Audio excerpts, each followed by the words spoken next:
Chapter 1. The Gentle Difference Between Aloneness and Loneliness.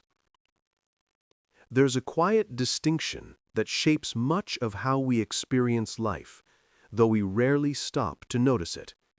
It's the difference between being alone and being lonely.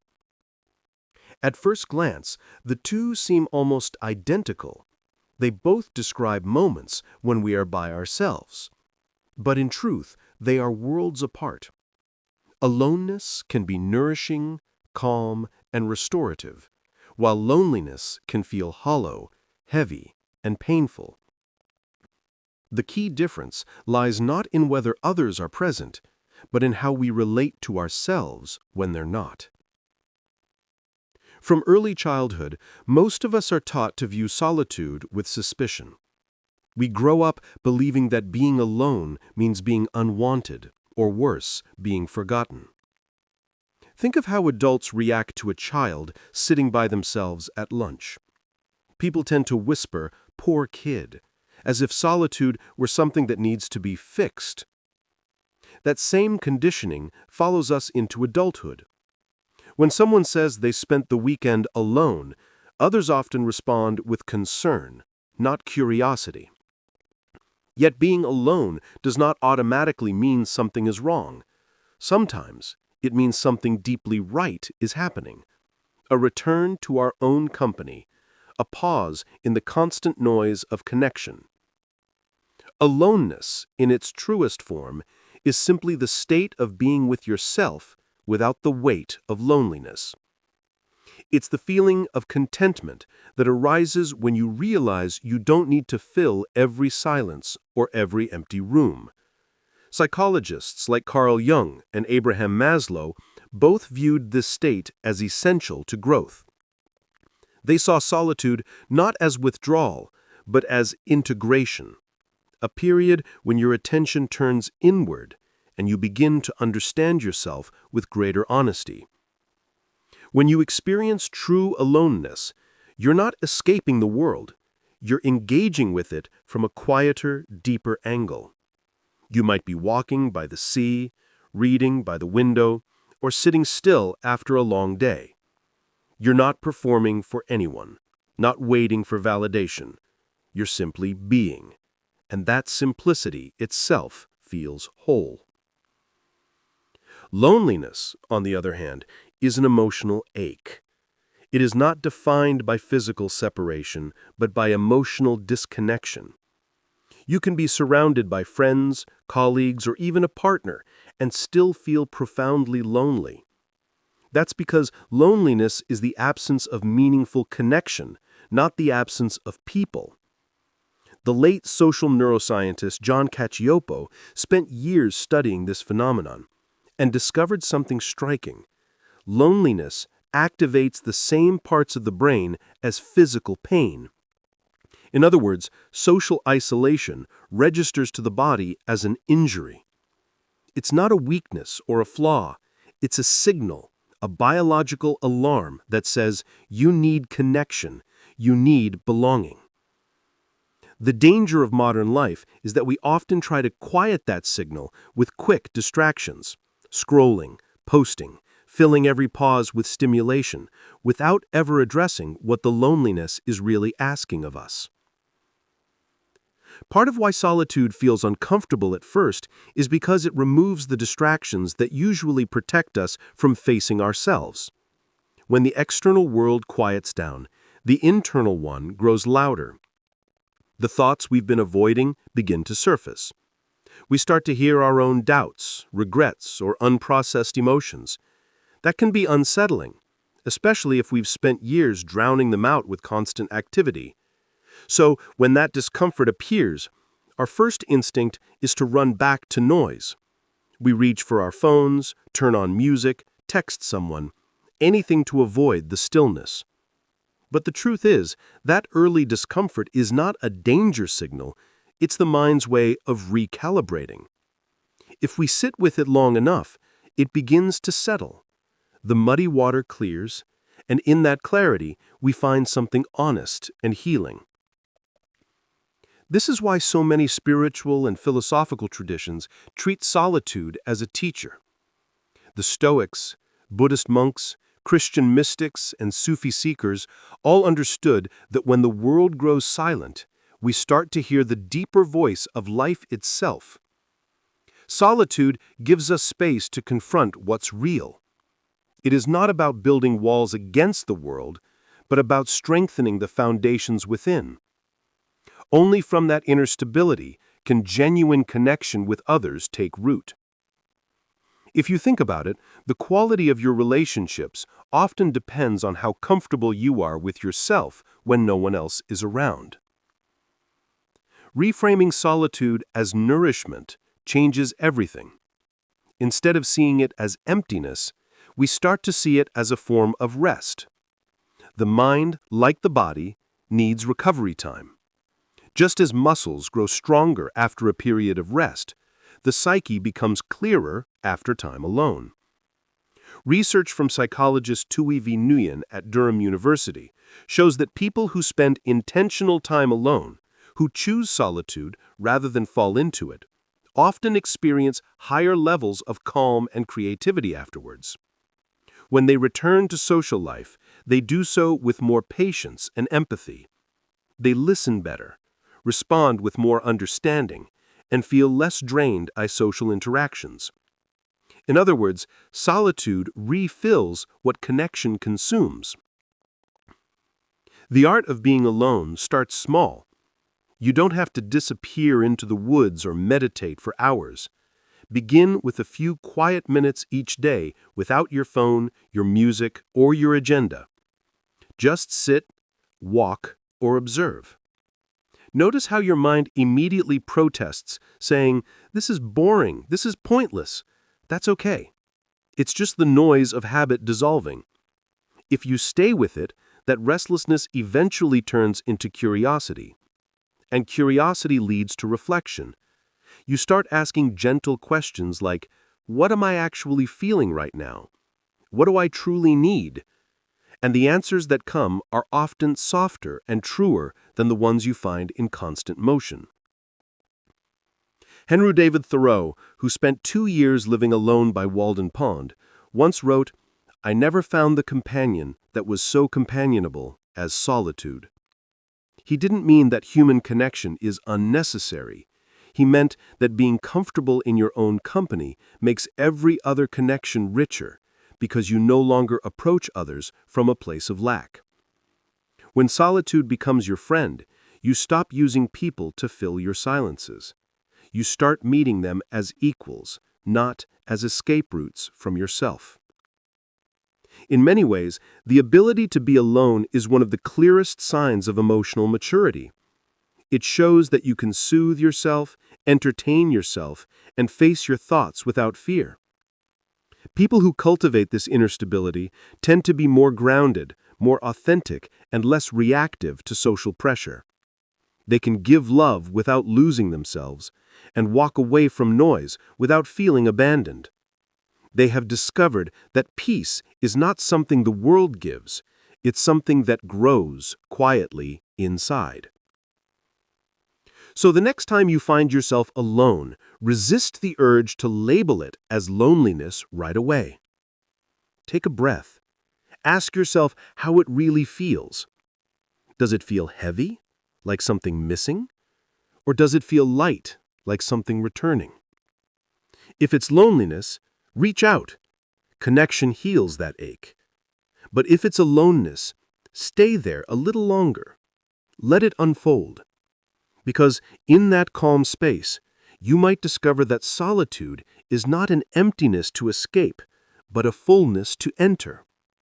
It is a reminder that you are whole even when the world is silent, and that peace often begins not with more connection, but with more presence. Chapter 2: The Modern Fear of Solitude.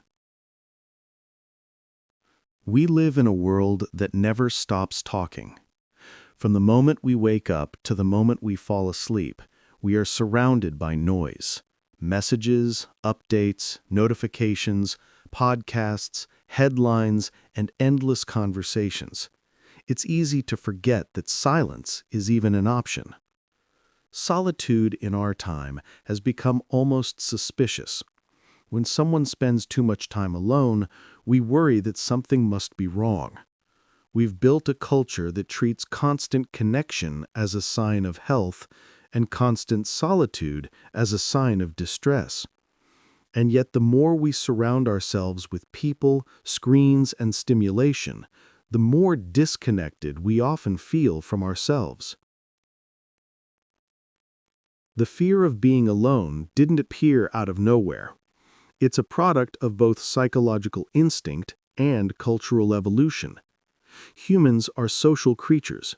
We've survived as a species precisely because we could bond, cooperate, and belong. For most of history, being isolated from the group was dangerous. Loneliness wasn't just emotional pain, it could mean death. Our ancestors depended on each other for warmth, food, and protection. And that survival instinct still lives in us today. But what once served us in the wilderness now plays out in the digital age in strange new ways. The ancient fear of isolation has fused with the modern fear of missing out. Today, solitude triggers a quiet anxiety not because we might starve or freeze, but because we might feel left behind. Social media has rewired our perception of connection. Every time we scroll, we see others surrounded by friends, laughter, and belonging. And even though we know deep down that much of it is curated, it still feeds the subtle narrative that being alone is a failure, that you're doing life wrong if you don't have constant company. Studies have shown that heavy social media users often report higher levels of loneliness and anxiety, even though they're technically connected all the time. The paradox is heartbreaking. The more connected we are virtually, the lonelier we often become emotionally. The cultural pressure to stay connected runs deep. Think about how we describe solitude in everyday language. We use words like loner, antisocial, or introverted as if they were warnings. Someone who eats lunch alone is seen as pitiable. Someone who travels alone is brave but different. Someone who sits quietly in a crowd is often asked, "Are you okay?" These subtle judgments reflect a collective discomfort with stillness.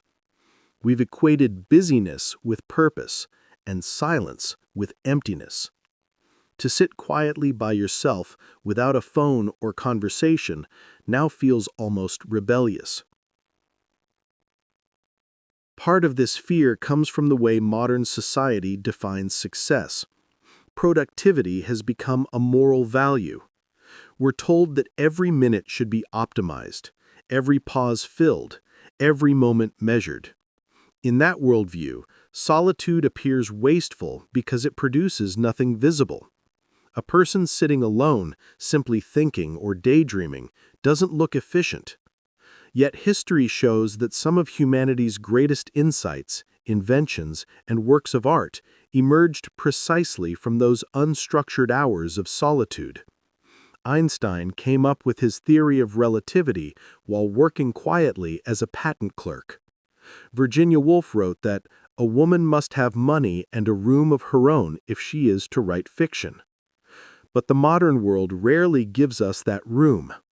Instead, we fill every gap in our day with input, music, messages, videos, because silence feels foreign, even frightening. Psychologists have a name for this discomfort. They call it solitophobia, the fear of being alone with one's own mind. Experiments by Timothy Wilson and his colleagues at the University of Virginia revealed something startling. When participants were left alone in a quiet room for just 15 minutes with nothing to do but think, many preferred to give themselves mild electric shocks rather than sit quietly with their thoughts. Think about that. People would literally choose pain over stillness. That's how deeply we've grown unaccustomed to solitude. It's not that our thoughts are unbearable, it's that we've forgotten how to listen to them without judgment. The digital era has made solitude even harder to access. Our phones offer constant micro-connections, tiny hits of validation that keep the loneliness at bay. Every notification, every like, every new post gives the illusion of belonging. But it's an imitation of connection, not the real thing. The real thing requires presence, vulnerability, and time. 3 things the online world rarely provides. The constant stream of stimulation keeps us externally occupied, but internally hollow. We scroll to avoid our own thoughts, and in doing so, we lose the ability to sit with ourselves. And yet beneath this avoidance lies a paradoxical truth. Our fear of solitude often hides a longing for it. Many people secretly crave silence. We fantasize about digital detoxes, weekend retreats, cabins in the woods, or even long train rides with no signal. We know, intuitively, that we need time away from the noise. But when the opportunity actually arrives, when the phone dies, when the house goes quiet, when the day finally ends, the silence feels unfamiliar. We rush to fill it again. Our minds, conditioned for constant input, begin to panic at the absence of stimulation. Culturally, this fear is reinforced by the way we glorify extroversion. Western societies in particular celebrate the loud, the social, the visible. The ideal person is charismatic, talkative, always on. Susan Cain, in her book Quiet, describes how schools, workplaces, and even friendships often reward extroverted traits while undervaluing introspection. This extrovert ideal makes solitude seem unnatural. It teaches us that quiet people need fixing, that silence must mean shyness, sadness, or awkwardness. But the truth is that solitude and sociability are not opposites, they're complementary. Time alone deepens time together. A mind that has rested in stillness listens more carefully, loves more patiently, and speaks more truthfully. Our collective discomfort with solitude also has roots in the economy of attention. Every major platform, app, and advertisement compete for the same resource: your focus. Solitude threatens that system because a person who is comfortable alone is harder to manipulate. When you can enjoy your own company, you buy less, scroll less, and crave less external approval. That's why silence has become almost a form of resistance. To choose stillness in a world designed to keep you distracted is, in a quiet way, revolutionary. There's also a deeper psychological reason why solitude feels threatening. It confronts us with the self we often avoid. When we're alone, the masks we wear for others start to slip.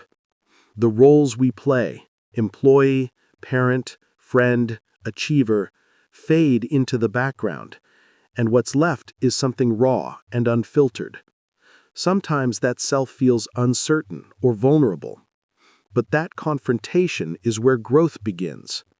Carl Jung once wrote that people will do anything, no matter how absurd, to avoid facing their own souls. Solitude, by stripping away distraction, invites that meeting. And though it may feel uncomfortable at first, it's also liberating. Because once you can face yourself honestly, you no longer need to fear your own company. This isn't to say that everyone must retreat into isolation to find peace. Solitude is not about cutting off connection, it's about balancing it. In a sense, solitude is to the mind what sleep is to the body, a necessary pause for restoration. Without it, we grow overstimulated, anxious, and reactive. Neuroscientific research shows that when the brain has time to rest without external input, the default mode network activates. This network supports memory consolidation, emotional regulation, and self-reflection. In other words, solitude literally helps the brain make sense of experience. Constant engagement, by contrast, prevents this integration, leaving us scattered and restless. So how did we reach a point where silence feels strange? Partly because modern life conditions us to believe that if we're not producing or connecting, we're falling behind. There's a cultural shame attached to doing nothing. You can hear it in how people justify their free time. "I was productive today," they say proudly. Or, "I did absolutely nothing," they say guiltily. But doing nothing, being still, is not laziness. It's an ancient form of wisdom. The Taoist concept of Wu Wei, often translated as effortless action, reminds us that balance and flow emerge when we stop forcing ourselves to be constantly active.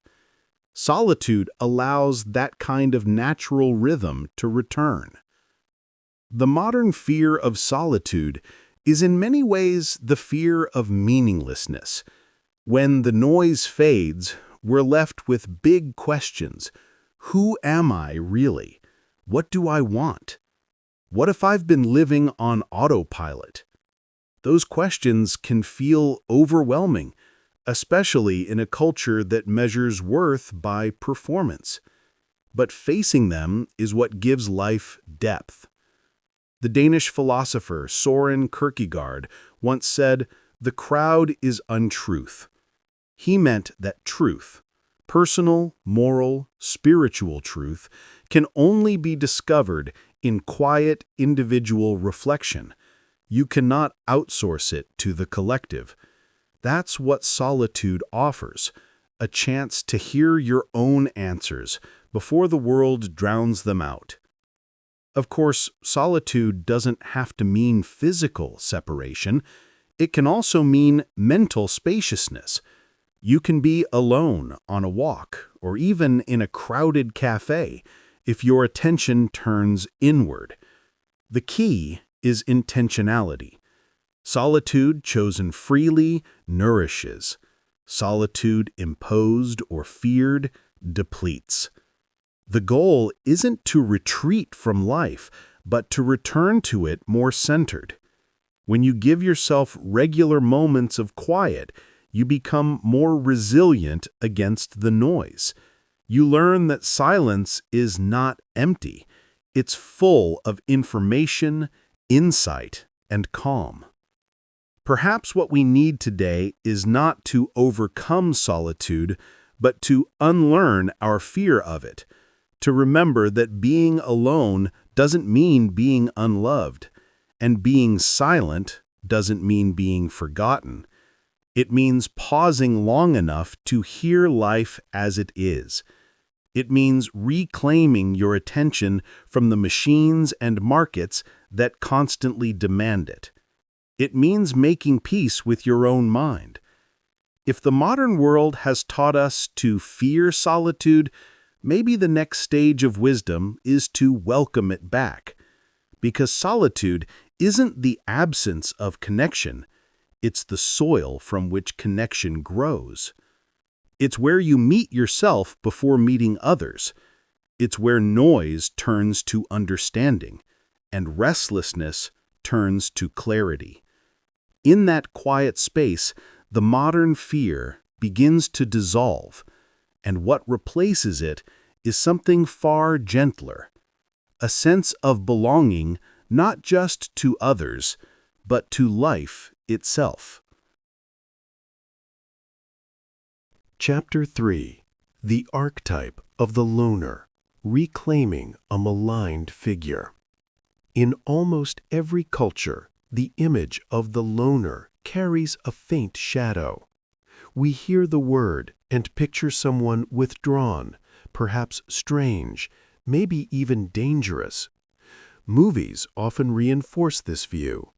The loner as the outcast, the drifter, the misfit who doesn't belong. But what if we've misunderstood this figure entirely? What if beneath the surface of this stereotype lies a hidden source of creativity, integrity, and quiet strength? To understand the archetype of the loner, we have to look past the cultural lens that paints solitude as pathology. In truth, many of the world's most profound thinkers, artists, and reformers were, by nature or necessity, loners. They were people who stood slightly apart, not because they disliked others, but because they saw something that the crowd could not yet see. Their solitude was not rejection, it was refinement. It gave them the space to listen to their own ideas before the noise of society drowned them out. Historically, solitude and originality have always been intertwined. Think of figures like Emily Dickinson, who rarely left her home in Amherst, but whose poetry revealed worlds of emotional and spiritual depth. Or Nikola Tesla, who spent long hours in solitude visualizing inventions in his mind before bringing them to life. Or Henry David Thoreau, who retreated to the woods not to escape humanity, but to rediscover what it meant to live deliberately. Their aloneness was not a wound, it was a workshop. Yet in modern times, we've pathologized what was once seen as sacred. The term loner has shifted from meaning independent thinker to implying social failure. This change mirrors a broader cultural trend. We've replaced inner life with outer performance. To be constantly visible, to be networked and engaged, is seen as the mark of success. The quiet observer, the person content in their own company, seems out of place in an age that equates presence with popularity. But solitude has always been the forge of originality. Psychologists have long recognized that creative people often score high in both openness and introversion. They need space, mental and physical, to process, imagine, and experiment. Research from Mihaly Csikszentmihalyi, who studied the psychology of flow, found that artists and innovators often describe their best work emerging from extended periods of solitude. In those moments, their attention turns inward, undistracted by social comparison. The loner's apparent distance from the group becomes the very condition that allows something new to emerge. But it's not just artists or scientists who embody this archetype. Anyone who has ever stepped away from groupthink to question the norm has, in that moment, become a loner. Socrates walked the streets of Athens asking questions that made people uncomfortable. Rosa Parks, by refusing to give up her seat, stood alone before the world stood with her. These are not stories of isolation, but of courage. The courage to remain grounded in truth, even when standing alone feels unbearable. At its heart, the archetype of the loner represents integrity. It's about staying aligned with one's principles, even when the crowd moves in another direction.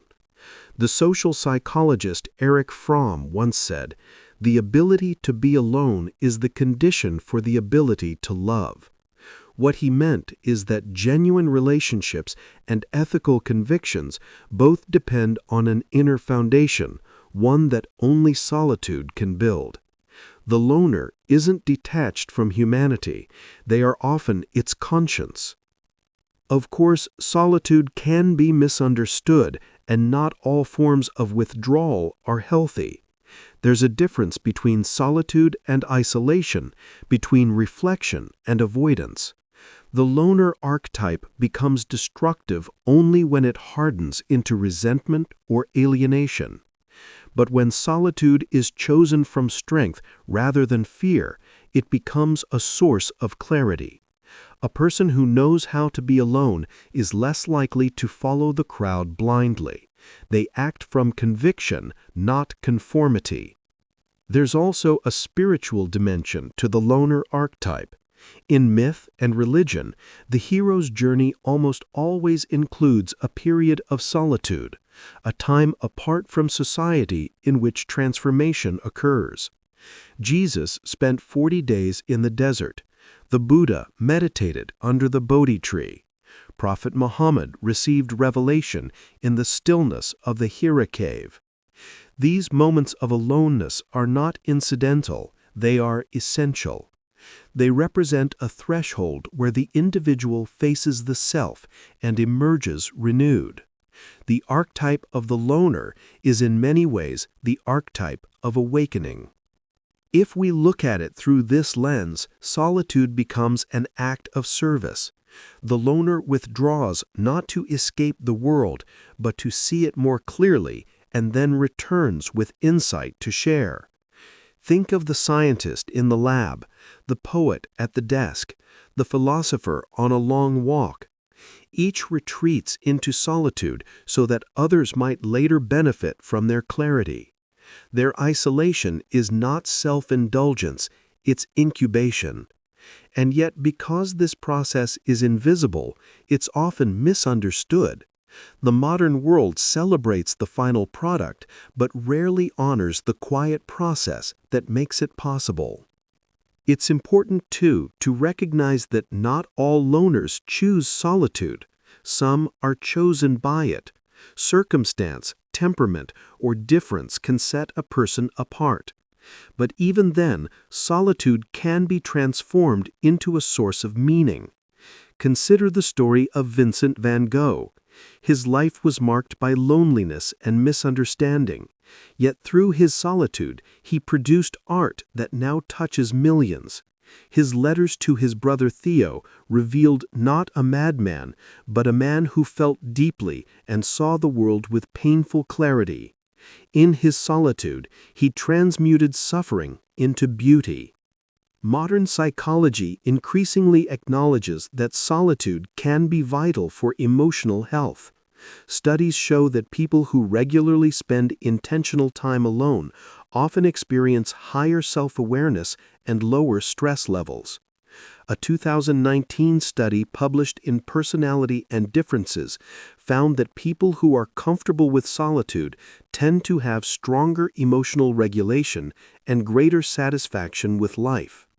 They don't depend on external approval to feel at peace. Instead, they draw stability from within. This emotional independence is precisely what the loner archetype symbolizes. The tragedy is that our culture often misreads this independence as coldness. We mistake depth for distance. But true loners are rarely disconnected. They simply connect differently. They prefer sincerity to small talk, presence to performance. Their quietness isn't emptiness, it's focus. They listen more than they speak, observe more than they display, and when they finally express themselves, it comes from a place of authenticity rather than noise. It's worth remembering that every major social or creative breakthrough began with someone who was willing to be alone with an unpopular idea. Every movement, invention, or philosophy that reshaped humanity started as a single, isolated thought in someone's mind. The crowd follows what has already been proven. The loner listens to what is still forming. Without solitude, progress would stall. The world needs its loners, not as hermits, but as harbingers. Reclaiming the archetype of the loner begins with changing the story we tell about them. Instead of viewing solitude as a symptom, we can begin to see it as a stage, a necessary part of becoming who we are. Not everyone who spends time alone is broken or lost. Many are simply listening deeply. The artist waiting for inspiration, the student reading in silence, the parent savoring a quiet morning, each embodies in their own small way the wisdom of solitude. This doesn't mean we should glorify loneliness or pretend that isolation is always enlightening. Human beings still need connection, and even the most self-contained souls benefit from love and friendship. But by learning from the loner archetype, we can restore balance. We can remember that the point of solitude is not to reject others, but to rediscover ourselves, so that when we do return to the world, we bring something of value. There's a quiet courage in standing apart, not in arrogance, but in integrity. It takes strength to think differently, to slow down when the world rushes ahead, to choose truth over approval. The loner, at their best, embodies this strength. They remind us that solitude is not an escape from reality, but a deeper engagement with it. In a noisy age, they are the keepers of silence, and through their stillness, they keep the rest of us in touch with what matters most. So, perhaps it's time to retire the idea that being alone makes someone strange. Maybe the real question isn't, why are they alone? But what have they found there? Because in the end, every person who dares to sit quietly with their own thoughts, every artist, thinker, and dreamer who chooses reflection over distraction, is doing something quietly heroic. They are carrying forward an ancient lineage of seekers who have always known that the world's truest transformations begin and often end in solitude. Chapter 4. A Historical View. The Hermit, the Thinker, the Mystic. When we look back through the story of human civilization, one pattern appears again and again. At every turning point in history, there have been people who chose to step away from the crowd. They were not always understood, and they were not always comfortable in their isolation. Yet their solitude gave birth to ideas, movements, and revelations that continue to shape the world today. From the deserts of early Christianity to the forests of Japan, from ancient Greece to the hills of India, solitude has always been more than an absence of company. It has been a crucible, a quiet space where the human spirit has been tested, refined, and awakened. The hermit, the thinker, and the mystic may appear as three separate figures, but they share one essential trait. Each retreats into solitude not to escape reality, but to penetrate it more deeply. Their withdrawal is not a rejection of humanity, it is a way of rediscovering it at its source. To understand the gentle power of solitude, we need to remember how profoundly it has shaped human history. Long before solitude became a luxury or a lifestyle trend, it was a calling.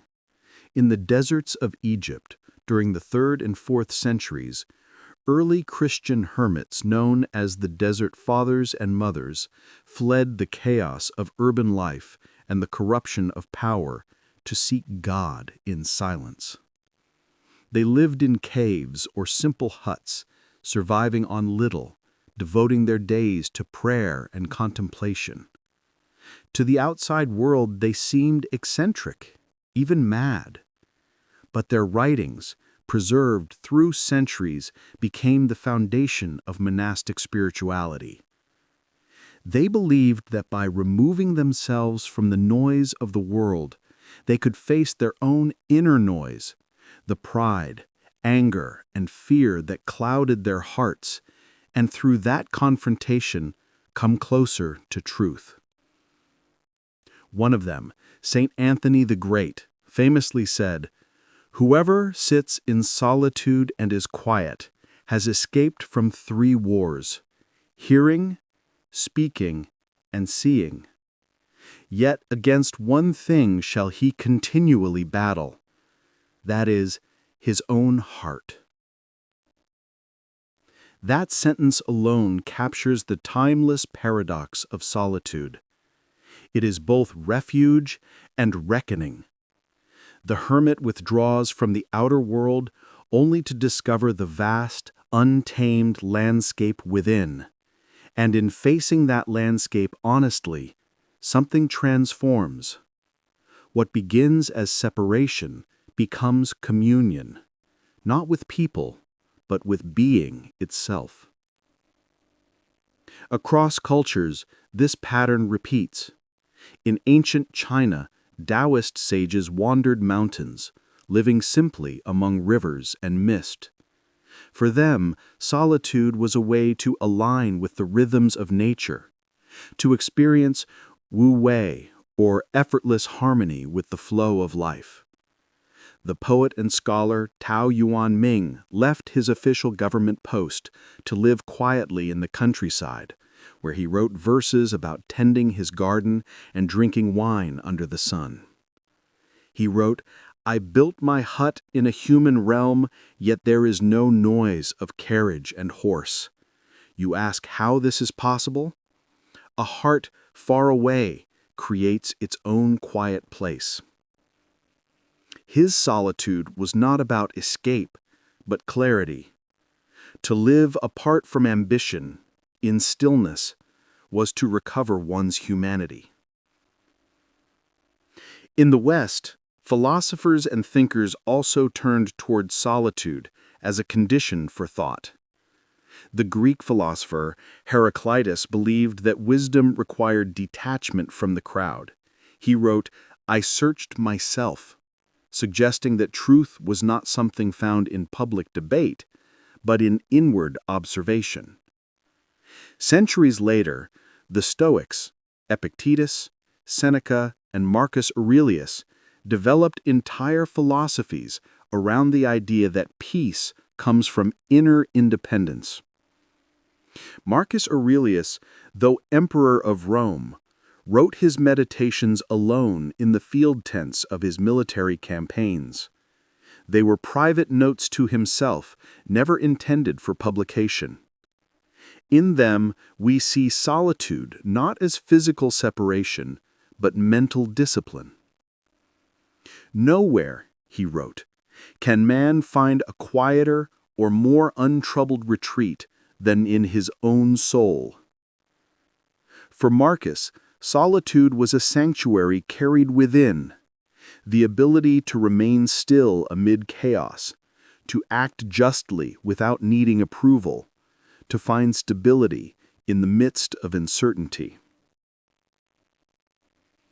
If the hermit seeks divine communion, and the thinker seeks rational truth, the mystic seeks union with something beyond both reason and religion. The mystic solitude is not empty, it is luminous. In Sufism, the Islamic mystical tradition, solitude, known as khalwa, is a sacred practice. The seeker withdraws for days or weeks to remember God without distraction, to silence the ego so that the heart may speak. Jalaluddin Rumi, the great Persian poet, often wrote of this inward retreat. He said, "Listen, silence is the language of God.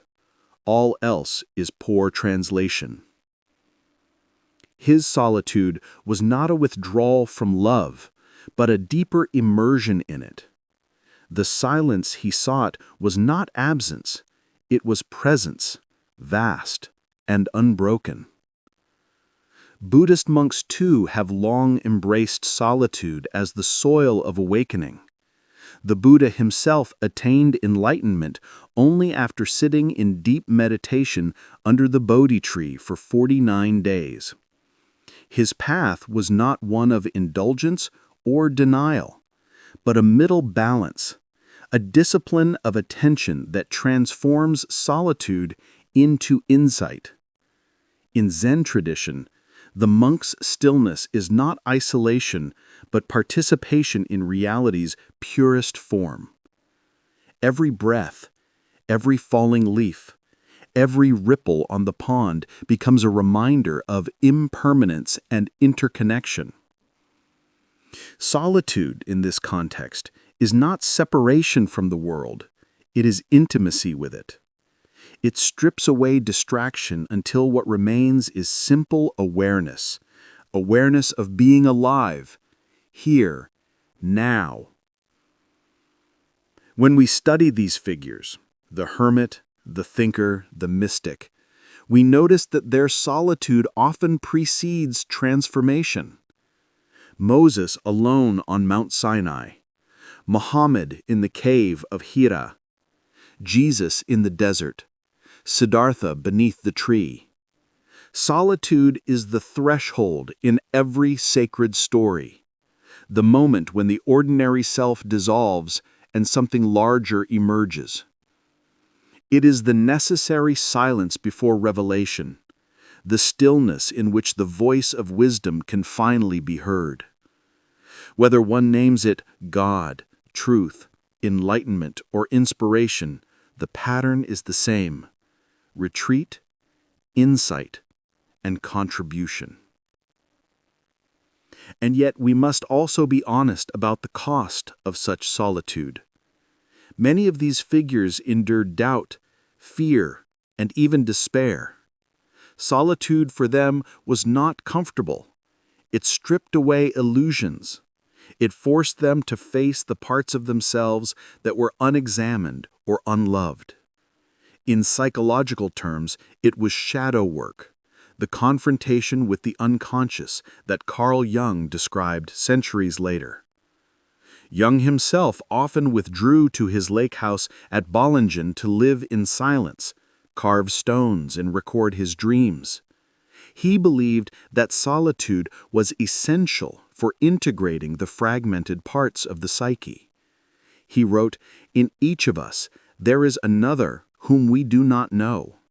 He speaks to us in dreams and tells us how differently he sees us from the way we see ourselves." Solitude, for Jung, was how we make that introduction. Even outside the spiritual or philosophical sphere, solitude has always been a companion of deep creativity. Beethoven composed some of his most transcendent music in near total isolation after losing his hearing. Isaac Newton developed his theory Of gravity during the plague years when he was secluded on his family farm. These are not coincidences. Solitude allows the mind to wander freely, to connect ideas without interference. It offers the rare opportunity to think for oneself rather than simply think with the crowd. There's a kind of lineage that runs through all these solitary figures. Each generation rediscovers solitude in its own way, whether through religion, art, philosophy, or science. And each time the pattern holds: retreat, insight, and contribution. The hermit withdraws to pray, the thinker to reflect, the mystic to dissolve into love. When they return, they bring back something essential to humanity: wisdom, perspective, compassion, and truth. Our modern culture often forgets this lineage. We see solitude as a luxury or a symptom, not as a discipline. But if history teaches us anything, it's that civilization depends on its quiet spaces. Every monastery, every library, every garden of contemplation has been an act of preservation, not just of knowledge, but of sanity. Solitude has always been the workshop of conscience. It's where prophets question injustice, where philosophers doubt certainties, where poets feel the pulse of life beneath the surface of words. Without solitude, the world becomes noisy but shallow, full of speech but empty of understanding. Perhaps that's why even today we instinctively long for moments of stillness, a walk in nature, a quiet morning before the world wakes up, a long drive with no destination. These are modern echoes of the ancient hermitage. We may no longer flee to deserts or monasteries, but the human need for silence has never disappeared. It's built into our very biology. The nervous system calms in quiet places. The brain regenerates when freed from stimulation. What ancient mystics practiced out of devotion, neuroscience now confirms through data. Solitude heals, centers, and clarifies. To study the hermit, the thinker, and the mystic is to realize that solitude has always been more than personal preference. It is a universal inheritance. It belongs to every human being who has ever asked a sincere question or sought a deeper truth. Solitude is not a historical curiosity. It's an ongoing dialogue between the individual and existence itself. The setting may change, from cave to cloister, from forest to city apartment, but the essence remains the same. The world outside will always be noisy, but the inner path remains open. When we honor solitude, we stand in the same stream as those who came before us, the saints, the sages, the dreamers, the doubters. We join a lineage of seekers who understood that silence is not an absence of meaning, but its birthplace. And in that still lineage, we find ourselves not alone, but accompanied by centuries of quiet minds who remind us that to be still is not to withdraw from life, but to hear it more fully. Chapter 5. The Courage to Face the Self. There is a reason many people avoid solitude, not because silence itself is unpleasant, but because of what it reveals. When the external noise fades, the inner one begins to speak. Thoughts you've ignored, feelings you've buried, memories you've rushed past, all begin to rise to the surface. It's here, in this quiet confrontation, that solitude becomes both a test and a teacher. Because solitude doesn't just comfort, it exposes. It holds up a mirror that reflects everything you are, your strength, your uncertainty, your longing, and your shadow. To face that reflection takes courage. It's easier to stay distracted, to keep scrolling, to keep talking, to keep moving. The modern world offers endless ways to escape yourself. You can stay busy for a lifetime and never truly meet the person within. But the truth is, until you do, a part of you will always remain restless. Solitude, when embraced, invites that meeting. It asks you to stop running, not from others, but from your own depth. Carl Jung once wrote, "One does not become enlightened by imagining figures of light, but by making the darkness conscious." In solitude, that is exactly what happens. The darkness isn't evil, it's everything we've refused to look at. It's the parts of ourselves we've denied, the anger we suppress to stay likable, the sadness we hide to appear strong, the envy or fear we mask behind control. In daily life, we can keep these parts buried beneath our schedules and roles, but solitude strips away the stage lights. There's no one left to perform for. The ego loses its audience, and in that stillness, the truth steps forward. This confrontation can feel uncomfortable, even painful. At first, solitude may bring unease, boredom, or a vague sense of anxiety. Psychologists sometimes call this stimulus withdrawal. When external inputs drop, your mind begins to process the backlog of emotions you've been too busy to feel. The tension you sense is not something wrong. It's the sound of your inner system recalibrating. Think of it like cleaning a cluttered attic. You'll stir up dust before you find clarity. But if you stay patient, if you resist the urge to escape, something powerful begins to happen. Beneath the noise of your thoughts, a deeper awareness starts to emerge. Every spiritual and psychological tradition recognizes this moment as the beginning of transformation. The Stoics called it the recognition of the self's power over perception. The Buddhists call it mindfulness, seeing things as they truly are. Christian mystics described it as the dark night of the soul, a necessary descent before illumination. Whatever name we give it, the essence is the same.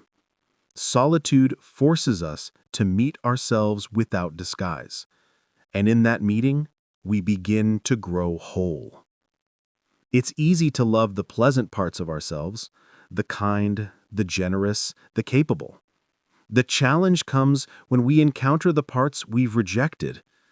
Many people, when left alone, start to hear the critical inner voice that whispers, "You're not enough," or "You failed." That voice can feel louder in solitude because there's nothing left to drown it out. But facing it doesn't mean agreeing with it. It means observing it, calmly, curiously, without letting it dictate who you are.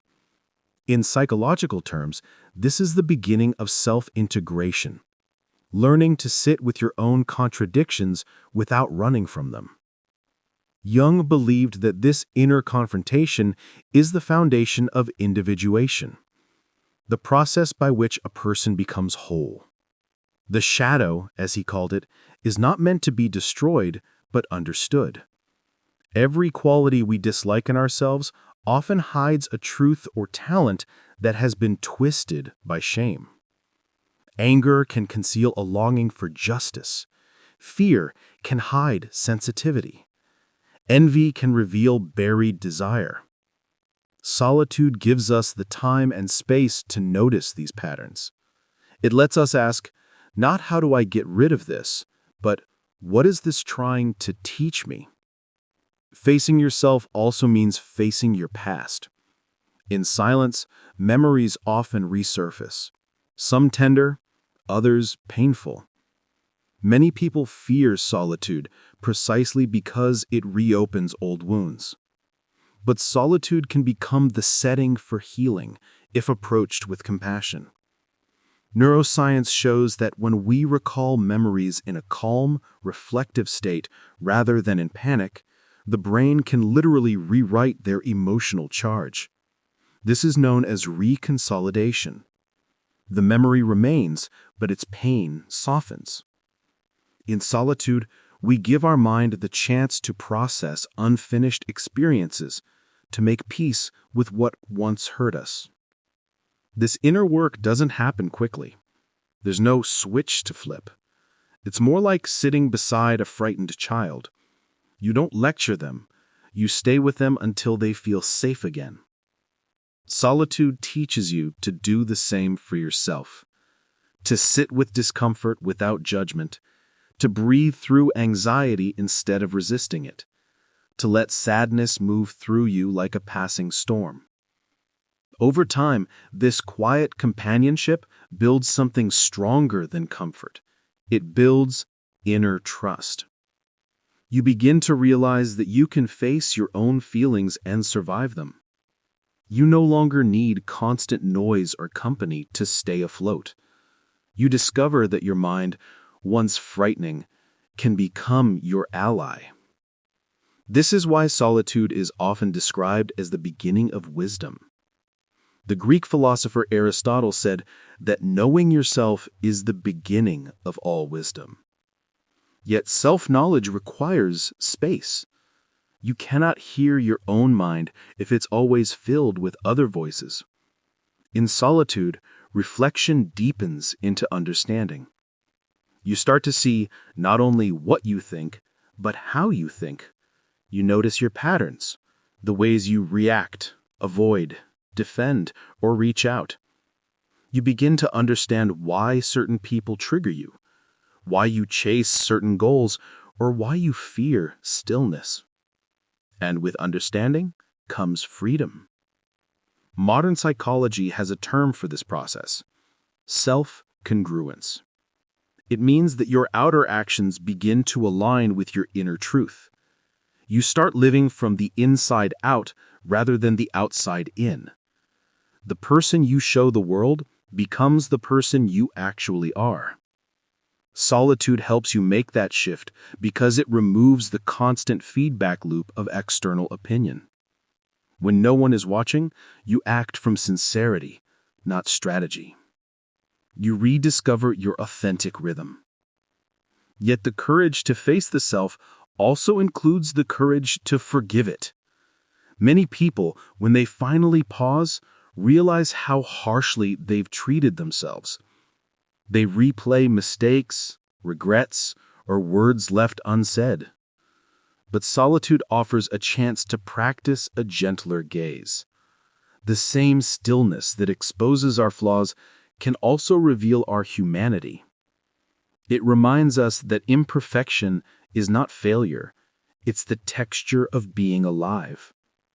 You begin to see your own pain as part of the shared human story, a story in which everyone struggles, everyone learns, and everyone begins again. In that realization, solitude transforms from confrontation into compassion. When you accept your own imperfections, you naturally become more understanding towards others.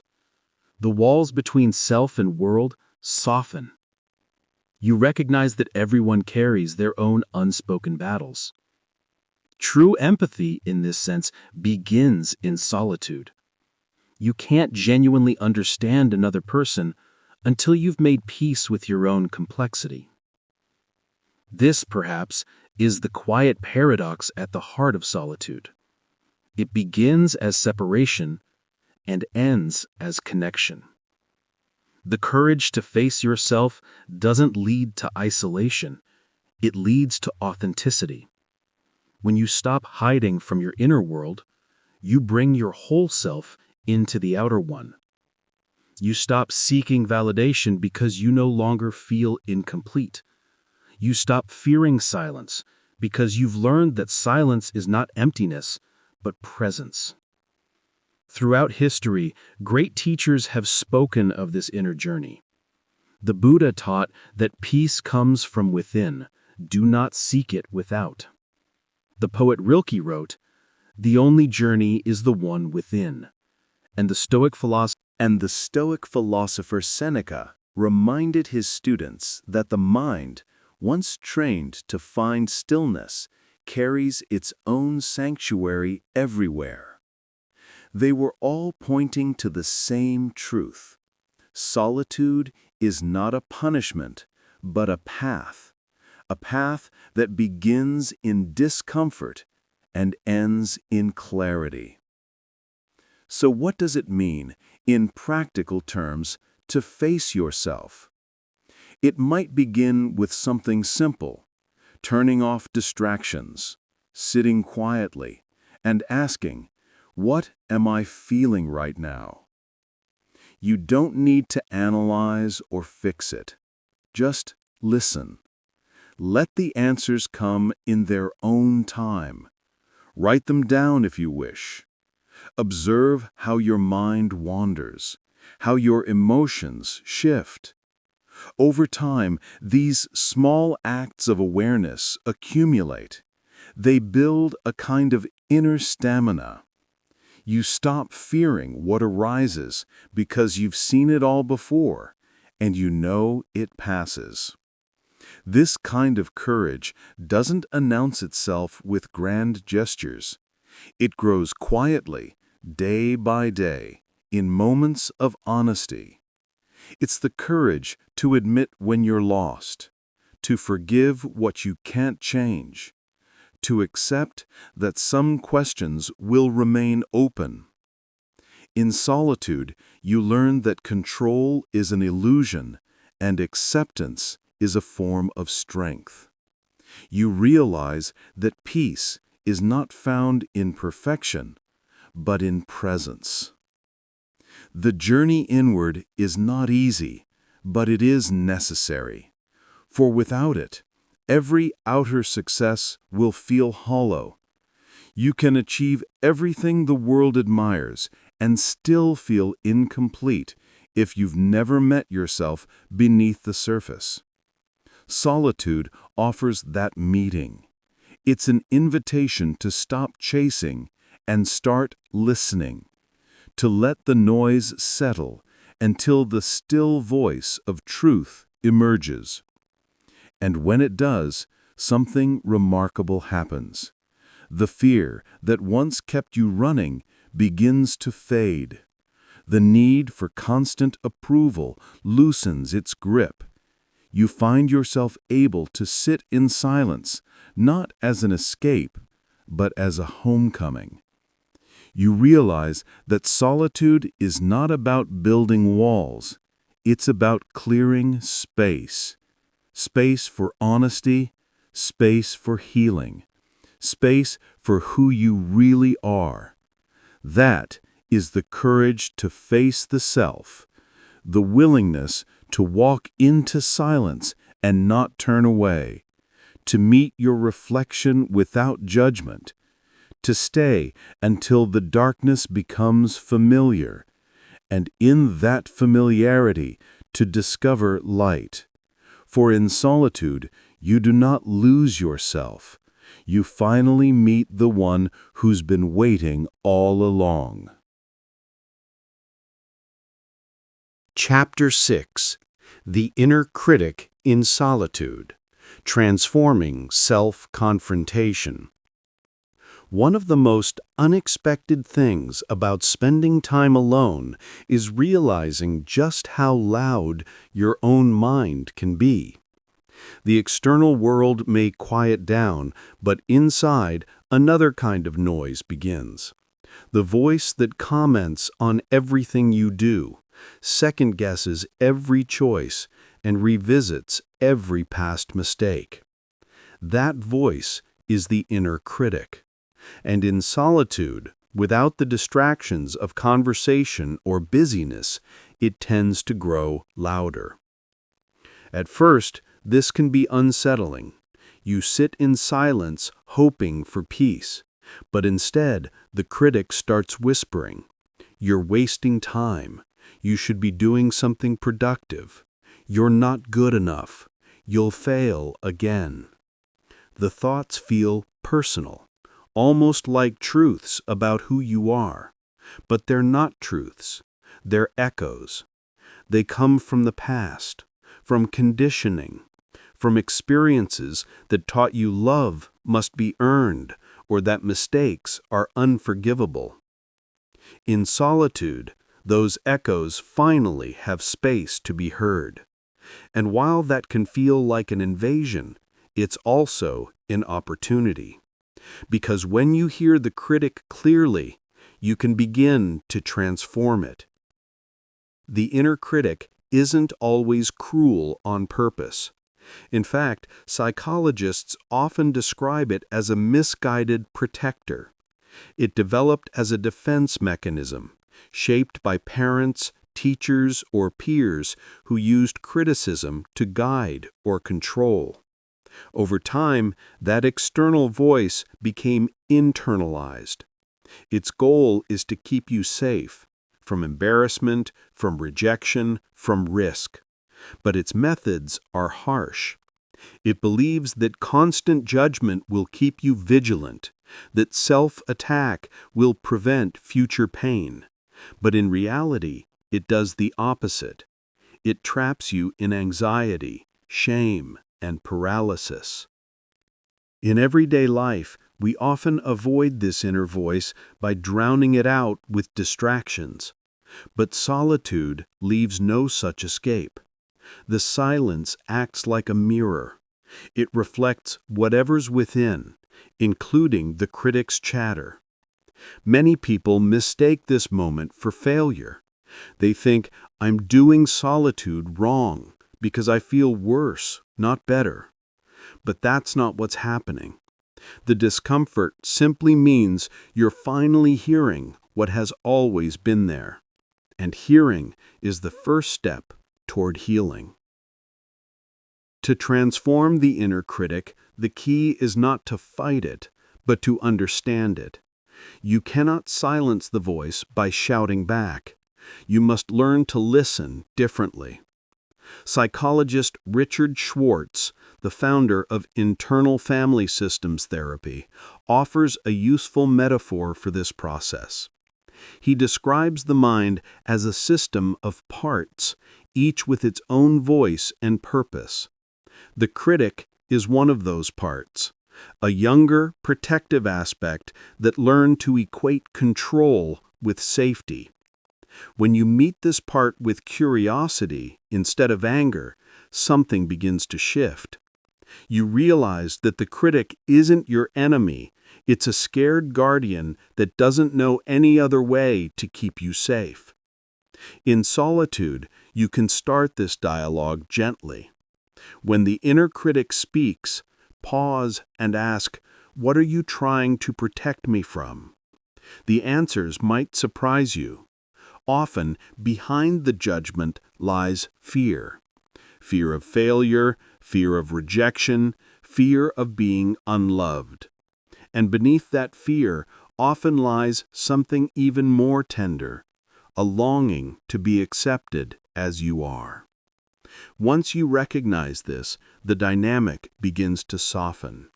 The voice may still arise, but it loses its sting. You begin to see it as one part of you, not the whole of you. Mindfulness teaches a similar lesson. When judgmental thoughts appear, the goal is not to push them away, but to observe them without attachment.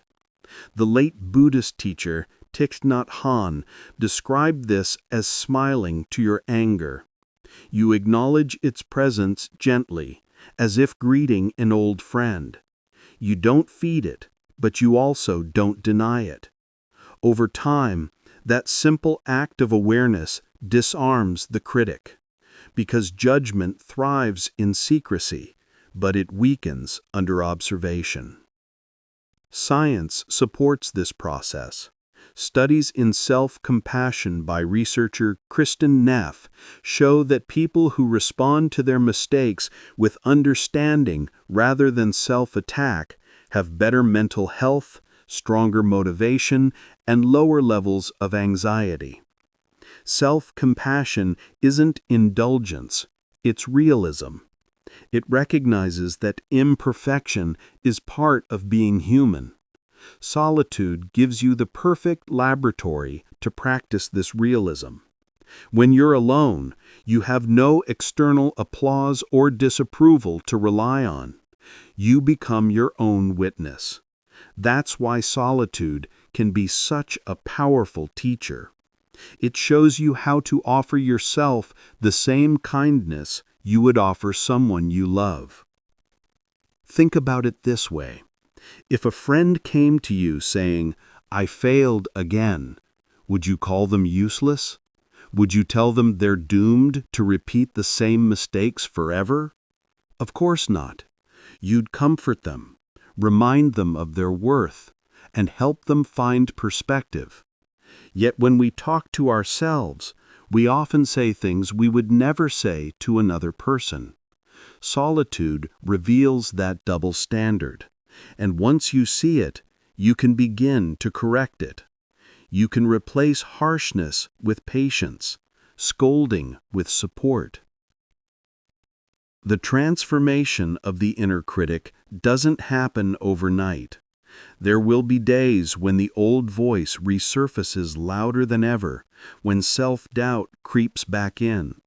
But solitude gives you a skill that outlasts those moments: awareness. Once you've seen the pattern, you can't unsee it. You know the voice for what it is, a habit, not a truth. And that recognition, repeated enough times, gradually rewires the mind. When you reach that point, solitude becomes less of a battle and more of a sanctuary. The silence that once amplified your fears now amplifies your peace. You begin to trust your own company, knowing that even when self-criticism arises, you can meet it with understanding. The voice of the critic still speaks, but it no longer dictates the story. It becomes background noise in a much larger symphony of awareness. In that new quiet, something beautiful happens. The space once occupied by self-judgment fills with self-respect. You begin to see yourself not as a problem to fix, but as a human being learning to live. You realize that your mind, even with all its noise, is not your enemy. It's a landscape to explore. And like any landscape, it changes with light, patience, and attention. That is the gift of solitude at this stage. It doesn't erase your flaws or silence every doubt. Instead, it gives you the courage to listen to them differently, to see them as guides rather than threats. You come to understand that the inner critic, when met with awareness and kindness, can evolve into an inner ally. It still points out your mistakes, but now with gentleness, like a mentor rather than a judge. And in that transformation, the solitude that once felt sharp becomes soft. You realize that what you feared most, your own voice, was never the enemy. It was just waiting to be heard, understood, and finally, forgiven.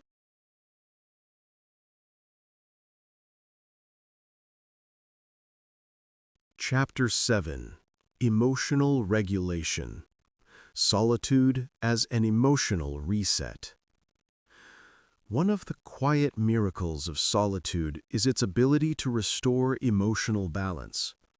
When life feels overwhelming, when frustration, anxiety, or sadness cloud the mind, stepping away into stillness can act as a reset button. In a world that constantly pulls us toward reaction, solitude gives us the rare gift of reflection. It's a space where emotions can breathe, where intensity can soften, and where clarity slowly returns. We often think of emotions as things that happen to us, but in reality, they are processes that unfold within us. They rise, peak, and fall like waves. The problem is that most of us rarely give those waves time to settle. We suppress or escape them with distractions, scrolling through our phones, overworking, talking endlessly, anything to avoid the discomfort of feeling. But emotions that are avoided don't disappear. They stay stored in the nervous system, waiting for quiet moments to resurface. Solitude, when approached with awareness, allows that backlog to release safely. When you're alone, there's no performance to maintain, no mask to wear. You can feel freely without worrying about how it looks. That freedom itself is healing. It lets emotions move through the body as they were meant to. Neuroscientist Lisa Feldman Barrett explains that emotions are not fixed entities, but brain-made interpretations of what's happening inside and around us. When you slow down, when you stop reacting, Your brain has the time to reinterpret sensations and assign them new meaning. Solitude, then, isn't just peace, it's neurobiological repair. Consider what happens when you're in a heated argument. Your heart races, your muscles tense, your breath shortens. These are natural fight or flight responses. But if you remain constantly stimulated, jumping from one stressor to another, your body never completes its stress cycle. Solitude provides the missing closure. When you withdraw into silence, the nervous system begins to downshift. Cortisol levels drop, the heart rate slows, the mind stops anticipating threat and starts processing. You're not escaping your problems, you're letting the body catch up with what the mind has endured. Psychologists call this emotional regulation, the ability to manage emotional energy so that it serves rather than overwhelm you. It's a skill, and solitude is its training ground. Alone, without immediate external triggers, you can observe your feelings from a distance. You can see anger not as a command to act, but as a message to interpret.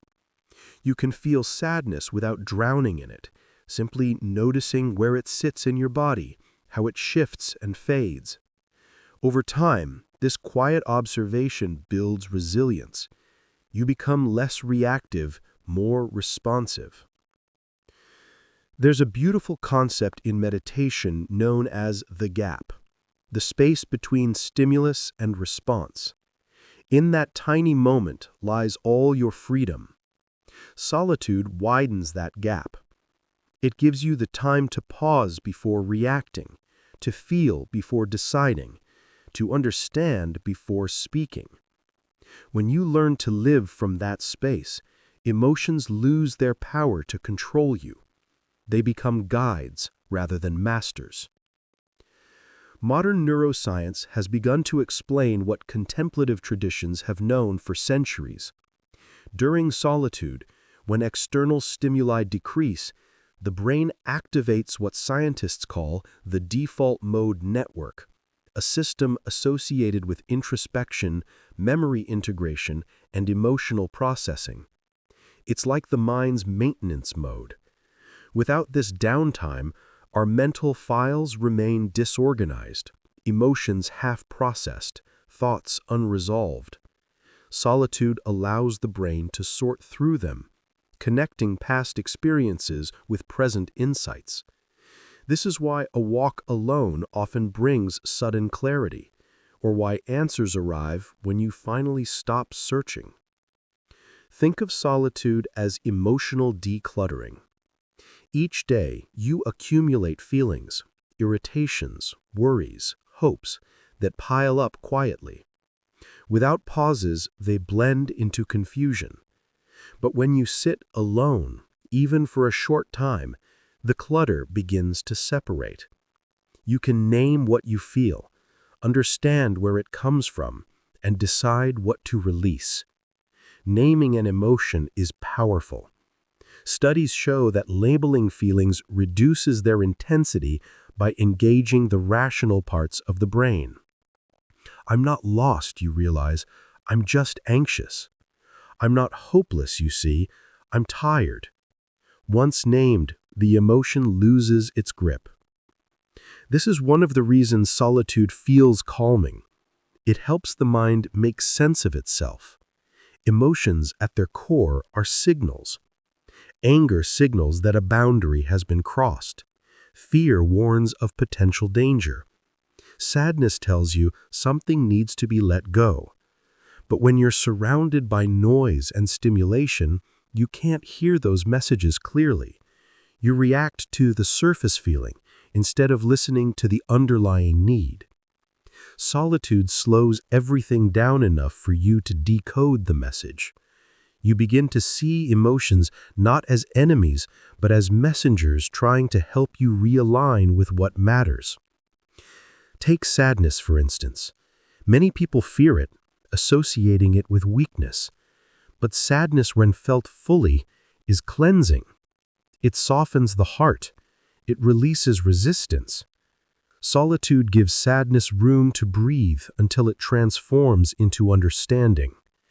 The same is true for anger. Alone, without an audience or a target, anger often reveals its softer core, a sense of hurt or unmet expectation. When seen with compassion, even anger becomes a teacher. The great Stoic philosophers practiced a form of solitude precisely for this reason. Each evening, they withdrew from the day's noise to reflect on their actions and emotions. Marcus Aurelius would ask himself, "What did I do well? What did I do poorly? What can I learn?" This nightly solitude was a way to regulate the mind, to convert raw emotion into insight. The same principle still applies today.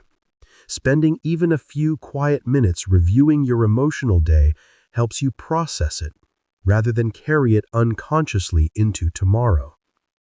But it's important to note, though, that solitude is not about suppressing emotion or striving for constant calm. Emotional regulation doesn't mean emotional control. It means giving each feeling its rightful space and duration. You let it rise, watch it unfold, and allow it to pass. This process may feel uncomfortable at first, especially if you're used to numbing emotions quickly. But the more you practice, the safer your inner world becomes. You stop fearing your own feelings. You start trusting their impermanence. Physiologically, solitude supports this transformation through what's known as parasympathetic activation, the rest and digest state of the nervous system. When you step away from stimulation, your vagus nerve activates, promoting relaxation and emotional balance. Breathing slows, blood pressure decreases, and the body shifts from defense to recovery.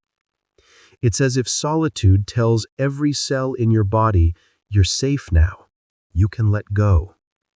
This is why so many people report feeling lighter after spending time alone in nature or meditation. The stillness doesn't erase problems. It restores the energy to face them. It refills the well. The psychologist Donald Winnicott once said that a child's ability to be alone is a sign of emotional maturity. It means they feel secure enough to exist without constant reassurance. The same applies to adults. When you can sit in solitude without panic or restlessness, it means your inner self has learned to hold itself steady. For many, this emotional reset comes gradually.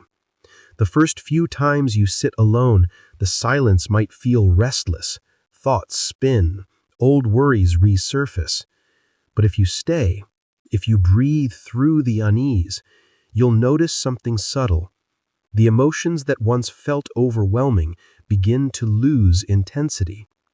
The mind starts to clear like water settling after a storm. The peace that follows isn't artificial, it's earned through presence. And here's the deeper truth. Emotional regulation isn't about becoming detached or numb. It's about becoming fully alive. When you're no longer ruled by your feelings, You can experience them without fear. Joy feels freer. Sadness feels gentler. Anger feels cleaner. Your emotional world becomes less like a storm and more like weather, ever-changing but natural. This is the emotional gift of solitude. It teaches you that you are not your thoughts, not your moods, not even your pain. You are the awareness that holds them, the stillness beneath the movement. When you discover that inner stability, life doesn't stop being difficult, but it stops feeling unmanageable. You realize that you can step back, reset, and begin again whenever you need to. So the next time your emotions feel too heavy, try not to run from them. Step aside instead. Find a quiet corner, a stretch of open sky, a moment of silence. Let the noise settle. Let the feelings speak. Let the body unwind. Because solitude is not the absence of emotion. It's the space where emotion transforms into understanding.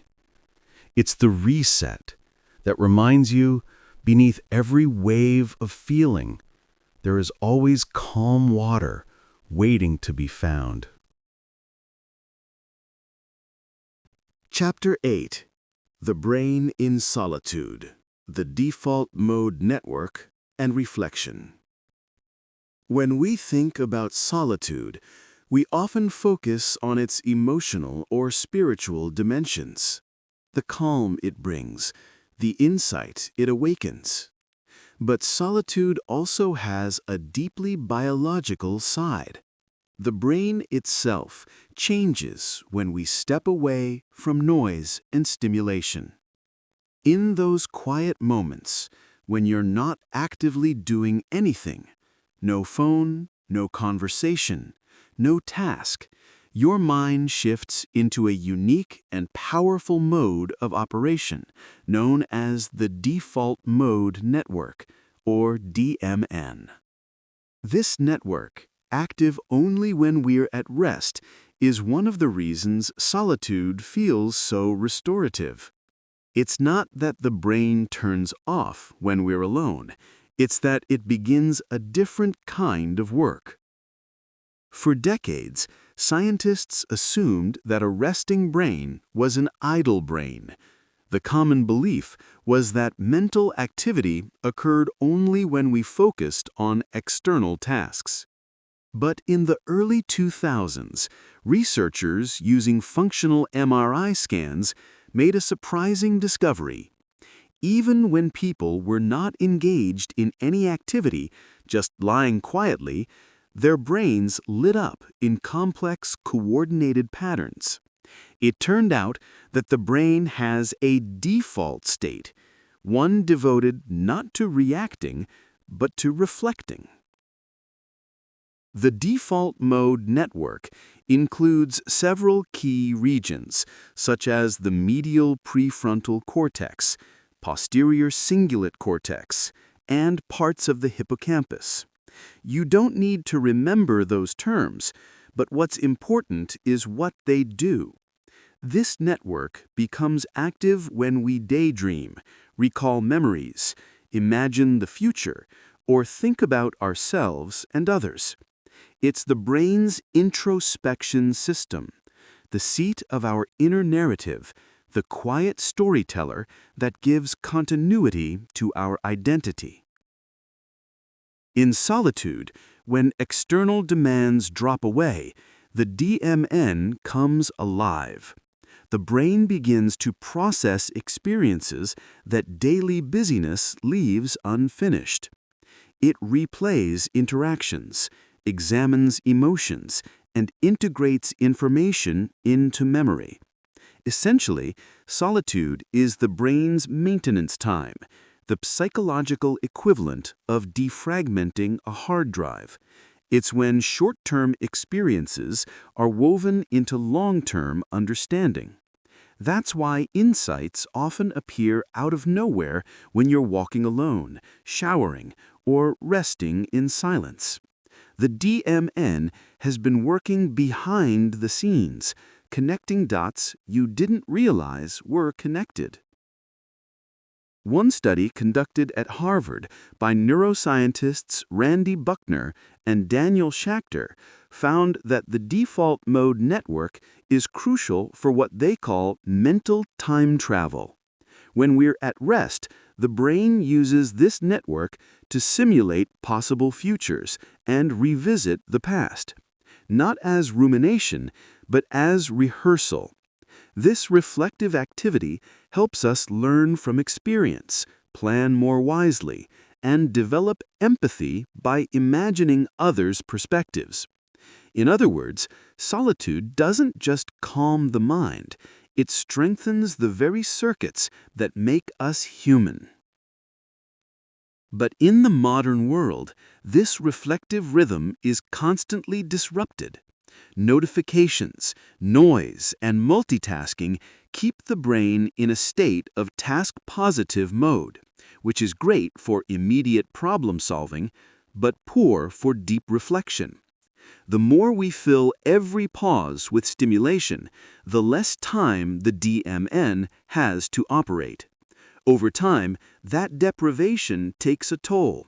We may become efficient, but not insightful, full of information, but starved of wisdom. We lose touch with the quiet voice that makes sense of our experience. This is one reason people often feel disoriented or anxious when they finally stop. The brain, unaccustomed to stillness, floods them with thoughts they've been too busy to process. They mistake that initial mental noise for discomfort, not realizing that it's the sound of the mind beginning to organize itself. If they stay in solitude long enough, the chaos subsides.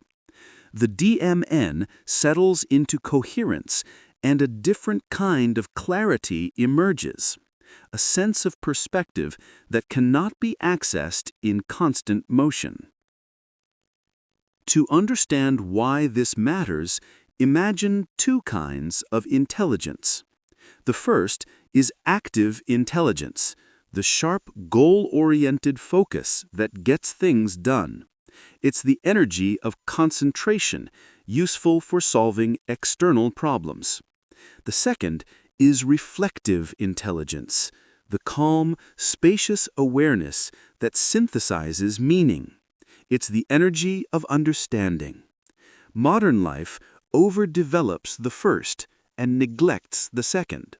Solitude restores the balance by giving the brain time to shift from doing to being, from producing to perceiving.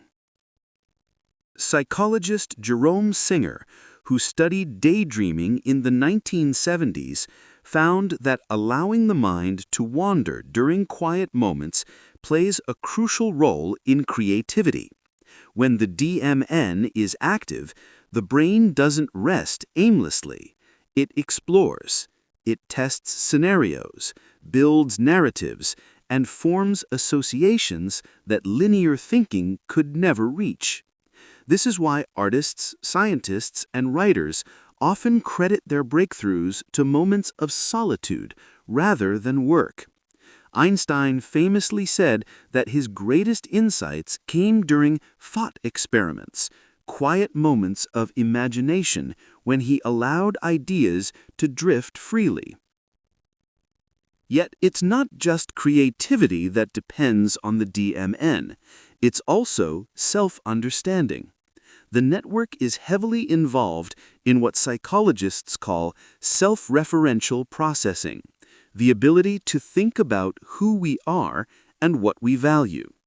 When you recall the past or envision the future, the DMN links those experiences to your sense of self.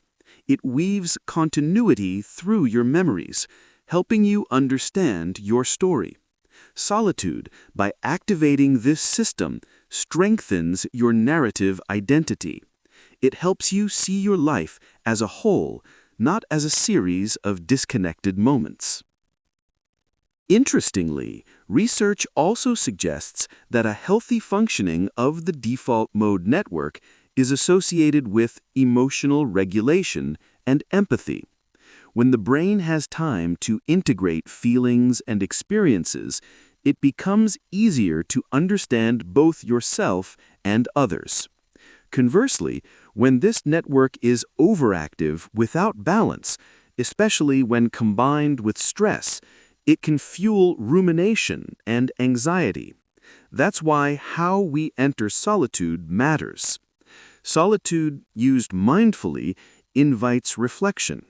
Solitude filled with self-criticism leads to looping thoughts. The goal is to create space for awareness, not to get lost in it. Meditation, mindfulness, and even quiet walks are powerful ways to guide the DMN toward harmony. During these practices, the brain toggles gently between awareness and rest, training itself to observe thoughts without clinging to them. Functional MRI studies have shown that experienced meditators exhibit more balanced activity in the default mode network. They can enter introspective states without drifting into unproductive worry. In essence, they've learned to use solitude consciously. You don't need to be a monk or neuroscientist to experience this. You've likely felt it already. Think of times when an idea surfaced suddenly while you were doing something repetitive, washing dishes, driving, or gazing out a window. Those are moments when your brain, freed from external pressure, quietly connects fragments of experience. You're not forcing thought, you're allowing it to unfold. The Japanese call this boketo, the act of gazing vacantly into the distance, letting the mind float freely. It's one of the simplest, most natural forms of meditation, and yet one of the most restorative. In a sense, solitude gives your brain permission to wander safely. It offers a break from directed attention, the kind that drains mental energy throughout the day, and activates what psychologists call soft fascination. This gentle focus, often experienced during time in nature, allows attention to rest, while awareness remains open. Studies in attention restoration theory, developed by environmental psychologists Stephen and Rachel Kaplan, show that exposure to quiet, natural environments replenishes mental resources by engaging the default mode network in this soft, effortless way. That's why sitting under trees or by the sea feels so calming. It's not just poetic, it's physiological. If we could peer inside the mind during true solitude, we'd see an intricate dance. Neural networks synchronizing, memories replaying, emotions settling, insights forming. It's like watching a forest regenerate after a storm. Nothing looks dramatic on the surface, but deep inside, life is reorganizing itself. This hidden work is what allows you to return to the world clearer, more focused, and more grounded. It's no coincidence that modern psychology and ancient wisdom converge here. Mystics once described solitude as a way to know thyself. Neuroscience now shows that knowing oneself literally requires downtime for the brain to integrate experience. Reflection is not optional, it's built into our biology. When deprived of it, we lose coherence. We drift through life reacting, not understanding. But when solitude activates this quiet system, we begin to see patterns in our thoughts and purpose in our actions. So, perhaps the next time you find yourself idle, instead of feeling guilty or restless, remember that your brain is not wasting time. It's working in its own mysterious way.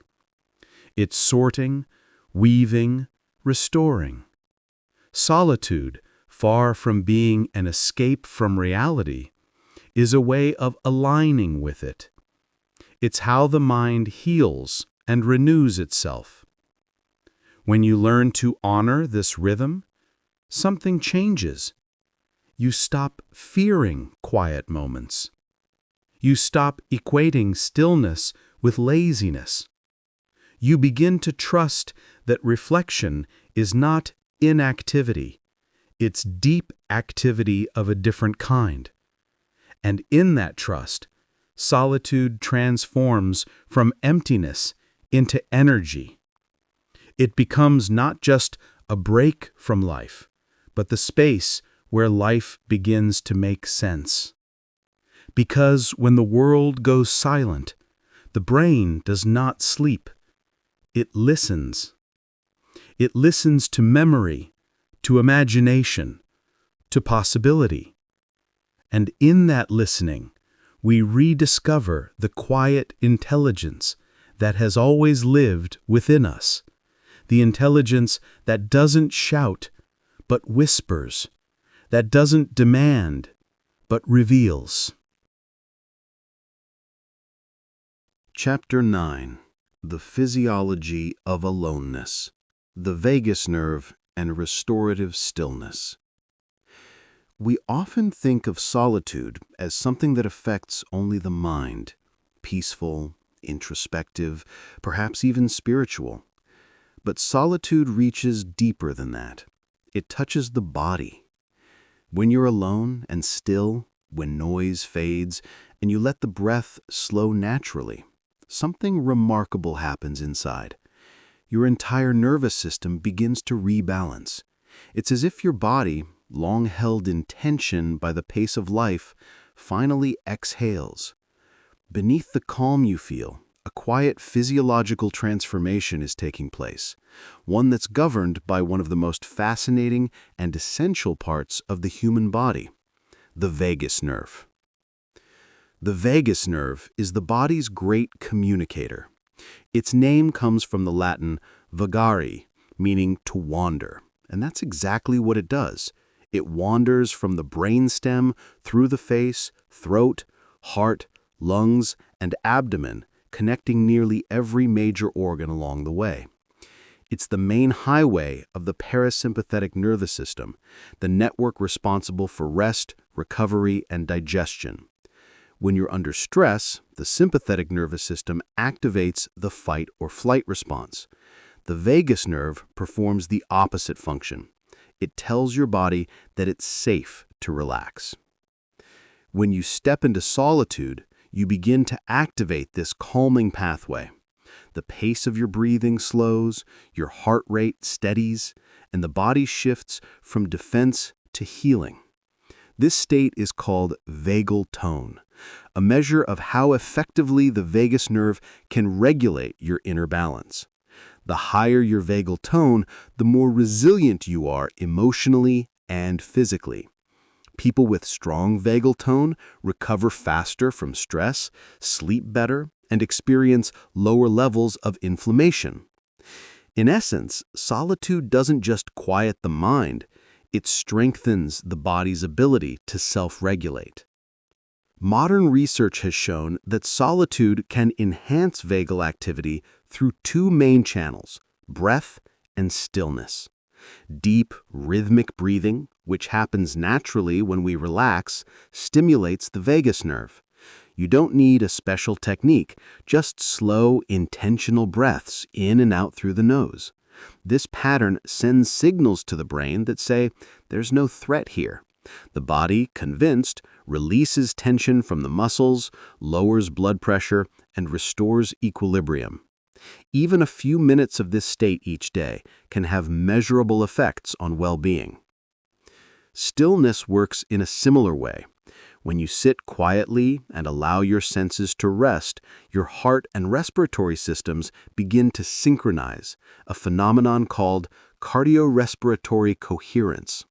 It's the body's version of harmony. Studies from the HeartMath Institute and other research centers have found that during such states, brain waves shift into slower, more stable rhythms, and emotional regulation improves. You literally become physiologically calmer. The inner and outer silences meet. But to appreciate what's happening, it helps to understand how the vagus nerve links body and emotion. This nerve is not merely physical, it's also deeply emotional. It's part of the body's social engagement system, responsible for the subtle dance of connection, tone of voice, facial expression, eye contact, and even empathy. When you speak softly, smile gently, or comfort someone, you're using your vagus nerve. When you feel soothed by another's presence, it's because your vagus nerve detects safety in their cues and calms your entire system. Solitude, then, becomes a form of self-soothing, a way to offer those same signals of safety to yourself. The psychologist Stephen Porges, who developed polyvagal theory, describes this beautifully. He explains that the vagus nerve doesn't only calm the body, it creates a sense of safety that makes connection, both internal and external, possible. When you learn to activate it consciously, you're not isolating yourself from life. You're preparing yourself to rejoin it with greater balance. Solitude thus becomes not detachment, but recovery, a necessary return to baseline before engaging with the world again. Think of what happens after a long day filled with social demands, screens, and responsibilities. Your sympathetic nervous system stays on high alert, scanning for tasks, messages, and obligations. You may feel restless even when nothing urgent remains. That's the body's stress circuitry still firing. But when you sit quietly, no notifications, no conversation, just gentle breathing, you allow the vagus nerve to send a different message. The day is done. You can rest now. Within minutes, your physiology begins to change.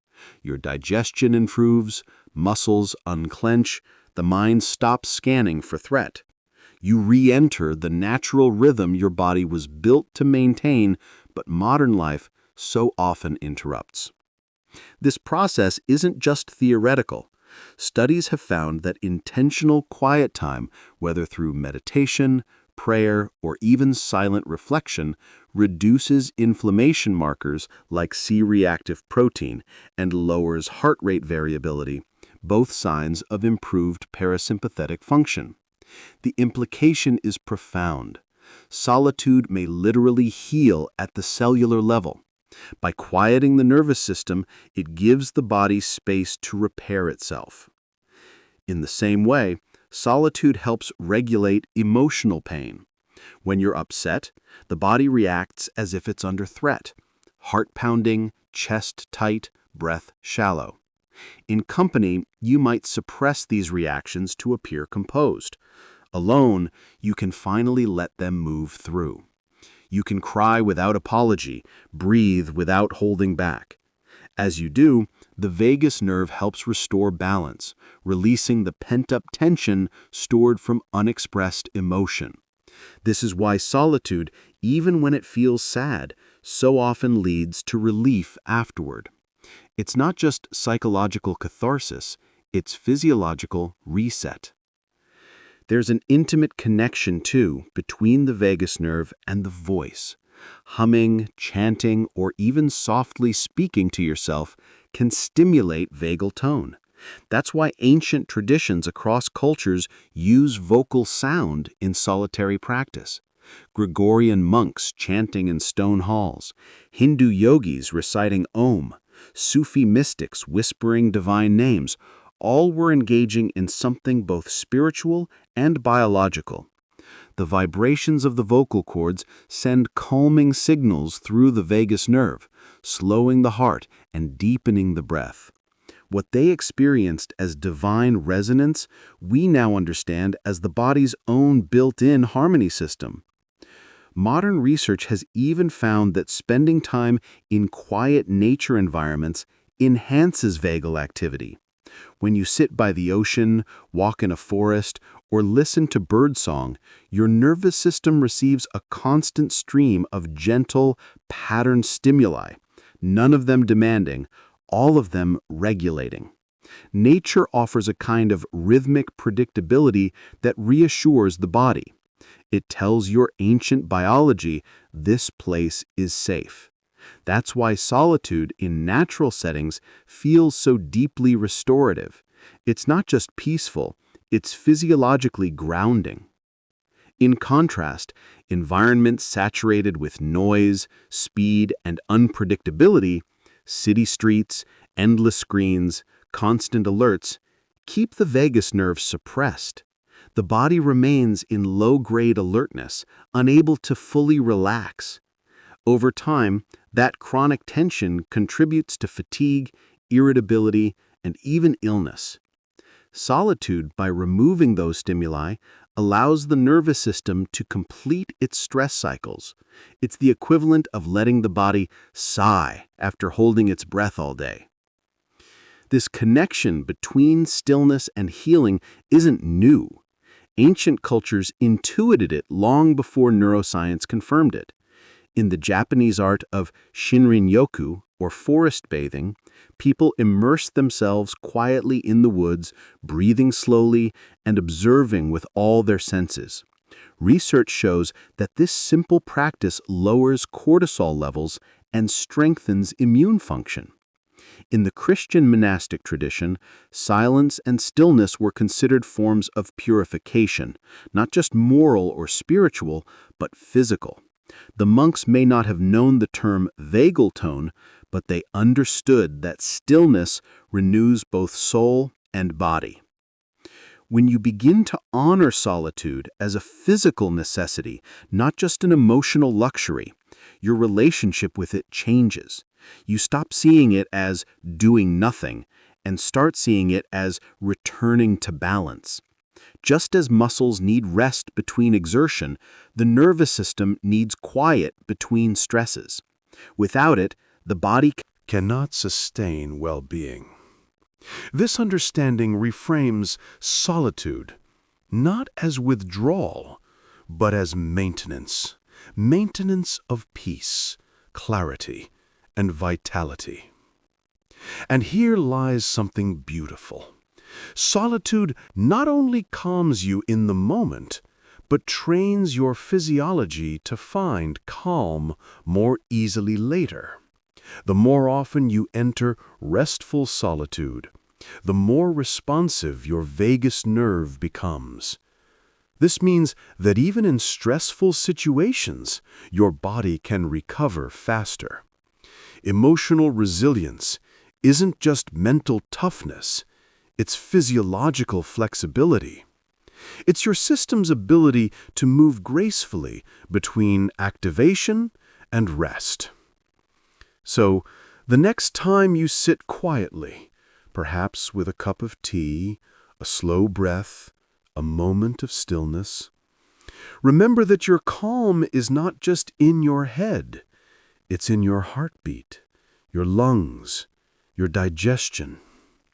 It's in the gentle pulse of the vagus nerve, weaving through your body like a thread of peace. You're not merely relaxing, you're repairing. You're strengthening the biological foundation for joy, compassion, and clarity. When solitude reaches the body this way, it stops being abstract philosophy and becomes something tangible, something you can feel in your chest and breath. It's the body's way of saying, "Thank you for listening. Thank you for slowing down. Thank you for letting me rest." Because in the stillness of aloneness, every cell remembers what safety feels like. And from that safety, a deeper vitality begins to grow. Chapter 10. The Psychology of Creativity. Solitude as a Catalyst for Insight. If emotional balance is one solitude's great gifts, then creativity is another. When the world grows quiet, imagination begins to speak. In solitude, ideas that were once faint whispers grow louder, clearer, and more surprising. This isn't coincidence. It's the natural rhythm of the creative mind. The same stillness that calms our emotions also unlocks the hidden chambers of originality. It's here, away from noise and performance, that the mind dares to wander into new territory. Throughout history, solitude has been the invisible companion of creation. Artists, scientists, writers, and philosophers have always known that silence nurtures inspiration. Vincent van Gogh painted his most luminous works in moments of deep solitude. Isaac Newton discovered the laws of gravity and motion during his quiet seclusion at Woolsthorpe Manor when the plague had emptied the universities. Virginia Woolf once wrote, "In solitude, we give passionate attention to our lives, to our memories, to the details around us." She understood that creativity thrives not in constant conversation, but in the still space where ideas have time to unfold. But what exactly happens in the mind during those solitary hours? Psychologists have studied this question for decades, and what they've found confirms what poets have always intuited. Creativity depends on incubation. When you're alone, without the pressure to respond or impress, your thoughts begin to wander. That wandering, what scientists call diffuse thinking, allows the brain to form connections that focused attention cannot. It's why solutions often arrive in the shower, on a walk, or during quiet reflection. Solitude lets the subconscious mind work freely, exploring combinations and patterns that linear logic overlooks. The creative process, though often romanticized, is rarely smooth. It moves in cycles: concentration, frustration, release, and revelation. Solitude provides the stage for all of these. During concentration, it shields you from interruption. During frustration, it offers patience. During release, it gives permission to rest. And during revelation, it provides the silence in which new insight can finally be heard. Neuroscience offers a fascinating explanation for this. When you stop forcing a problem and allow your mind to drift, a state known as mind wandering, your brain's default mode network becomes active. This network, the same one that thrives in solitude, integrates information across different areas of the brain. It's as if the mind takes the scattered pieces of experience and rearranges them into new patterns. Psychologists call this the incubation effect. In solitude, this process accelerates because the mind is free from external noise. It's not that solitude gives you ideas, it gives your ideas room to breathe. The psychologist Mihaly Csikszentmihalyi, who coined the term flow, found that the most creative people often seek solitude deliberately. In interviews with artists and inventors, he discovered a common thread. While collaboration was important, the breakthroughs always happened in private, during sustained focus or reflective wandering. As he put it, without solitude, no serious work is possible.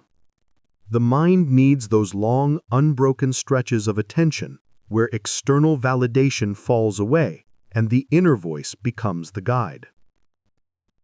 There's another layer to this. Solitude doesn't just allow creativity, it demands honesty. When you're alone, you can no longer create to please an audience or imitate what's popular. You create from authenticity, not approval. This is why solitude can feel both liberating and frightening. It confronts you with your real ideas, not borrowed ones. The writer May Sarton called solitude the richness of self, but she also warned that it requires courage. We have to be still to learn to hear our own music. In psychological terms, solitude helps reduce what's known as evaluation anxiety, the fear of being judged. In social settings, especially creative ones, people often censor their ideas before they're even spoken. Alone, the mind becomes bolder. It takes risks. It plays. That sense of playfulness, of experimentation without consequence, is vital for creative growth. You can sketch without expectation, write without editing, think without explaining. Solitude restores creativity's most essential ingredient, curiosity without pressure. Yet solitude also sharpens discernment. When you work alone, you begin to hear the subtle difference between what is truly inspired and what is merely habitual. In group environments, external feedback often guides your choices. In solitude, you must rely on intuition. That internal dialogue between inspiration and critical reflection is what shapes art into truth. The painter Agnes Martin once said, "The best things in life happen to you when you're alone." She didn't mean loneliness. She meant that purity of attention when you're no longer performing, when thought and feeling flow in one uninterrupted line. Even outside the arts, this principle applies. Scientific discovery, philosophical inquiry, and innovation all depend on the capacity to think independently, to resist groupthink long enough for original thought to take form. The ability to tolerate solitude is, in that sense, the ability to tolerate uniqueness. Every new idea begins as a deviation from the familiar, and solitude provides the emotional safety for that deviation to exist without immediate correction. Still, creativity in solitude is not about isolation. The most fruitful kind of aloneness is porous. It allows inspiration from the world to enter, but filters it carefully. Thoreau, during his 2 years at Walden Pond, was often visited by friends and neighbors. But those visits were brief, leaving him ample silence for reflection. His solitude was not escape, but refinement. He wrote, "I never found the companion that was so companionable as solitude." That companionship with oneself is what gives creative work its depth and integrity.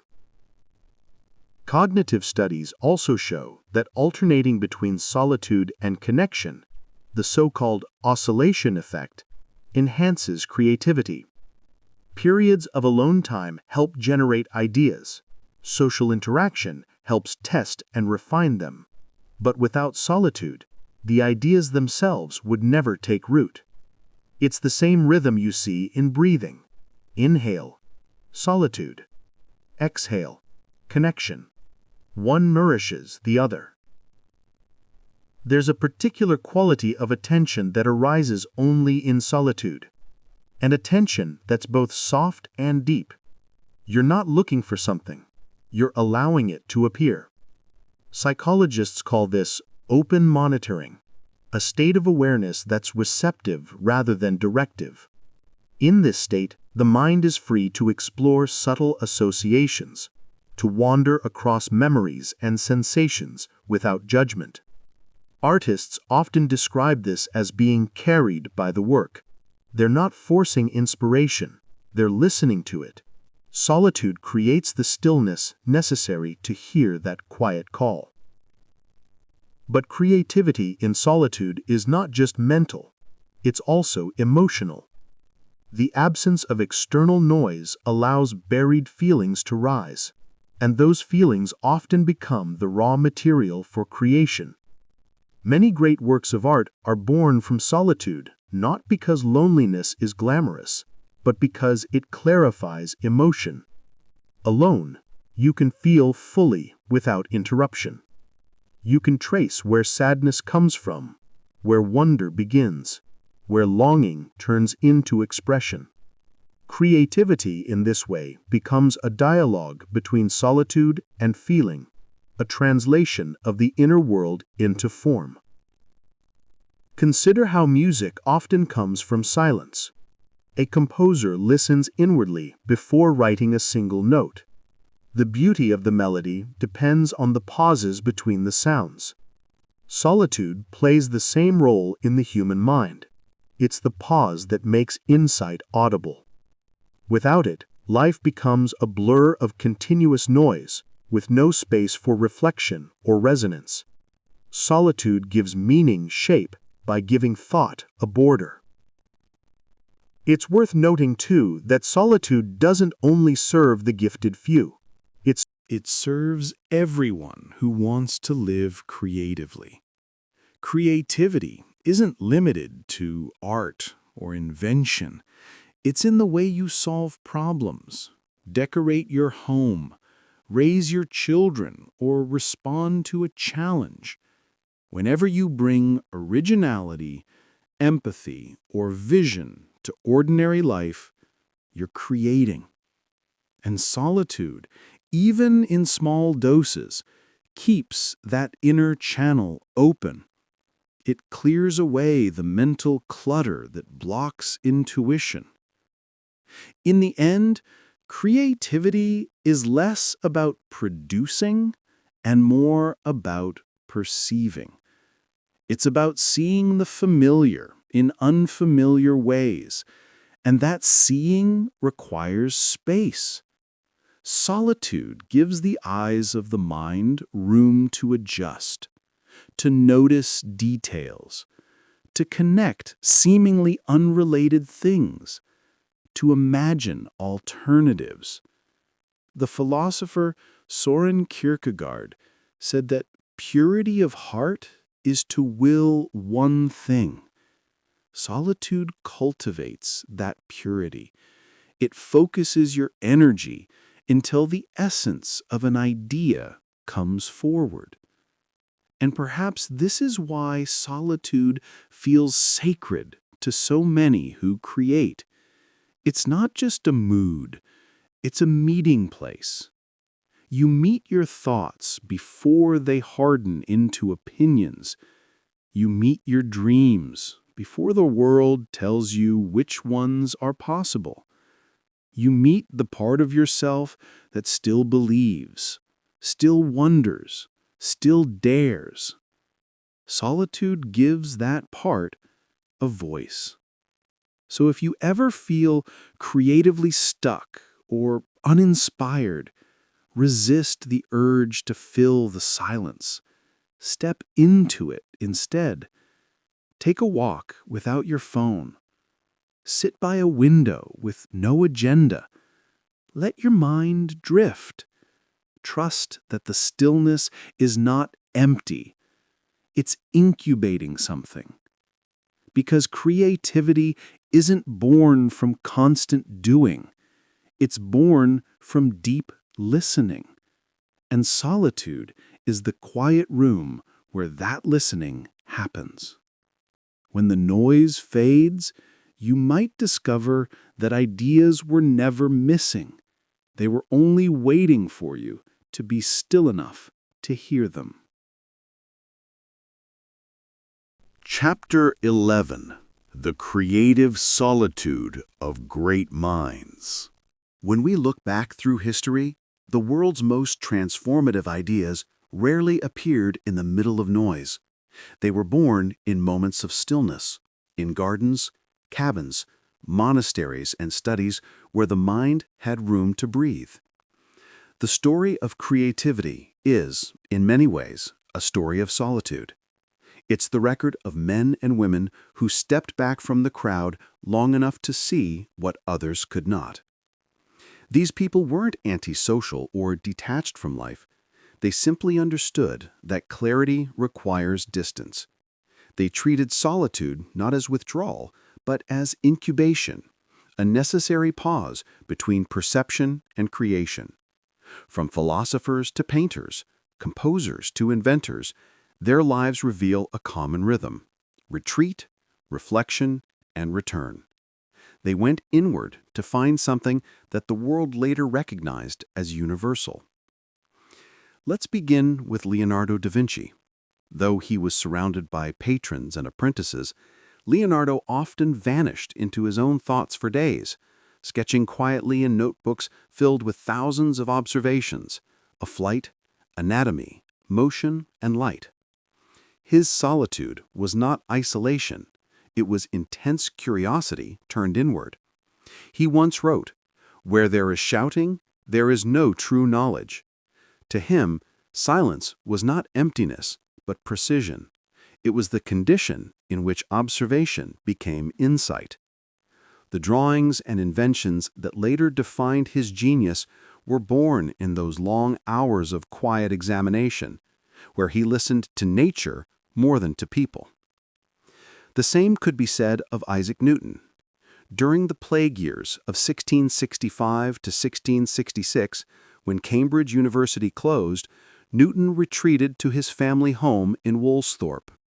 Alone in that quiet countryside, he experienced what he later called his year of wonders. In solitude, he developed the foundations of calculus, formulated the laws of motion, and conceived of gravity after observing the fall of an apple. Had he remained in the routine of teaching and conversation, those insights might have taken years longer, or not come at all. Solitude gave Newton something modern life often withholds: uninterrupted time to think deeply. Writers, too, have always turned to solitude as their creative well.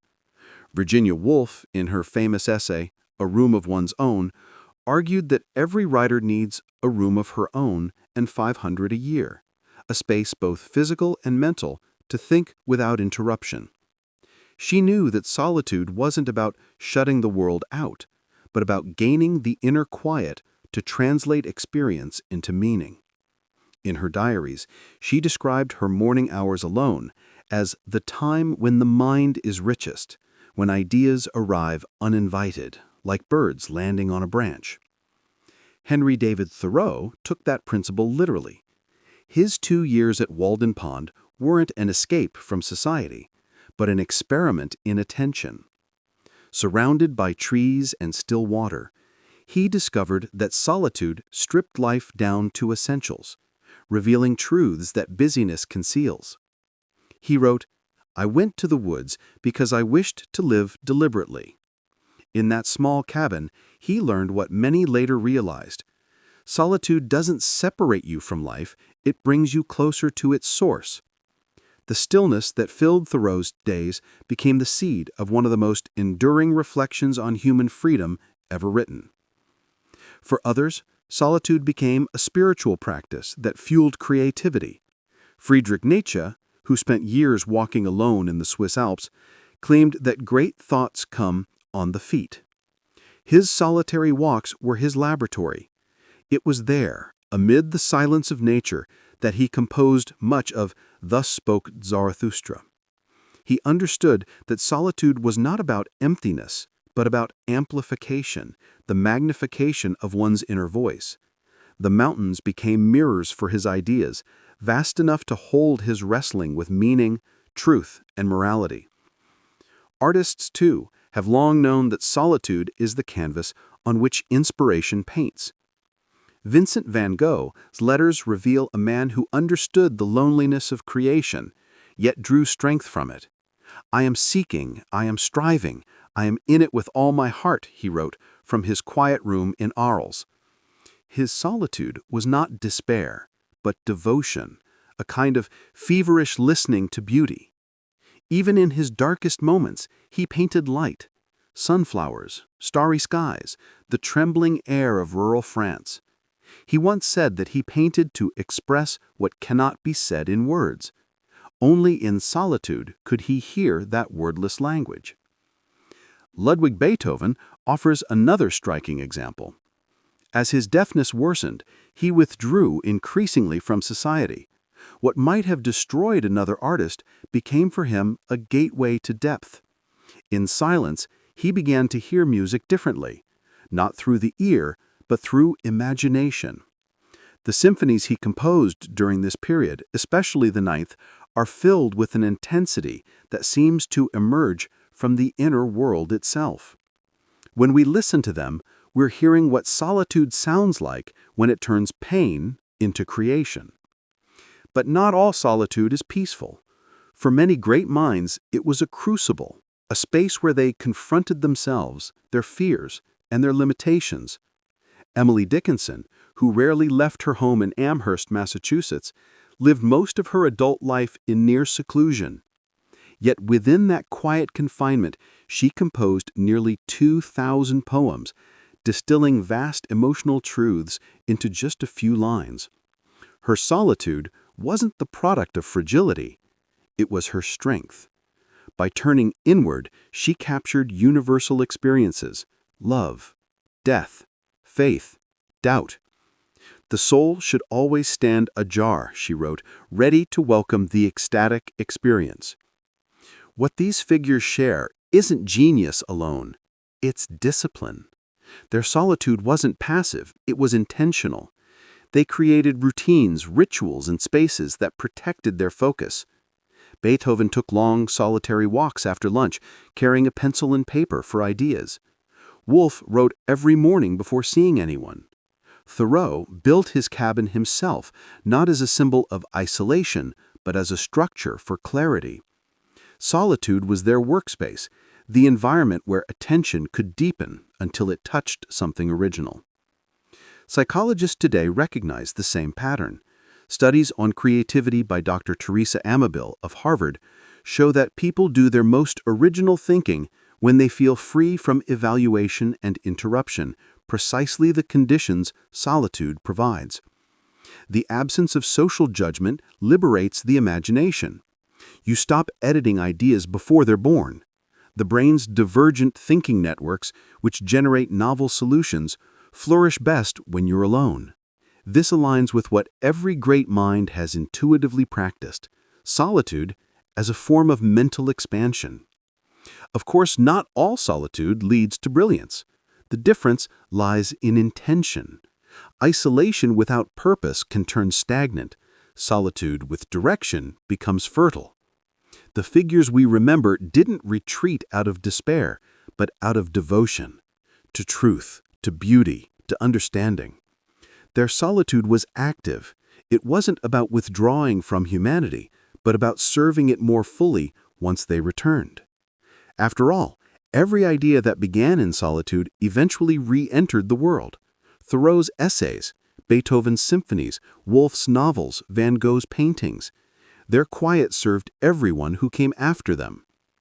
Modern culture often romanticizes the creative recluse, but that image misses the point. Solitude is not about walling yourself off, it's about tuning yourself in. The most fruitful solitude is spacious, not confining. It opens the senses, sharpens perception, and connects you to something larger than your own mind. Whether it's the whisper of intuition, the rhythm of nature, or the pattern of thought itself, solitude helps you perceive what is usually drowned out by daily life. We can all learn from that. You don't need a mountain cabin or a monastery to experience creative solitude. A quiet hour at dawn, an afternoon walk without a phone, a weekend of digital silence, these are modern equivalents. The goal isn't to escape the world, but to step far enough back to see it more clearly. When you do, you begin to notice what others overlook: the texture of light on a wall, the rhythm of your own breath, the quiet logic beneath confusion. These are the raw materials of insight. If there's one thread connecting all the great minds who found inspiration in solitude, it's this: they trusted silence. They trusted that stepping away was not laziness, but listening. They trusted that the world's deepest patterns could only be heard when noise subsided. In their solitude, they weren't fleeing life, they were in conversation with it at its most profound level. And perhaps that's the truest mark of creative solitude.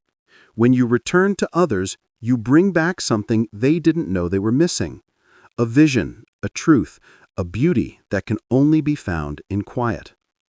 Because every great work begins The same way, with someone alone in a room, listening, not to the world's noise, but to the whisper that becomes a symphony. Chapter 12. Learning to be bored. The gateway to intrinsic motivation. There's a quiet moment that almost everyone tries to escape. You know it well. That feeling when time slows down, when there's nothing to check, nothing to scroll, nothing demanding your attention, and your mind whispers, "I'm bored."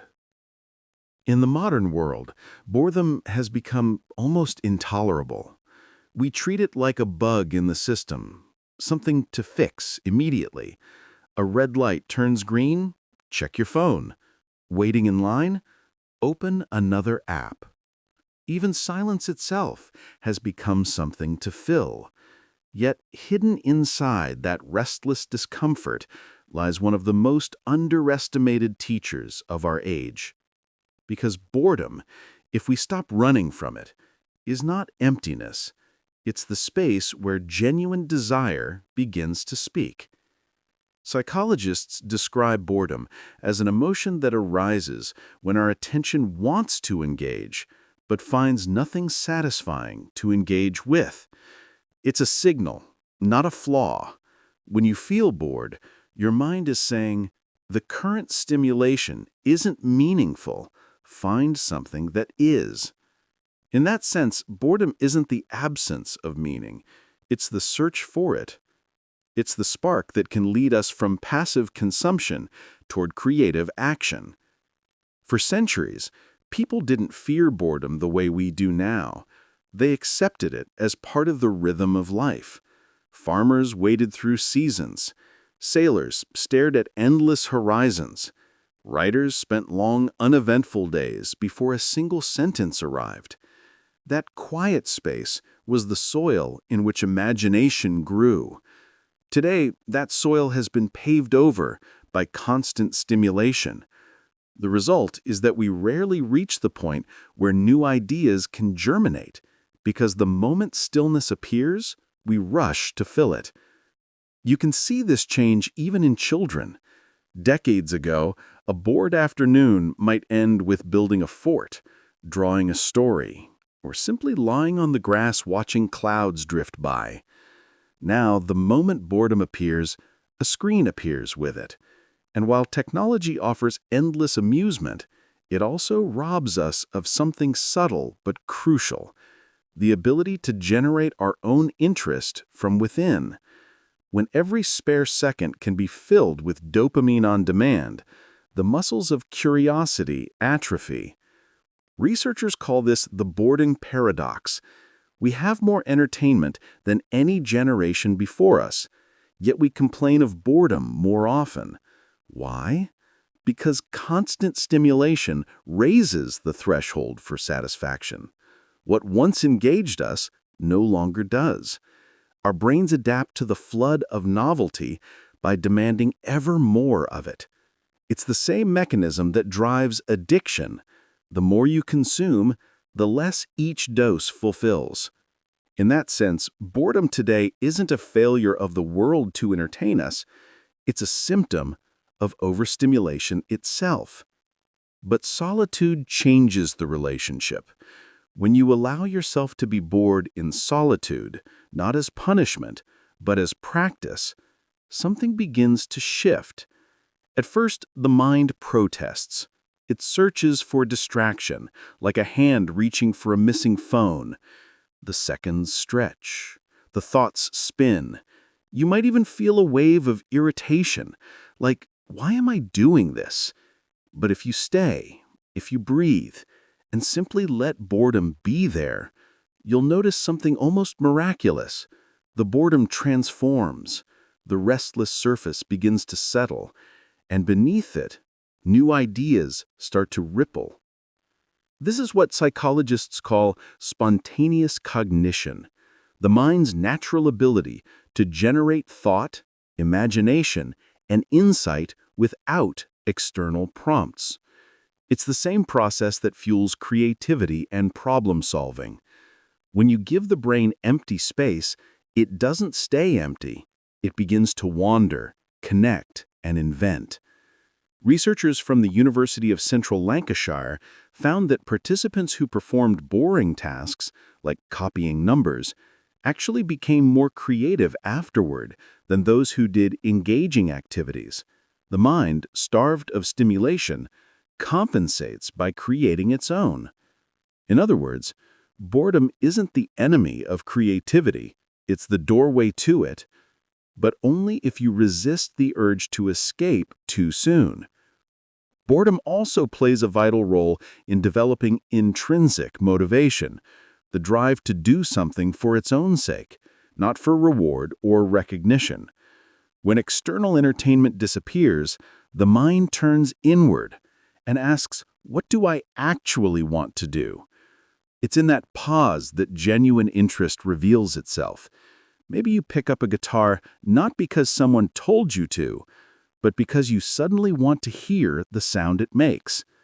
Maybe you start writing, sketching, or fixing something not for approval, but for the quiet pleasure of engagement itself. That shift from external to internal motivation is where creativity becomes self-sustaining. Psychologist Edward Deci, who pioneered research on intrinsic motivation, found that people feel most alive when their actions arise from genuine curiosity and choice, not compulsion. This state, sometimes called autonomy of interest, thrives only when the noise of external incentives fades. Solitude and even mild boredom create that silence. They give the psyche enough breathing room for self-directed energy to emerge. Yet, we rarely let that happen. Modern culture idolizes productivity on one end and entertainment on the other, leaving little space for what lies between. We're taught to either work hard or relax hard, to be efficient or be amused. But boredom sits quietly in the middle, asking, who are you when neither working nor consuming? It's a confronting question, because in that gap, you can no longer define yourself by output or input. You meet yourself as you are, unoccupied, unlabeled. That's where authenticity begins. There's an old saying, only boring people get bored. But that's not true.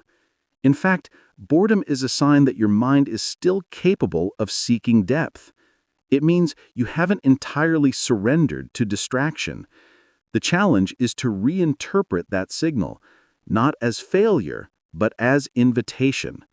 When you feel bored, ask, what does my mind want right now that the current moment isn't giving? The answer might be movement, creation, reflection, or rest. Either way, it's a message from within, guiding you back to yourself. Philosophers have long intuited this. The Danish thinker Søren Kierkegaard called boredom the root of all evil, only in the sense that it propels us to create. It's the tension that pushes us toward meaning. Blaise Pascal wrote that all of humanity's problems stem from the inability to sit quietly in a room alone. Yet paradoxically, that stillness is where the deepest motivation arises, because when you can sit quietly and endure your own restlessness, you begin to notice what truly calls you, not what's loudest, but what's truest. In solitude, boredom becomes a mirror. It reflects the gap between who you are and what engages you. If you feel chronically bored, it may not mean life is dull. It may mean you've drifted too far from your genuine interests. The cure is not more stimulation, but more sincerity. Ask yourself, when was the last time I did something purely because it fascinated me, not because it advanced a career, impressed someone, or earned a like, but because it sparked wonder?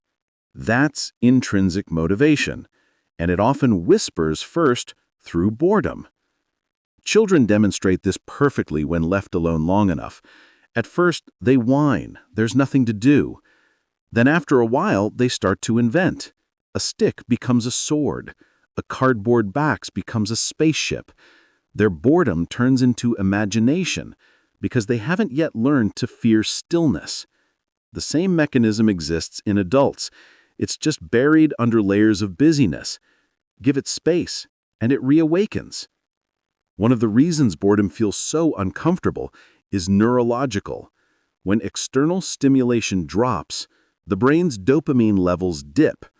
Dopamine isn't just the pleasure chemical, it's the motivation signal, the neurochemical that drives us to seek reward.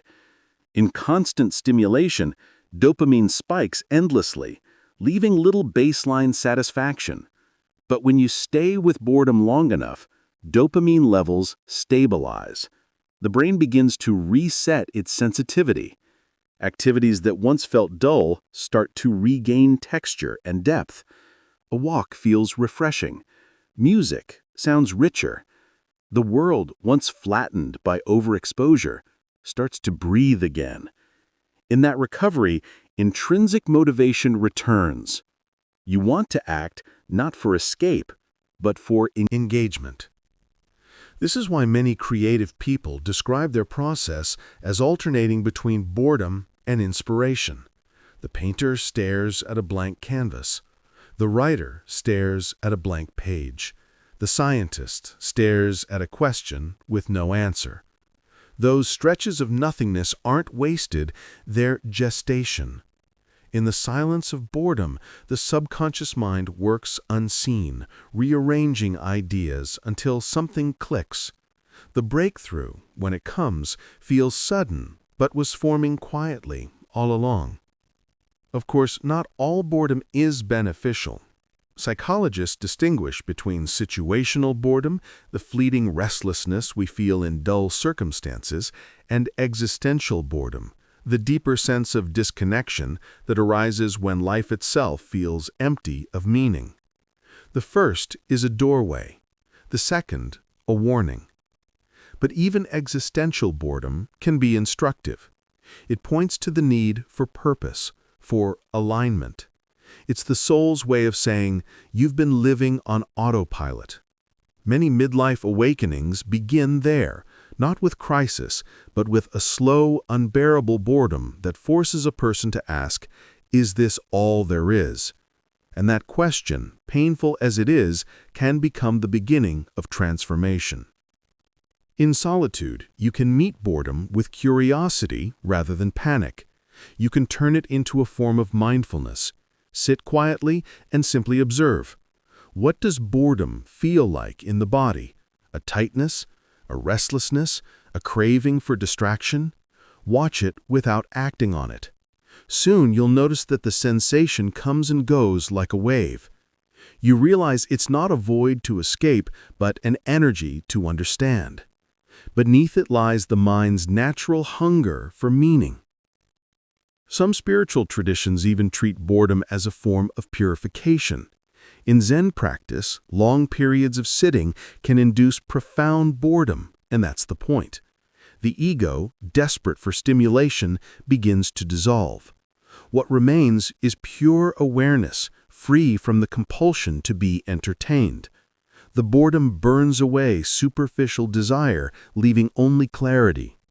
That's why Zen masters sometimes say, when you're bored enough, enlightenment begins. Modern life rarely grants us that patience. We confuse excitement with happiness and stimulation with purpose.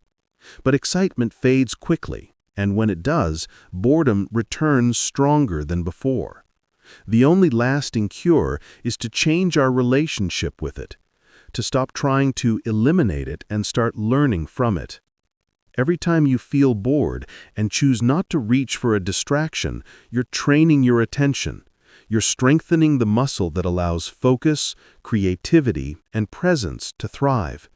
You're learning to draw energy from within rather than constantly depending on what's outside. This practice also restores a lost rhythm to life. Think of a musical score. Without rests, the melody would collapse into noise. Boredom is the rest note in the composition of consciousness. It's what gives shape to engagement. Without it, pleasure itself loses flavor. When you let boredom have its place, you reintroduce contrast, and contrast is what makes life vivid. There's another dimension to this, ethical freedom. When you no longer fear boredom, you become less susceptible to manipulation. Much of the modern attention economy runs on exploiting our intolerance for stillness. Every notification, every headline, every autoplay video is designed to prevent you from sitting with yourself. The moment you can do that, you step outside the system. You reclaim agency over your attention, the most valuable resource you have. Solitude becomes not withdrawal, but rebellion. So how can you begin to practice this in daily life? Start small. Leave small pockets of unfilled time. Don't reach for your phone in every lull. Take a walk without headphones. Let a quiet moment at home remain quiet. When the urge to check something arises, just notice it. You're not denying pleasure, you're rebalancing it. Over time, you'll find that boredom loses its edge. It turns from enemy to ally. You might even begin to look forward to it, because after the restlessness fades, there's a sweetness, a gentle pulse of curiosity. You begin to notice details you used to overlook, the play of light on a wall, the rhythm of your own breathing, the way ideas float up when you stop chasing them. In that quiet attentiveness, life regains its richness. You rediscover what philosophers and poets have always known, that wonder doesn't come from constant novelty, but from renewed perception. In solitude, boredom teaches patience. It teaches you to wait, not passively, but receptively. It reminds you that not every moment has to be filled to be valuable, that the most meaningful insights often arrive in silence, and that the self, when given space, will eventually generate its own light. So the next time you feel that restless tug, the urge to scroll, to switch, to escape, pause. Feel the boredom fully. Let it wash over you. Somewhere within that quiet ache, your true motivation is waiting. Not the kind sparked by reward or recognition, but the kind that rises naturally, like breath. That's intrinsic motivation, the energy of life itself, flowing freely once you stop trying to fill the silence. Because boredom, in the end, is not the absence of meaning. It's the invitation to create it. Chapter 13. Solitude and Decision-Making. Clarity through Distance. There's a moment we all know too well, when our heads are crowded with choices and every option starts to blur. We talk it through with friends, we make lists, we weigh pros and cons, and yet clarity refuses to come. The more people we ask, the noisier the decision becomes. But then, sometimes, after stepping away, after a long walk alone, or an hour of quiet, something shifts. The answer appears, almost effortlessly. That is the quiet power of solitude in decision-making. It isn't about withdrawing from life. It's about stepping far enough back that you can finally see the whole picture. In our hyperconnected world, almost every decision is made in an atmosphere of input. We crowdsource opinions, scroll through comparisons, read endless reviews. And while information can be helpful, too much of it creates decision fatigue, a mental exhaustion that dulls judgment.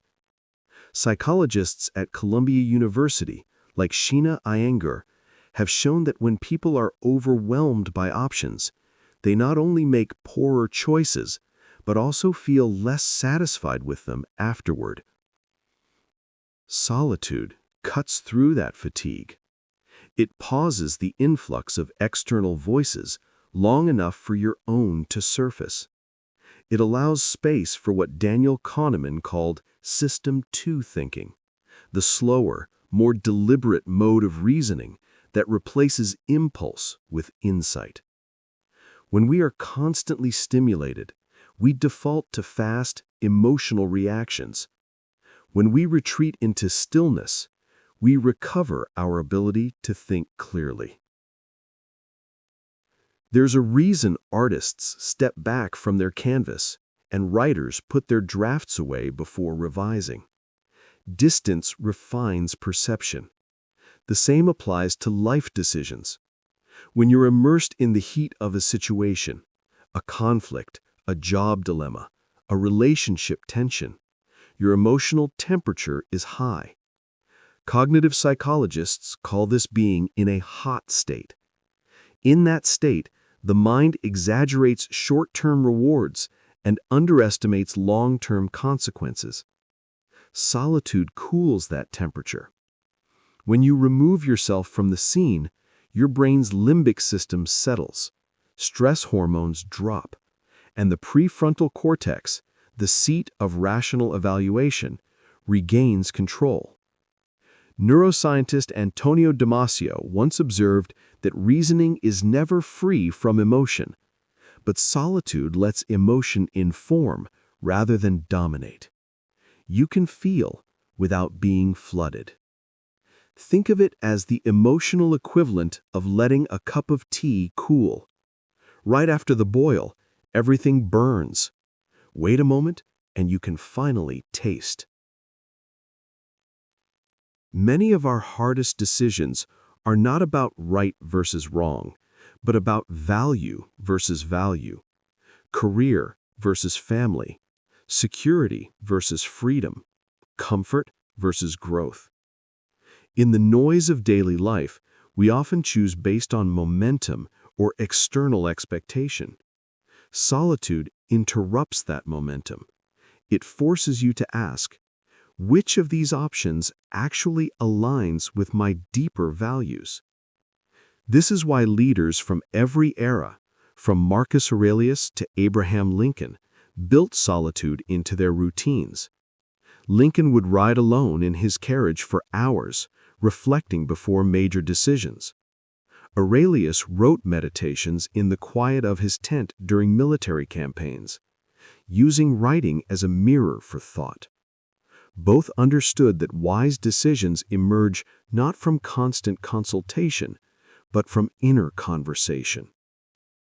Psychologist Viktor Frankl called this the space between stimulus and response. Within that space, he said, lies our power and our freedom. Solitude expands that space. It gives us time to notice what's driving us: fear, pride, compassion, love, and to choose consciously rather than react automatically. There's another reason solitude sharpens decision-making. It shields us from social contagion. Human beings unconsciously mirror the judgments and emotions of those around them. Experiments in behavioral economics show how quickly our opinions bend toward the group. Even financial traders, supposedly guided by data, take riskier bets when surrounded by others doing the same. In solitude, the echo chamber fades. You begin to hear which beliefs are truly yours and which were merely inherited from the crowd. This is why some of the clearest strategic thinking, from military planning to scientific breakthroughs, has occurred in deliberate isolation. The mind, unpressured by group consensus, can finally afford to be honest. But honesty is uncomfortable. When no one else's voice drowns your own, you might hear doubts you've avoided or truths you've postponed. Solitude doesn't always give easy answers. Sometimes it reveals the ones you've been resisting. That's what makes it powerful. In solitude, reflection becomes dialogue. You ask yourself questions without rushing to answer. What am I afraid will happen if I choose this? What am I really trying to protect? What would I decide if no one else ever knew about it? Journaling can help externalize this process. By writing thoughts down, you slow them to the speed of handwriting, which forces clarity. Neurological studies show that expressive writing reduces emotional intensity and activates analytic regions of the brain. In solitude, a notebook becomes both mirror and map. It reflects what you feel and helps you navigate what you find. Walking works the same way. The philosopher Friedrich Nietzsche claimed that all truly great thoughts are conceived while walking. Modern neuroscience agrees. Gentle, rhythmic movement synchronize both hemispheres of the brain, encouraging associative thinking. So the next time you feel stuck between options, don't reach for another opinion. Go for a solitary walk. Let the world pass by without commentary. Decisions often clarify themselves when the body moves and the mind drifts. When decisions are made in haste or under pressure, regret tends to follow. We replay what-ifs and alternative scenarios, wondering if more thought would have helped. Solitude, practiced beforehand, prevents that spiral. It inserts deliberation before action. It reminds us that every yes carries a hidden no, that each path chosen leaves another unexplored, and that peace comes not from avoiding trade-offs, but from accepting them consciously. Studies in moral psychology reveal that people who cultivate reflective solitude are better at counterfactual thinking, imagining what could happen and learning from it without being trapped by it. They plan, decide, and then release. Their satisfaction doesn't depend on perfection, but on alignment. This was my choice, made in awareness. That's a quiet form of integrity. One of the most reliable findings in cognitive psychology is the incubation effect, the phenomenon where taking a break from a problem leads to better solutions. Researchers at the University of Amsterdam found that people who slept on it or took time alone before deciding on complex issues made significantly more consistent and value-aligned choices than those who decided immediately. Why? Because during rest or solitude, the unconscious mind continues to process information in the background. The default mode network, active when the brain is not focused on external tasks, integrates disparate ideas and emotional cues. That's why answers sometimes arrive in the shower, during a drive, or on a quiet morning. Your mind needed solitude to connect the dots. So the next time you're faced with an important decision, remember that thinking harder is not always thinking better. Sometimes the best thing you can do is step away, into silence, into nature, into yourself, and let clarity find you. Our culture idolizes decisiveness. Move fast, take action, don't overthink. And while momentum has its place, wisdom often hides in slowness.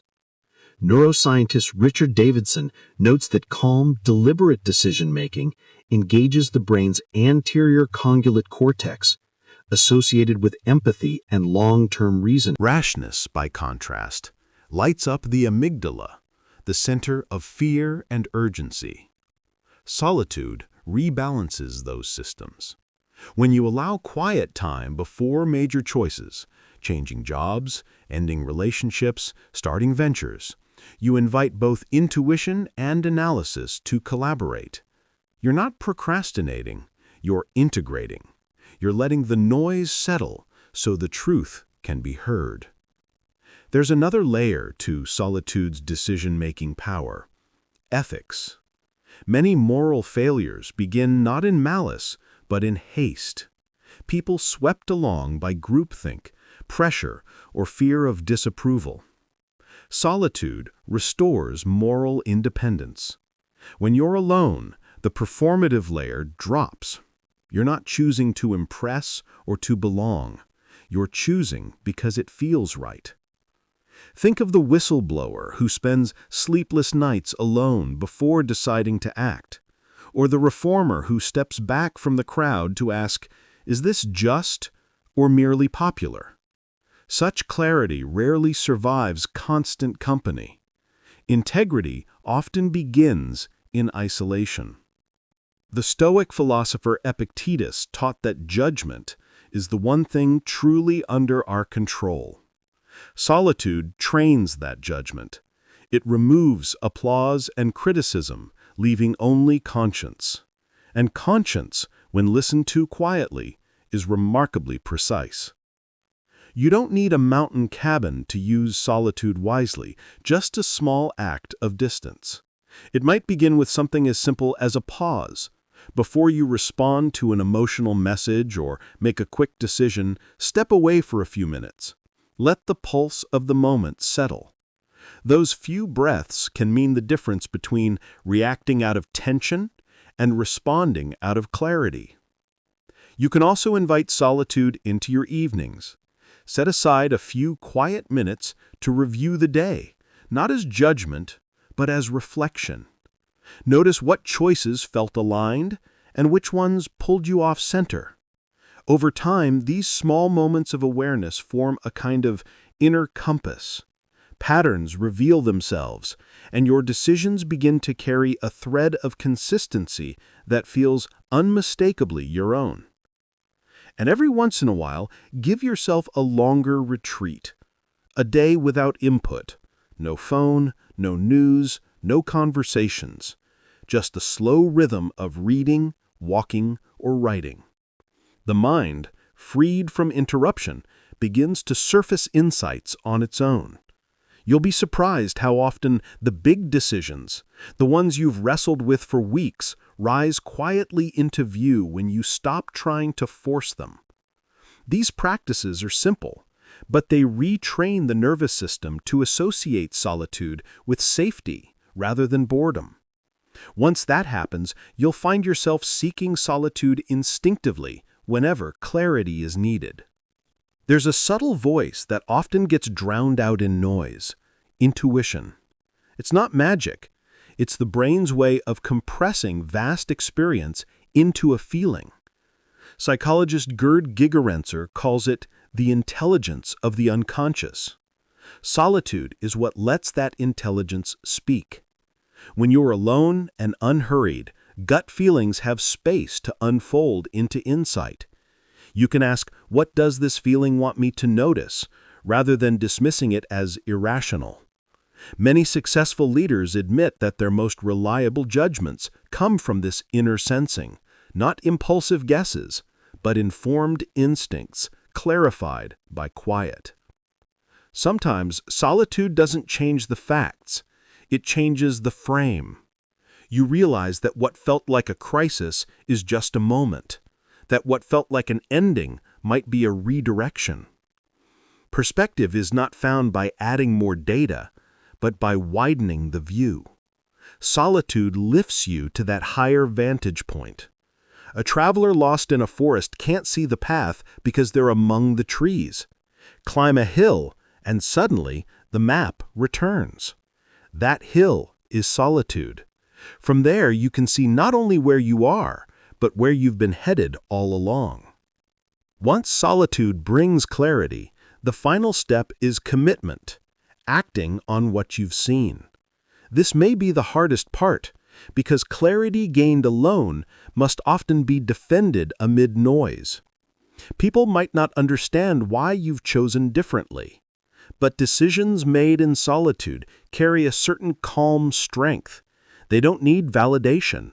They rest on understanding. The philosopher Seneca wrote, "No person was ever wise by chance.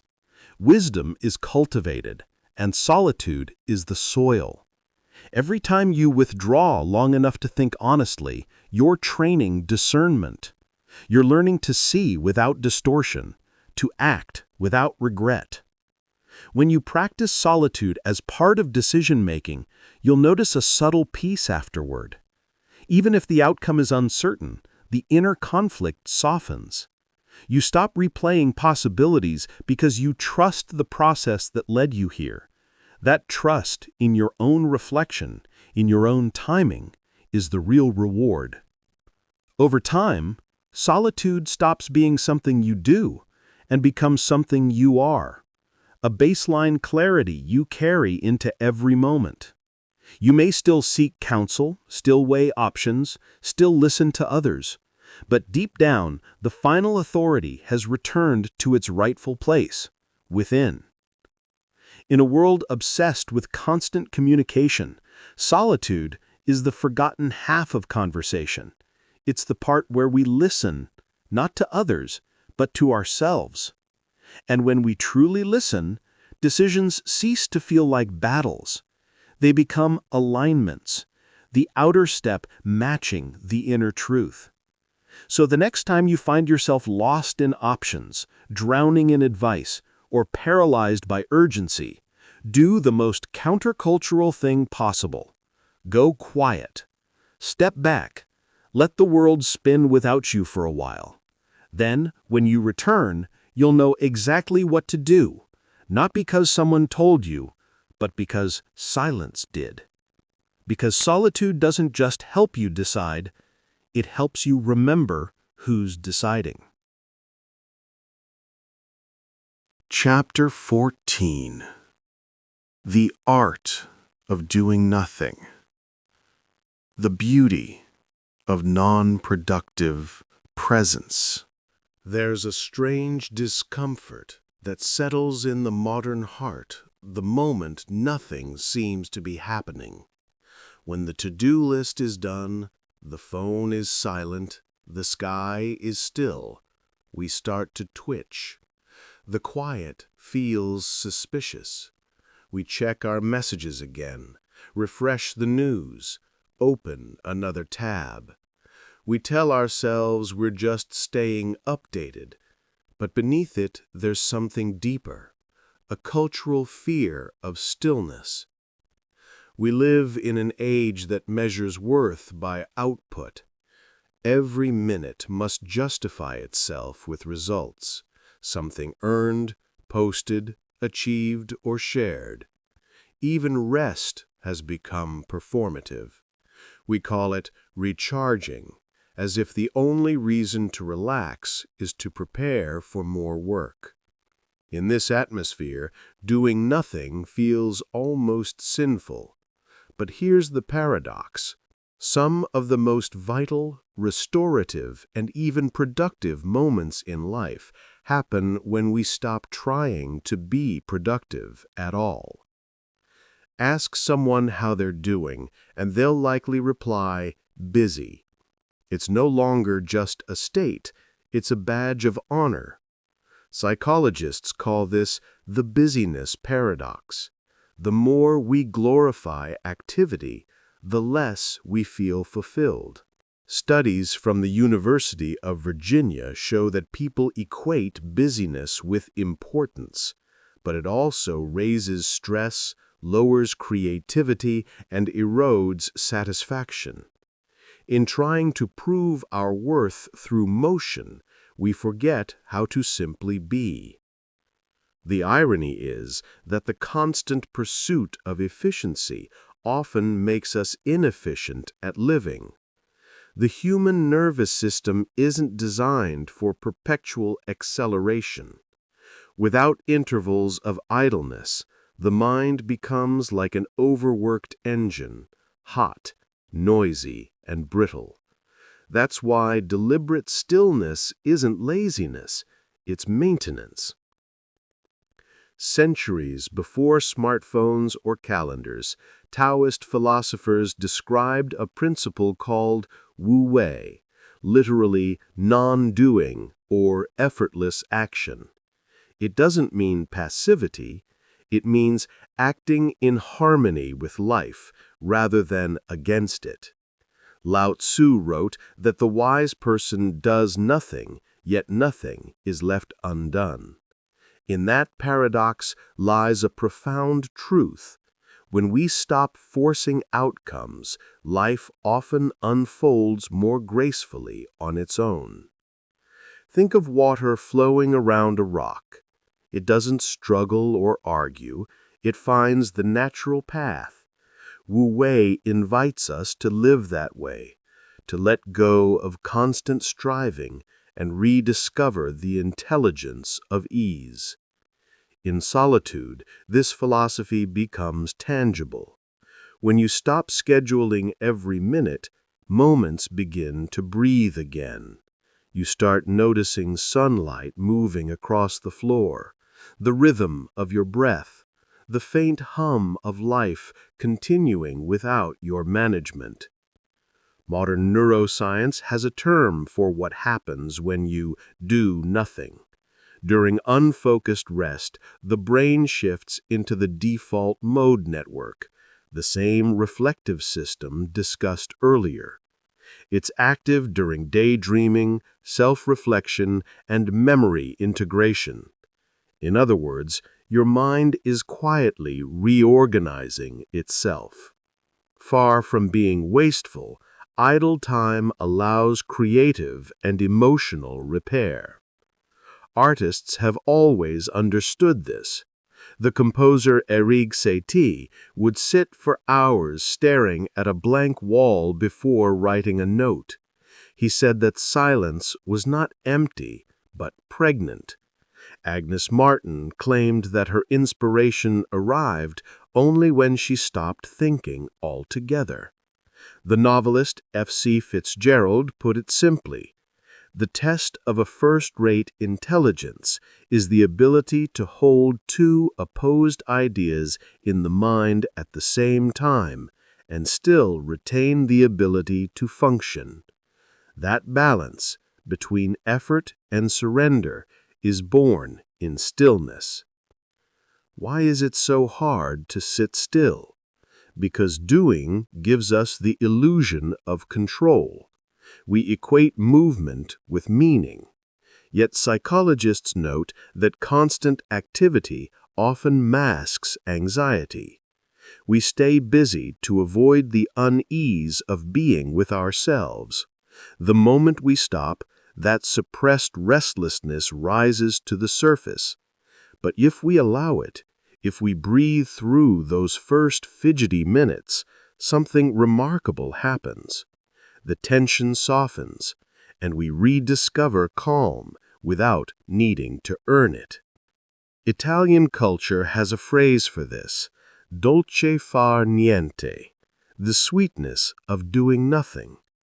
It isn't laziness, it's presence. It's the joy of existing without agenda, savoring coffee, listening to rain, watching the world unfold without interfering. Psychologically, these unstructured moments restore what researchers call attentional capacity. After even short periods of mental rest, people perform better on memory and problem-solving tasks. The brain, like a muscle, strengthens during recovery. Have you ever noticed how solutions appear after a nap, a shower, or a quiet walk? That's the body's wisdom at work. When effort pauses, integration begins. The scattered pieces of experience find coherence. Doing nothing, paradoxically, becomes the most efficient thing you can do. Even rest in our culture has been colonized by productivity. We meditate to improve focus, journal to increase output, practice mindfulness to optimize performance. The language itself betrays our addiction to results. True rest has no ulterior motive. It isn't a strategy. It's surrender. You don't meditate to become a better worker. You meditate because consciousness longs to breathe. You don't take a walk to count steps. You walk because your body enjoys moving through air. The moment rest becomes a means to an end, it ceases to be rest. Non-doing asks for nothing more than presence, the courage to let a moment be meaningless and still complete. Nature has no anxiety about idleness. Winter trees don't apologize for their stillness. They know it's part of the cycle. Fields lie fallow so the soil can regain fertility. The ocean withdraws in tide before returning with force. Our bodies, too, follow this rhythm. Inhale and exhale, wake and sleep, tension and release. To reject stillness is to rebel against our own design. When you spend time in solitude, you begin to notice how everything living oscillates between doing and being. Birds rest between flights. Flowers close at dusk. Even stars seem to pulse. To live well is not to push endlessly forward, but to participate in this larger breathing of existence, a rhythm older than ambition. At the root of our resistance lies a fear, the fear of wasted time. But time isn't wasted when it nourishes awareness, a moment of genuine presence, watching clouds drift, listening to silence, can restore more vitality than hours of forced efficiency. What matters isn't how much we accomplish, but how deeply we experience what is. In solitude, this becomes obvious. You start noticing that moments expand when you stop trying to fill them. The mind, unhurried, becomes spacious. Minutes stretch into timelessness. Doing nothing, then, isn't absence. It's fullness without effort. Non-doing doesn't require monasteries or retreats. It can weave through ordinary life. When you drink tea, taste it fully instead of multitasking. When you walk, feel each step without rushing to arrive. When you pause between tasks, resist the reflex to check your phone. Let those tiny intermissions remain untouched. They are doorways into presence. At first, you may feel restless, as if you're wasting time. But slowly the body remembers a forgotten rhythm, the pleasure of simply existing. The nervous system relaxes. Creativity begins to hum softly beneath the surface. In that quiet, small realizations often appear. Not grand epiphanies, but gentle understandings about what truly matters. Tao Te Ching teaches that when nothing is done, nothing is left undone. This line confuses modern minds, trained to equate action with progress. But what it means is that harmony arises when action flows naturally from stillness. In solitude, when you stop forcing decisions, clarity ripens on its own. When you stop chasing outcomes, right timing reveals itself. Imagine holding water in your hand. The tighter you grip, the more it escapes. The looser your hold, the more it stays. Life works the same way. Non-doing isn't withdrawal, it's receptivity. It's allowing events to unfold through you, rather than trying to control them. History quietly honors those who understood this art. Charles Darwin called himself a slow thinker and credited his daily idle walks for his deepest insights. The Japanese concept of ma, the interval between things, recognizes that emptiness gives shape to everything. In music, it's the pause between notes that creates rhythm. In conversation, silence gives words their weight. In life, the moments of stillness give meaning to motion. Ultimately, the art of doing nothing is an art of trust. Trust that existence continues beautifully without your constant intervention. When you let a moment simply be, without labeling it useful or useless, you begin to feel a subtle freedom. You no longer need to justify your presence on Earth by your productivity. You start to understand that being alive is already the miracle. That realization doesn't make you passive, it makes you peaceful. When you act again, you act from wholeness rather than haste.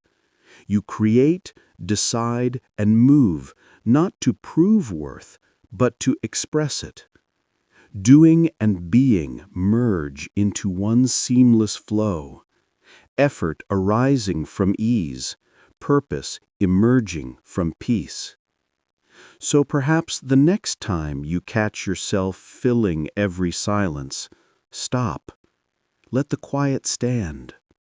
Sit by the window. Watch the light change. Feel the air move through your lungs. Nothing extraordinary needs to happen. You are witnessing life in its simplest, most honest form. The world will still spin. The emails will wait. The future will unfold. But for a brief moment, you'll remember what all the striving was for, to feel this aliveness, this ease, this unearned contentment. Doing nothing is not negligence, it's nourishment. It's the pause that keeps the melody of life in tune. It's the space in which you return to yourself.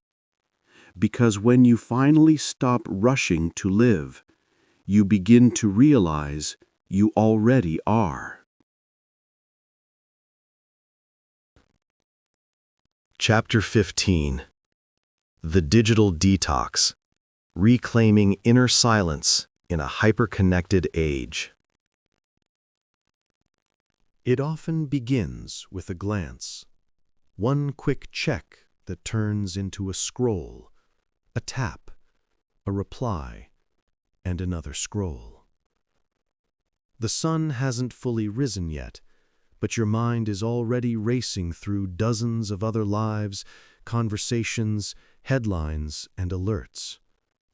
You tell yourself you'll stop after 5 minutes. 40 minutes later, you're still there, half awake, half anxious, already behind on a day that hasn't even started. Modern life hums at this constant frequency, a steady, low-grade vibration of attention that never quite rests. Every sound, every screen, every notification pulls a small piece of us outward, and slowly, almost imperceptibly, we begin to forget what silence feels like. A few years ago, researchers at the University of Texas at Austin conducted an experiment that has since become famous. They asked participants to perform cognitive tasks, simple memory and focus tests, while their smartphones sat on the desk, face down. The phones were turned off, silent, doing nothing at all. Yet even in that state, the participants' scores dropped significantly. The very presence of the phone, researchers concluded, reduced available cognitive capacity. Their minds were partially elsewhere, still tethered to the digital world, even in its absence. That's the strange truth of the hyperconnected age. We are never fully present, even when we think we are. For most of human history, silence was unavoidable. You woke with the light, heard the wind, the birds, the voices of those nearby, and nothing else. Today, silence has become an endangered experience. A 2023 report from Data Reportal estimates that the average person spends over 6 hours and 37 minutes online each day, with nearly half of that on mobile devices. Our first instinct upon waking and our last before sleeping often involves a screen.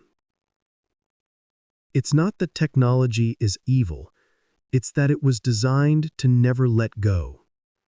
Every app, every notification tone is tuned to exploit what behavioral scientists call variable reward conditioning, the same psychological mechanism that makes slot machines addictive. The uncertainty of what we might see next, a message, a like, a comment, triggers a surge of dopamine, the neurotransmitter associated with anticipation and pleasure. Over time, this constant stimulation rewires our baseline of satisfaction. We need more input to feel the same spark. Dr. Anna Lembke of Stanford University, author of Dopamine Nation, calls this the pleasure-pain balance. When pleasure spikes too frequently, the brain compensates by dulling its sensitivity. We feel restless when idle, anxious when disconnected. Silence itself becomes uncomfortable, like withdrawal. In a sense, we have become allergic to stillness. Digital life gives us the appearance of connection, messages, emojis, updates, but often without the depth of presence that true connection requires. The psychologist Sherry Turkle from MIT describes this in her book Reclaiming Conversation. We are alone together, connected through technology, yet isolated in reality. Her studies show that the more time people spend interacting through screens, the lower their capacity for empathy and sustained attention in face-to-face conversations.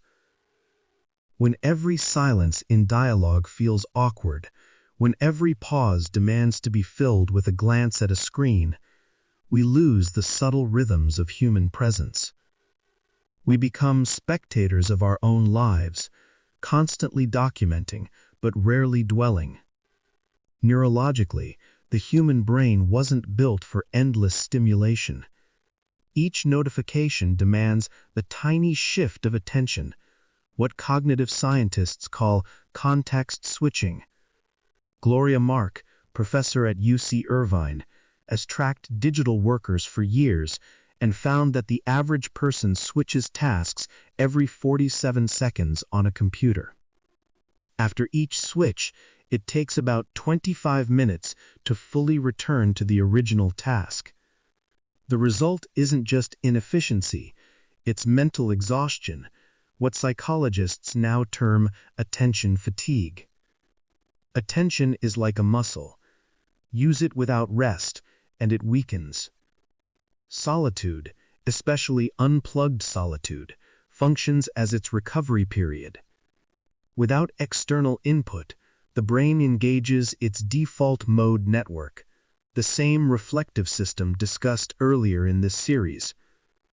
In that quiet state, memories consolidate, emotions settle, and creative insights emerge. But when every gap is filled, every walk accompanied by a podcast, every wait answered with a scroll, the brain never enters that restorative mode. We remain perpetually on, collecting information, but never integrating it. A 2022 study published in Nature Communications found that even brief digital breaks, as short as an hour without screens, improved mood regulation and reduced cortisol levels in participants. Yet many of us can't remember the last hour we spent without checking something. There's a cute irony here. Only a few chapters ago, we spoke of boredom as a gateway to creativity. The digital world has nearly erased that gateway. With infinite novelty a tap away, boredom seldom lasts long enough to open into imagination. A generation raised on instant stimulation has grown less tolerant of slow rewards. Psychologists call this temporal discounting, the tendency to undervalue long-term satisfaction in favor of immediate gratification. The constant scroll trains us for it. Over time, this rewiring shows up in deeper ways: impatience in relationships, difficulty reading long texts, restlessness in prayer or meditation. When every pause becomes an opportunity to refresh a feed, we stop refreshing ourselves. A digital detox doesn't have to mean abandoning technology entirely. It means reclaiming choice, restoring the ability to decide when to connect and when to be still. It's less about deleting apps than about redesigning attention. Start small. One quiet morning each week, resist the reflex to check your phone. Let your mind wake up before your device does. Notice how in the first few minutes, the impulse to reach out feels almost physical. A twitch in the hand, a flicker of unease. That is withdrawal, but it's also awareness. Psychologists advise scheduling no input windows, periods with no new information intake. They could be as brief as 20 minutes or as long as a day. During these windows, you might walk, cook, stretch, or simply sit. At first, the mind fidgets, grasping for distraction. But gradually, a different rhythm emerges, one not dictated by updates, but by breath. Many find that morning solitude works best. Neuroscientists note that the brain's prefrontal cortex, the center for decision-making and focus, is most active in the early hours. By delaying digital input until after that natural clarity, you preserve mental freshness for reflection, writing, or simple being. The benefits of digital silence are measurable. A 2021 study by the University of Gothenburg found that participants who reduced social media use by 30% for 2 weeks reported significant improvements in sleep quality, focus, and life satisfaction. Another from the University of Pennsylvania showed that limiting social media to 30 minutes a day decreased loneliness and depression scores within 3 weeks. These effects are not just psychological, they're physiological. Reduced screen exposure before bedtime stabilizes melatonin cycles, improving deep sleep phases. Less dopamine fluctuation throughout the day reduces anxiety spikes.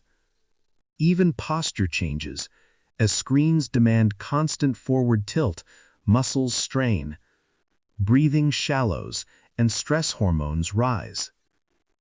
Solitude without screens restores the natural cadence of breath. Slow, diaphragmatic, grounding. Sound studies at Duke University reveal that 2 hours of silence per day encouraged the growth of new neurons in the hippocampus of mice, the region associated with learning and memory. Translating to human life, regular silence may act as a kind of cognitive fertilizer, allowing neural integration, emotional regulation, and creative thought to thrive. If digital noise fragments us, digital detox gathers us back. Yet the process isn't purely about abstinence, it's about rediscovery. When the phone stays on the table instead of in your hand, when you walk without earbuds, you begin to notice textures that had faded into background, the rhythm of footsteps, the smell of rain, the architecture of clouds. This kind of awareness, what mindfulness teachers call bare attention, requires nothing but presence. It's the same quality cultivated in ancient contemplative traditions long before screens existed. The Taoist sages spoke of Wu Wei, effortless alignment with life's flow. In our era, that alignment might look like simply letting a moment unfold without photographing it. The poet Mary Oliver once wrote, "To pay attention, this is our endless and proper work." A digital detox is not a rejection of modernity, but a return to that proper work. To see, to listen, to inhabit one's own senses again. When Maya first tried to set limits with her phone, she thought it would be easy. She told herself she'd only check messages twice a day, morning and evening, and leave the device in another room at night. But on the first evening, she felt a strange pull. It wasn't fear exactly, but something quieter and stickier, a restlessness that hummed under her skin. Every few minutes she'd think, what if someone needs me? Or, maybe I should just look once more. By the end of the week, she realized she hadn't just been managing a tool, she'd been managing a relationship.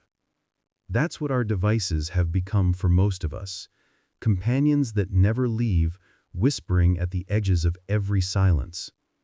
Learning to set boundaries with them is less about control and more about redefining intimacy, deciding when to be together and when to be apart. Of course, complete withdrawal isn't realistic. Work, family, and community live in these glowing rectangles. We use them to earn, to love, to learn, to belong. But balance begins with noticing the invisible cost. Each time we reach for the phone without thinking, we surrender a small piece of our attention. Each unbroken hour online is an hour taken from the quiet places where imagination and reflection grow. Maya started small. She began with a rule she called one thing at a time. When she wrote emails, she didn't browse other tabs. When she watched a video, she didn't check her messages.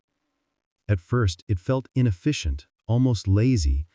After all, the world praises multitasking. But after a few days, she noticed something subtle. Her thoughts no longer scattered like birds at every vibration. There was a new sense of calm, the kind that comes from giving one thing, one person, one moment, your full attention. Research backs her experience. Psychologists at Stanford University found that heavy multitaskers perform worse on tests of focus and memory than those who work on one task at a time. Their minds grow accustomed to switching, not sustaining. Attention, like any muscle, weakens without rest and consistency. Maya's small act of single-tasking wasn't just a personal experiment, it was brain hygiene. She also drew invisible borders around her spaces. The bedroom, she decided, was sacred ground, a place for rest, not refresh. The phone stayed in the living room. The first few nights were difficult. She reached instinctively for the glow that wasn't there. But soon, her sleep deepened, her mornings softened. A 2017 study in Computers and Human Behavior found that couples who kept devices away during meals and bedtime reported higher relationship satisfaction and lower stress. Without realizing it, Maya was rebuilding something that modern life often erodes: presence. Then came her hour of quiet. Every evening before bed, she would dim the lights, put her devices on airplane mode, and sit. Sometimes reading, sometimes just breathing.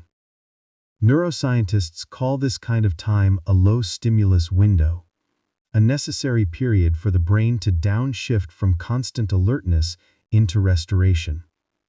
It's when the default mode network, the system of reflection and integration, wakes up to organize the day's experiences. For Maya, it became a ritual of return, not to the digital world, but to herself. Later, she extended that silence into something larger. She called it her Sabbath mode. One day, each week, usually Sunday, she disconnected almost entirely. No social media, no news, no email.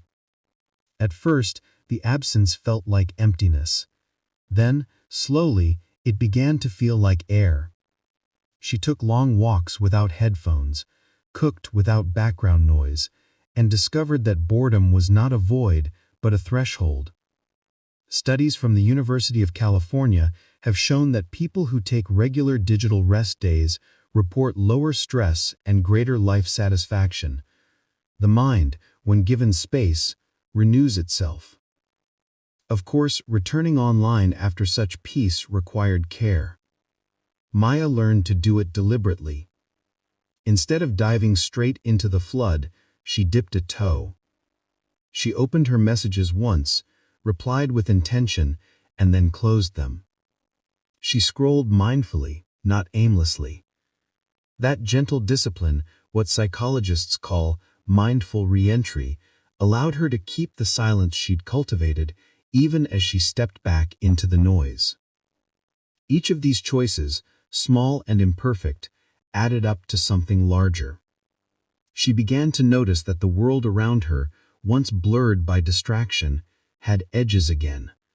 Conversations lingered. Meals tasted fuller. Walks stretched longer. And the bridge between her inner and outer life, once fragile, grew steady. Setting boundaries, she realized, wasn't about restriction, it was about reclamation. Reclaiming the right to choose when to be connected and when to be still. It was about remembering that the self, like any living thing, needs time away from light to keep growing. And so every evening when the screens dimmed and silence gathered, Maya would breathe and smile, feeling the quiet expand. The world was still out there, glowing, buzzing, calling. But for now, it could wait. Something unexpected happens after a few days of reduced input. Emotions that had been numbed by noise begin to reappear, not as chaos, but as clarity. You may notice loneliness, sadness, or even guilt, feelings long buried under digital chatter. This is the emotional detox. Psychologists compare it to the moment after leaving a loud concert. Your ears ring, the silence feels heavy, almost alien. But soon, your senses recalibrate, and subtle sounds, the rustle of leaves, the hum of life, return. The same happens inwardly. When you unplug, your nervous system begins to recalibrate from hyperarousal to equilibrium. It's not unusual to feel uneasy at first. Silence exposes what stimulation hides. But if you breathe through the restlessness, you'll find that beneath the discomfort lies something gentler. A sense of relief, even gratitude. The mind, no longer stretched between screens, begins to settle into coherence. Digital detox is, ultimately, a return to solitude, not the lonely kind, but the restorative one. When you detach from constant input, you rediscover that you are enough company for yourself. You remember that thought and imagination are living things that need space to breathe. Writers, philosophers, and mystics throughout history knew this well. Blaise Pascal once remarked, "All of humanity's problems stem from man's inability to sit quietly in a room alone." In the digital century, that observation feels prophetic. Solitude gives context to connection. When you step away from the collective stream, you see it more clearly, its beauty and its distortion. You re-enter social spaces with discernment instead of compulsion. You scroll not to escape, but to explore. You post not to prove, but to share. This is the real power of digital detox. It transforms technology from Master back into tool. Imagine for a moment the end of a long day. The devices are off, the room is dim. You can hear your own breathing, perhaps distant traffic, the pulse of life continuing somewhere beyond. At first, it feels like emptiness. But stay a little longer, and the emptiness becomes texture. You begin to sense thoughts rearranging, emotions loosening, awareness widening. That is inner silence, not the absence of sound, but the absence of pull. It's the space where attention returns home. In Japanese aesthetics, there is a word, ma. The pause between sounds, the space that gives shape to the whole. Without ma, music becomes noise. Without silence, life becomes static. The digital detox is the practice of reclaiming Ma, of remembering that between all the messages, the updates, the infinite scrolls, there must be room to breathe. Technology, at its best, extends human potential. It connects, educates, and empowers. But without boundaries, it also colonizes the inner life. The gentle power of solitude begins where constant connection ends. Reclaiming silence in a hyper-connected world is not about going backward. It's about going inward, recovering the depth that speed erodes. Each time you put the phone down, each time you let the mind wander unprompted, you take a small step back toward yourself. The psychologist Mihaly Csikszentmihalyi once wrote that the quality of experience depends on whether we can control attention. In digital detox, you practice exactly that. Control not through restriction, but through awareness. And perhaps, as the screens dim and the silence returns, you'll rediscover an ancient rhythm beneath the static, the quiet pulse of being, the one that says, "You are here, you are whole, and for this moment, you are enough." Chapter 16. Solitude in Nature. Reclaiming the Primitive Connection. There's a kind of silence that can't be found indoors. It lives in the movement of trees, in the rhythm of waves, in the soft percussion of rain on soil. Step outside the city long enough, and you begin to hear it. A layered quiet, vast yet intimate, ancient yet alive. This is the solitude that nature offers, not the emptiness of being alone, but the fullness of belonging. Human beings have always sought this kind of solitude. Long before meditation apps and wellness retreats, there were mountains, forests, and deserts, places people entered not to escape life, but to remember it. Every civilization has known this truth. The Japanese call it Shinrin-yoku, or forest bathing. The Norwegians live by friluftsliv, literally open-air life, a philosophy that treats time outdoors as essential to health and happiness. In the American transcendental tradition, Henry David Thoreau wrote from his cabin by Walden Pond that, "I went to the woods because I wished to live deliberately." The thread connecting them all is simple. When you immerse yourself in the natural world, solitude stops being isolation and becomes restoration. Modern science has caught up to what ancient wisdom already knew. Nature heals the mind by engaging the senses. In the early 1980s, Japanese researchers began studying the physiological effects of Shinrin-yoku. They asked volunteers to spend a few hours walking slowly through a forest, breathing deeply, without any specific goal. Their results were striking. Participants showed reduced cortisol levels, lowered blood pressure, and improved immune function compared to those who spent time in urban environments.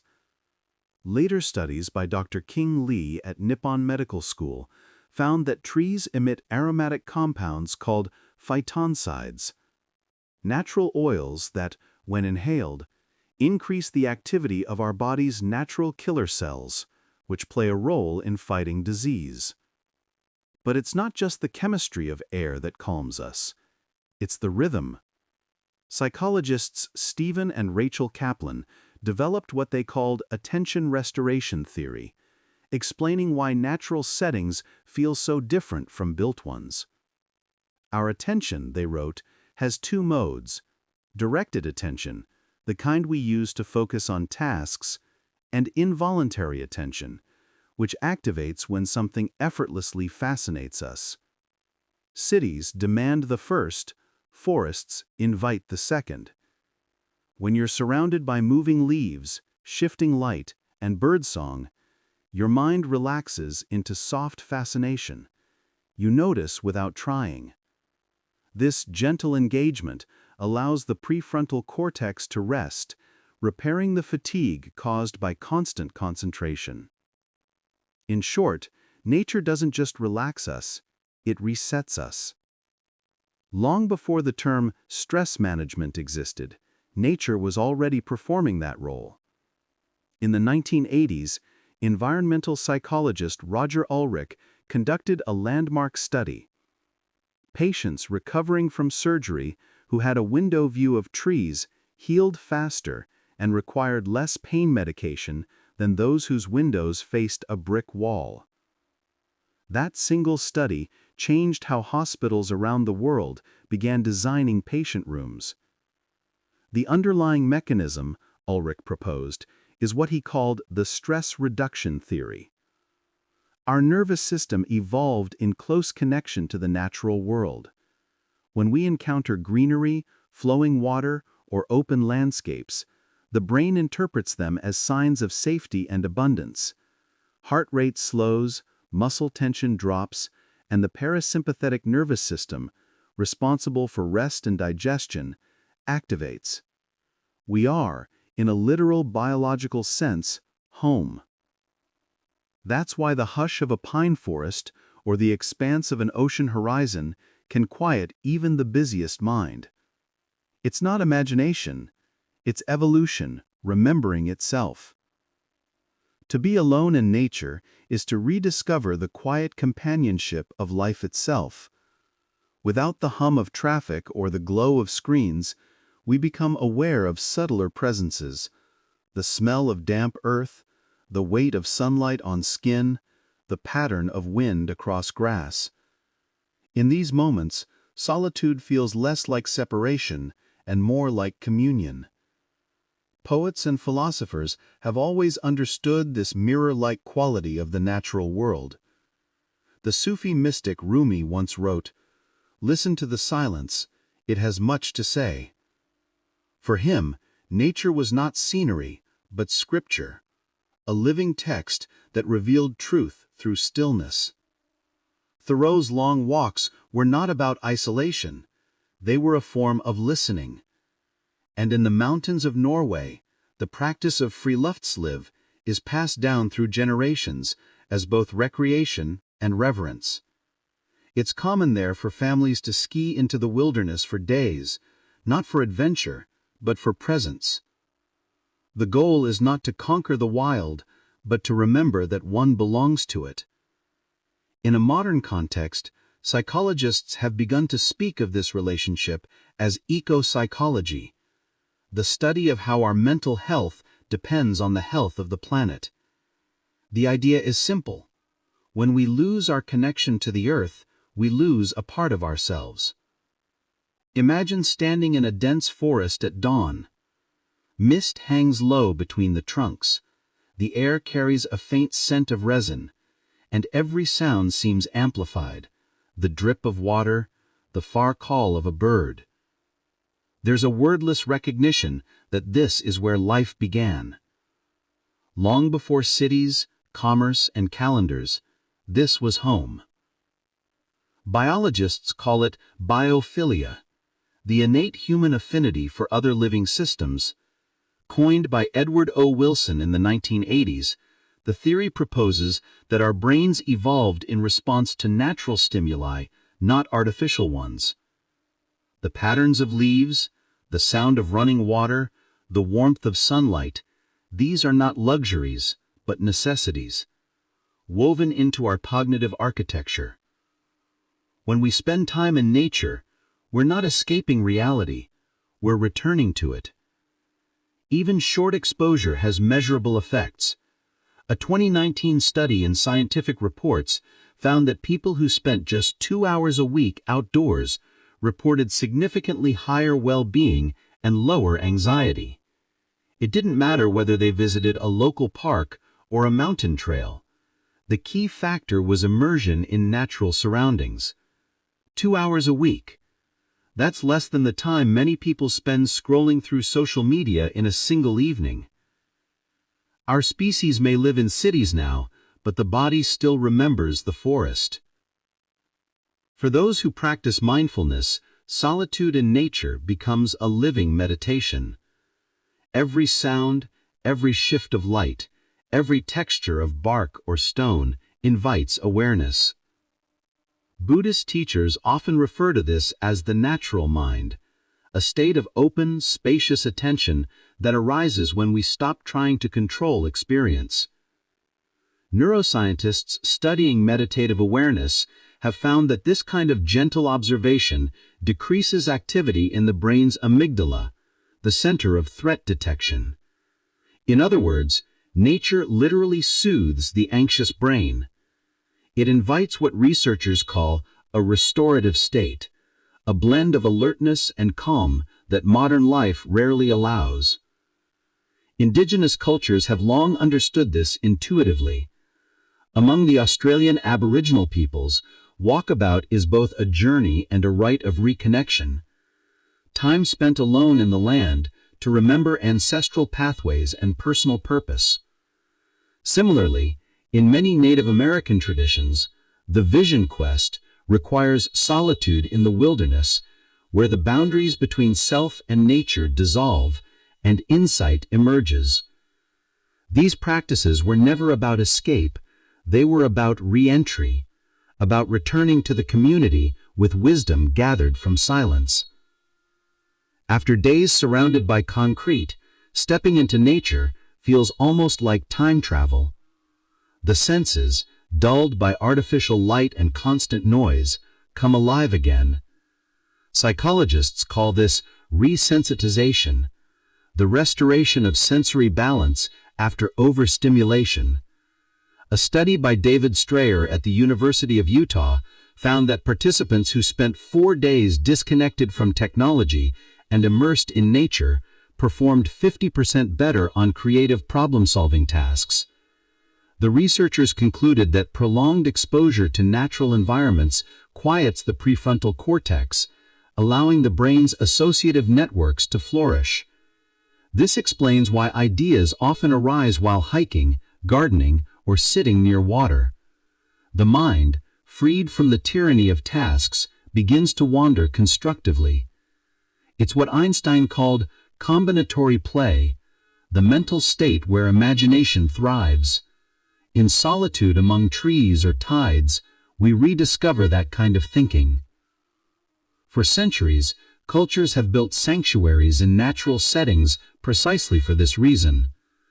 Japanese monasteries nestle among cedars, Buddhist temples crown Himalayan slopes, European hermitages hide beside mountain springs. The location is never random, it's integral to the experience. The environment itself participates in the act of contemplation. Today, some therapists use wilderness therapy and eco-retreats as alternatives to traditional clinical settings. Patients struggling with anxiety, addiction, or burnout are guided into forests or mountains for structured solitude. Studies from Stanford University show that even a 90-minute walk in nature reduces activity in the subgenual prefrontal cortex, a region linked to rumination and depression. The mind, it seems, finds perspective more easily when the horizon is wide. In Sweden, doctors have begun prescribing nature time alongside medication, literally written on prescriptions as ute in naturen, out in nature. The idea is spreading. Across Europe and parts of Asia, public health systems now recognize outdoor immersion as preventative medicine. There's a quiet lesson nature repeats to anyone patient enough to listen. Everything moves at its own rhythm. Trees do not hurry to leaf. Rivers do not rush to the sea. And even decay has a kind of grace.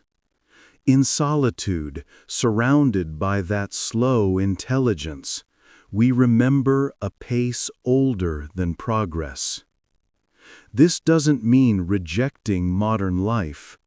It means recalibrating it. When we spend time in nature, we borrow its patience. The Taoist philosopher Lao Tzu wrote, "Nature does not hurry, yet everything is accomplished." He saw the natural world not as backdrop, but as teacher, a model of effortless harmony, or Wu Wei.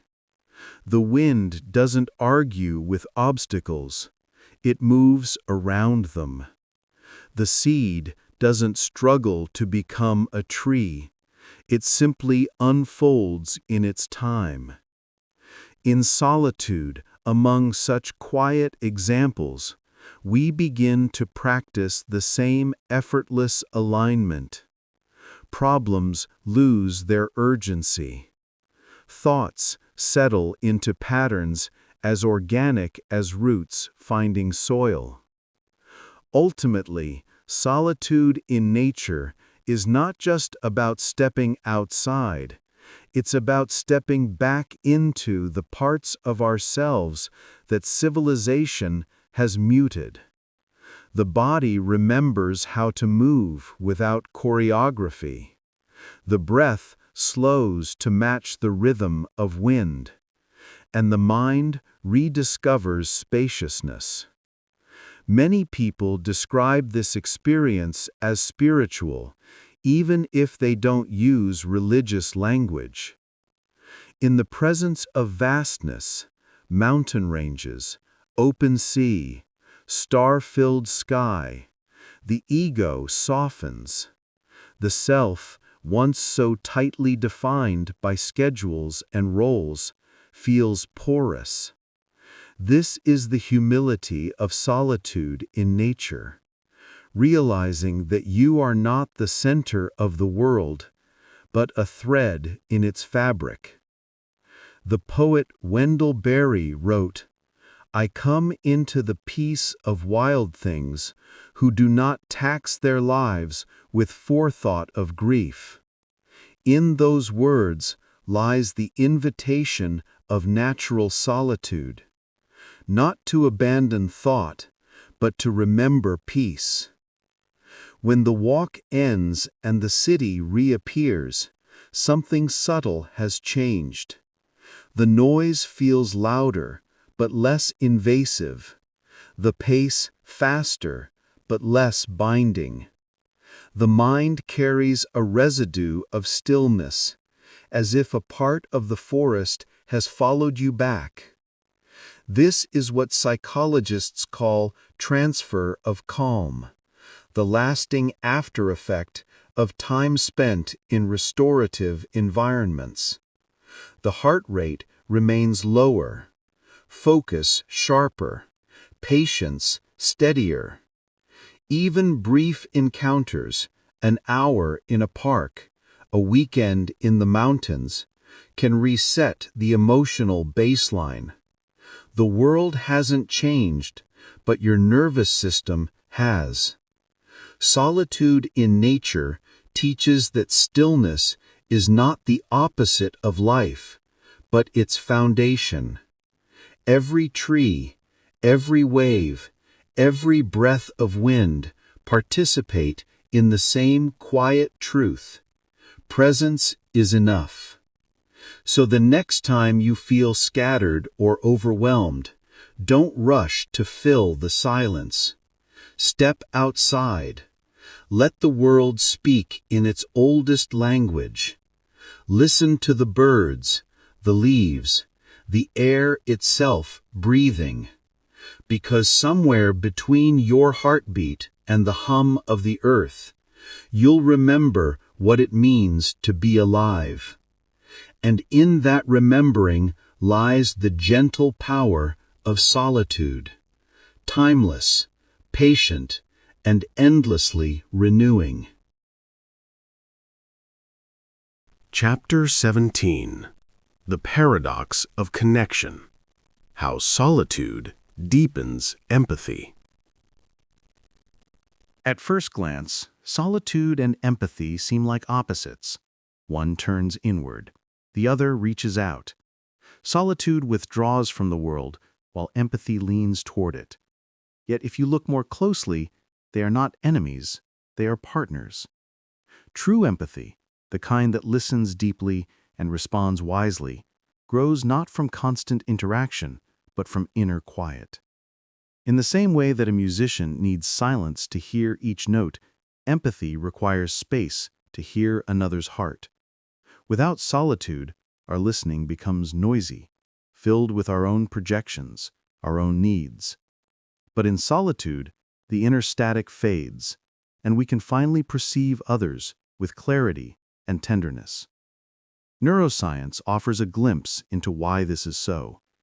In the early 1990s, Italian researchers led by Giacomo Rizzolatti discovered a class of neurons in the premotor cortex that fired both when a monkey performed an action and when it observed another doing the same.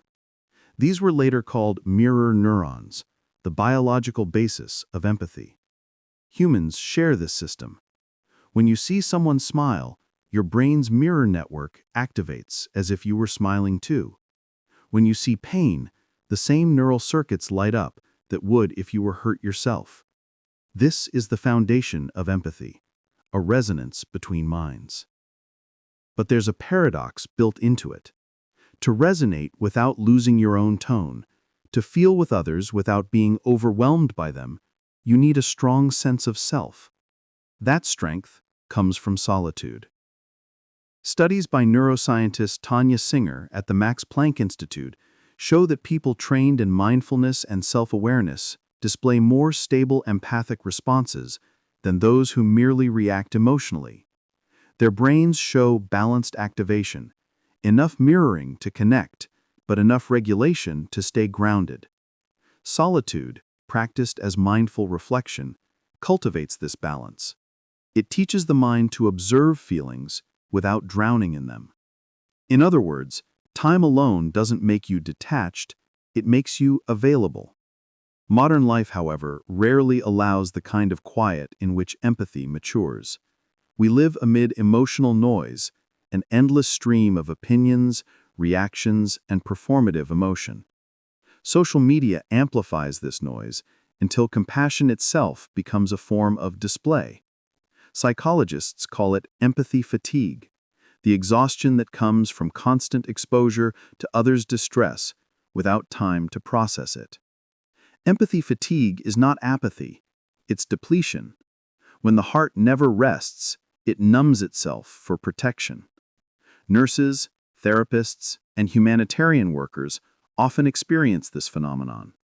Yet research consistently shows that regular solitude helps restore emotional energy. A 2020 study in Frontiers in Psychology found that healthcare workers who engaged in brief daily solitude, silent walks, journaling, or meditation, showed lower burnout and higher compassion satisfaction. Their empathy didn't fade, it became sustainable.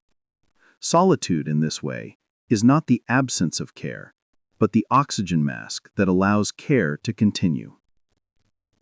True empathy begins not with speech, but with silence. The human tendency to interrupt, advise, or compare is rarely malicious. It's simply the mind trying to reduce discomfort. We rush to fill silence because it feels vulnerable. But in solitude, we learn to dwell in that vulnerability without panic. We learn to wait. Carl Rogers, the founder of humanistic psychology, believed that the deepest change occurs in the presence of what he called unconditional positive regard, a kind of pure, non-judgmental attention. To offer that attention to another person, you must first have practiced it with yourself. Solitude provides that practice. In the stillness of being alone, you encounter your own imperfections, fears, and contradictions. At first, this confrontation can be uncomfortable, but as you learn to sit with your own flaws compassionately, a quiet shift occurs. Judgment softens into understanding. And when you later meet those same traits in others, you recognize them without condemnation. You've already met them in yourself. This is why solitude deepens empathy. It converts self-awareness into shared awareness. Consider the paradox embodied by monks and contemplatives across traditions. They live in seclusion, sometimes in silence, yet their lives radiate compassion. In Buddhist monasteries, monks spend hours in metta or loving-kindness meditation, repeating phrases like, "May all beings be happy. May all beings be safe." To an outsider, this may seem like withdrawal, but neurologically, it's expansion. Brain scans of long-term meditators conducted by Richard Davidson and Antoine Lux at the University of Wisconsin show heightened activity in regions associated with empathy and positive emotion, such as the insula and the anterior cingulate cortex. The paradox is clear. The more these practitioners withdraw from social noise, the more attuned they become to the emotions of others. In Christianity, the same pattern appears. The Trappist monk Thomas Merton lived a life of solitude and prayer in rural Kentucky, yet his writings became a voice for peace and social justice. He famously wrote, "The beginning of love is the will to let those we love be perfectly themselves." That kind of love requires the quiet strength that only solitude can teach. Across traditions, the message converges. Silence does not isolate, it amplifies empathy. Empathy is often mistaken for emotion itself, but it's closer to understanding. To empathize is to recognize, to name, to interpret. Psychologists call this emotional literacy, the ability to identify and regulate one's feelings in a way that allows attunement to others. Without solitude, emotional literacy falters.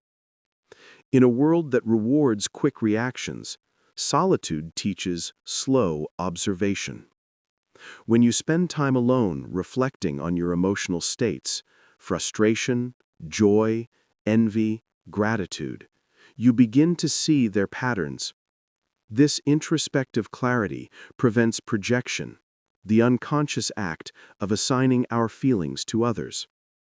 For instance, when you feel irritation rising but can trace it to your own fatigue rather than someone else's mistake, empathy becomes possible.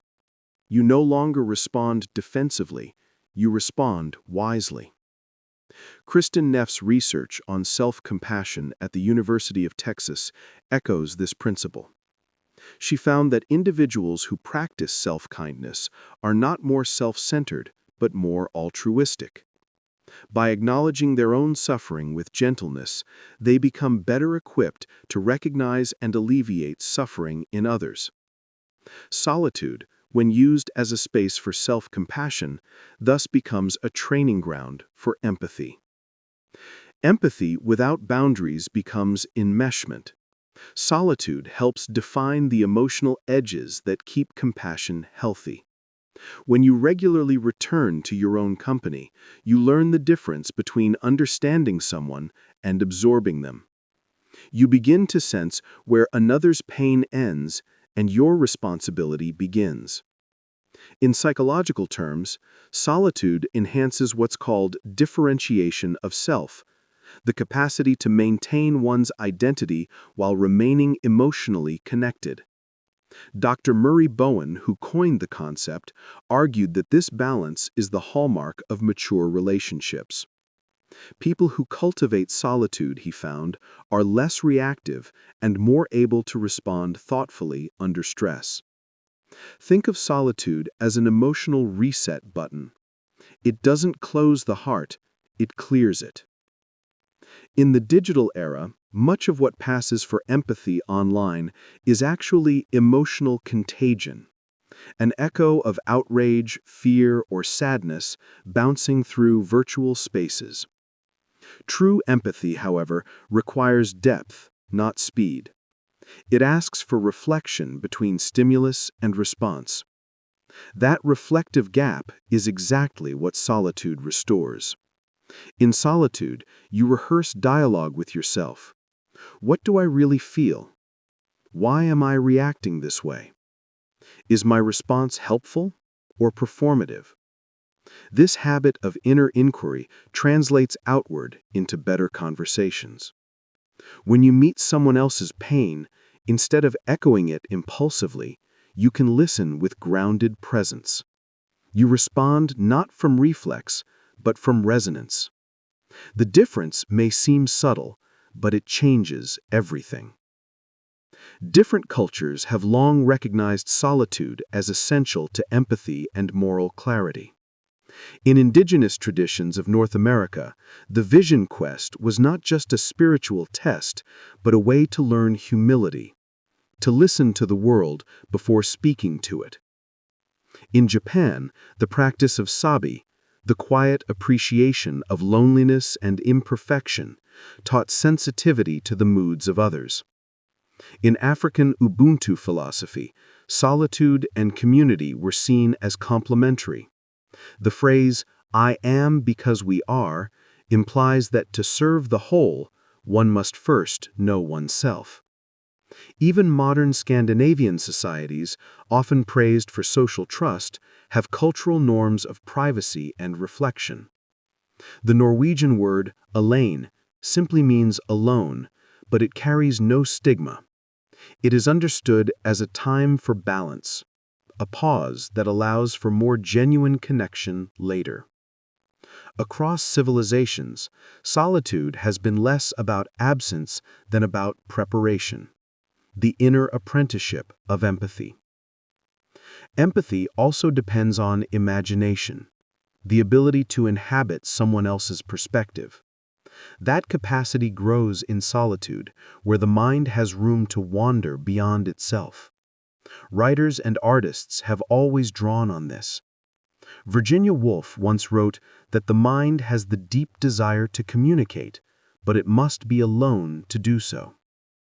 Her solitary hours were not isolation, but incubation.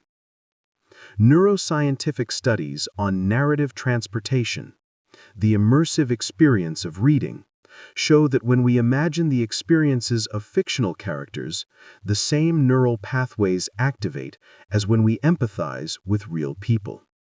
In other words, solitary acts like reading or daydreaming train the empathic brain.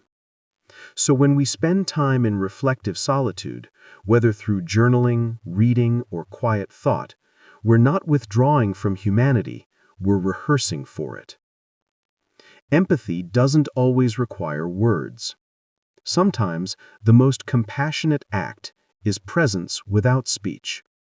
In deep solitude, we learn this kind of presence, not through theory, but through experience.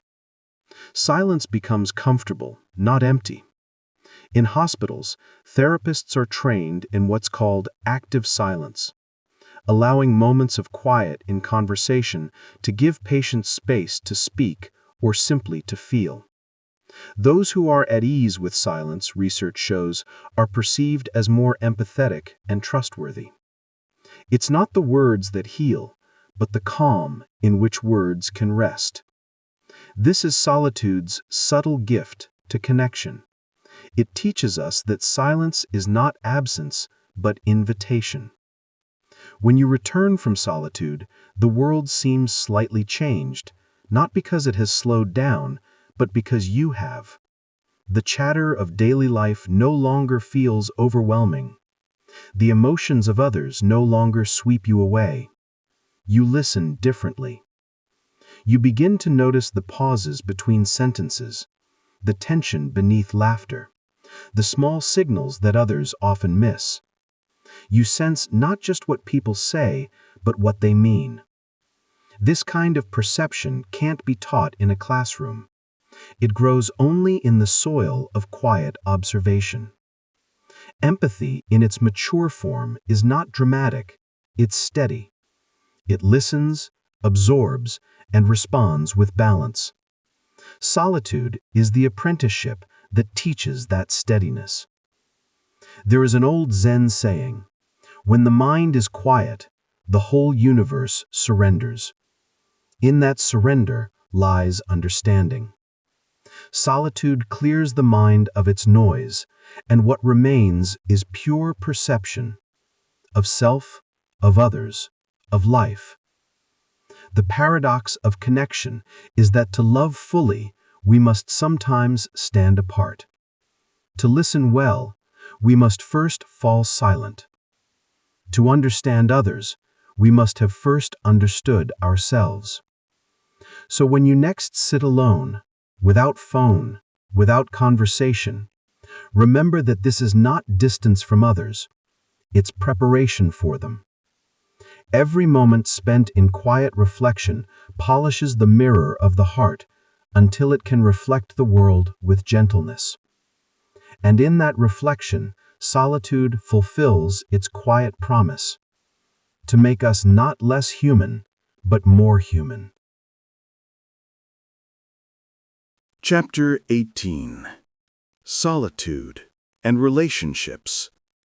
Strengthening Bonds Through Space. There's a quiet truth most of us learn too late. Being close to someone doesn't always mean being with them. Love, friendship, family. These bonds thrive not only on presence, but also on absence. The spaces between encounters, the moments apart, the silences that stretch between words, all of these are the invisible architecture of intimacy. We live in an age that glorifies togetherness. Couples are expected to share everything, every meal, every update, every thought. Friends message constantly. Families maintain group chats that never sleep.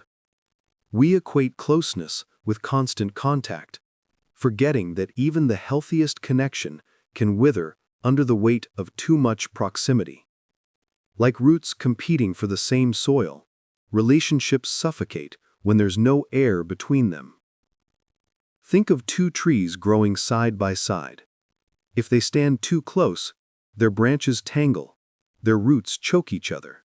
But when given space, they stretch freely toward the sun, their canopies separate, yet harmonious. Their distance doesn't weaken them, it sustains them. Human relationships follow the same law.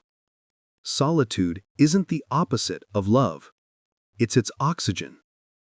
Every person needs a private horizon, a patch of mental and emotional ground that belongs only to them.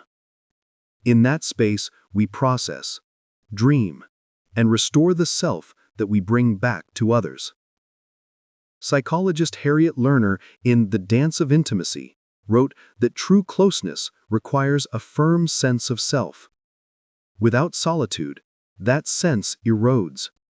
We begin to mirror others too much, absorbing moods, expectations, and fears until we no longer know which emotions are ours. Distance, then, becomes a form of respect for individuality within connection. Attachment theory, first developed by John Bowlby and later expanded by Mary Ainsworth, offers a lens for this paradox. Secure attachment doesn't mean constant togetherness. It means confidence in connection, even during separation. A securely attached child can explore freely because they trust the caregiver's presence will still be there when they return.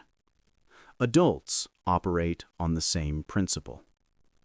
Couples with high relationship satisfaction, research shows, are not those who spend every moment together, but those who balance closeness with independence.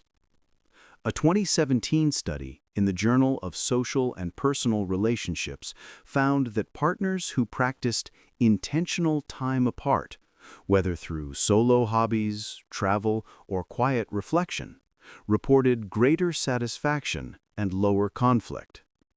Their separateness became a kind of glue. Solitude, then, functions as an emotional reset. It allows the nervous system to recalibrate, breaking cycles of projection or over-reliance. When partners return to each other, they do so as renewed individuals, not as half-empty vessels seeking completion. Many relationships begin with fusion. In the early stages of love, boundaries blur. The world narrows to two people, each reflecting the other's brightness. Neuroscientists describe this as the limbic resonance of attachment, the synchronizing of heart rate, emotion, and attention. It's intoxicating, but it's not sustainable. If fusion persists, individuality fades. The lovers who once saw the best in each other begin to feel confined. Minor differences, how one rests, how the other works, start to feel like betrayals. What's missing is space. Belgian psychotherapist Esther Perel, known for her work on desire and modern relationships, often says, "Love thrives on closeness, but desire needs distance." Her insight extends beyond romance. Every human bond requires both contact and contrast. Without contrast, the mind dulls to familiarity. Solitude restores that contrast. It reintroduces mystery, perspective, and gratitude.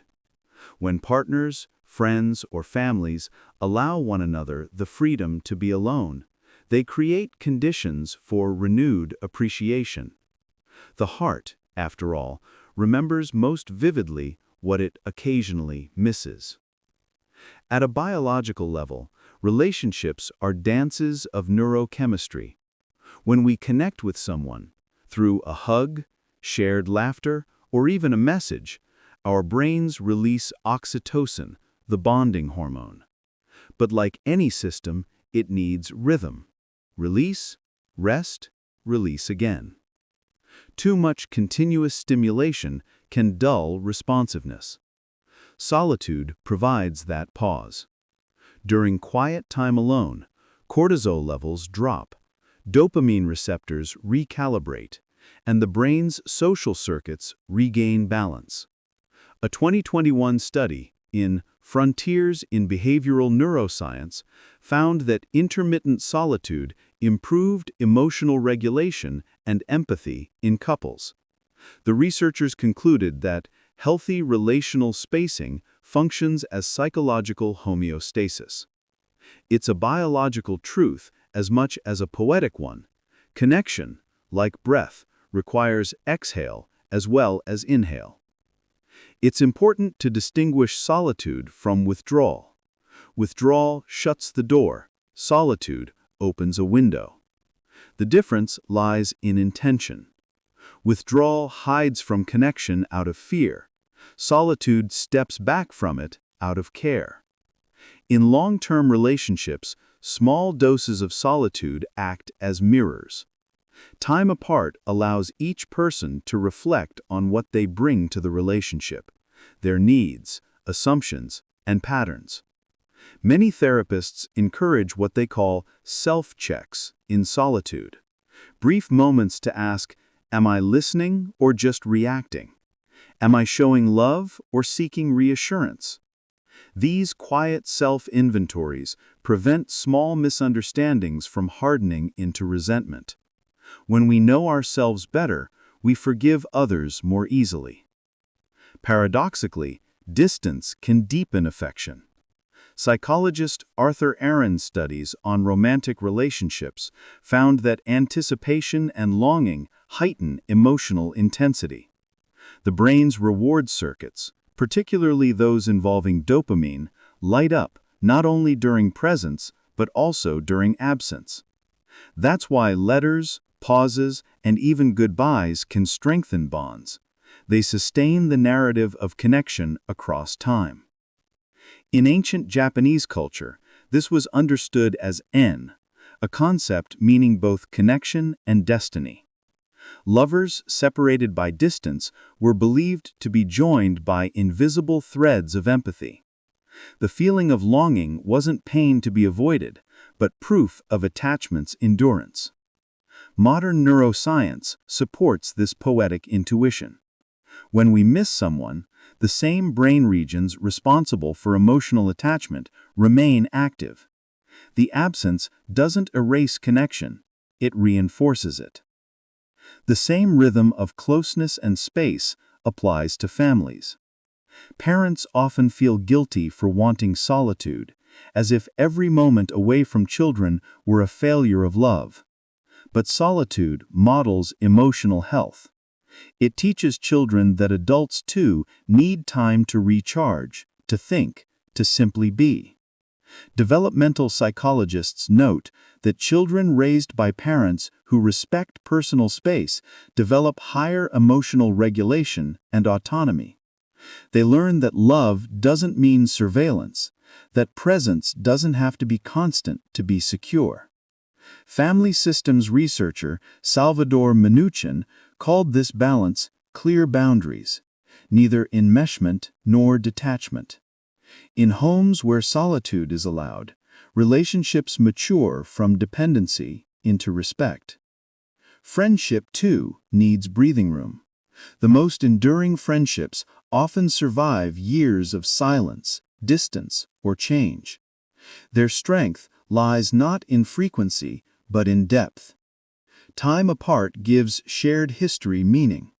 It transforms mere company into companionship. Sociologist Mark Granovetter, in his classic theory of the strength of weak ties, showed that our looser, less frequent connections often bring unexpected joy and opportunity. Solitude enhances this dynamic by freeing time and attention to reconnect deliberately rather than compulsively. Some of the best conversations happen after long silence, when both people have lived enough apart to bring something new to the table. Different cultures have long understood the necessity of relational solitude. In the Scandinavian concept of lagom, meaning just enough, balance applies to both self and others. It's considered healthy to have boundaries, to retreat into nature or one's hobbies without apology. In many Eastern traditions, relational balance is expressed through the yin-yang dynamic, interdependence without fusion, individuality without isolation. Confucian ethics valued ren, humaneness, achieved not through constant togetherness, but through inner cultivation that enhances one's ability to care for others. Even in modern urban Japan, the phenomenon of ohitori-sama, literally meaning being by oneself, reflects a cultural acceptance of solitude within connection. People dine alone, travel alone, reflect alone, not as rejection of society, but as nourishment for it. Across these contexts, solitude is not an interruption of love, it's part of its rhythm. All relationships encounter tension.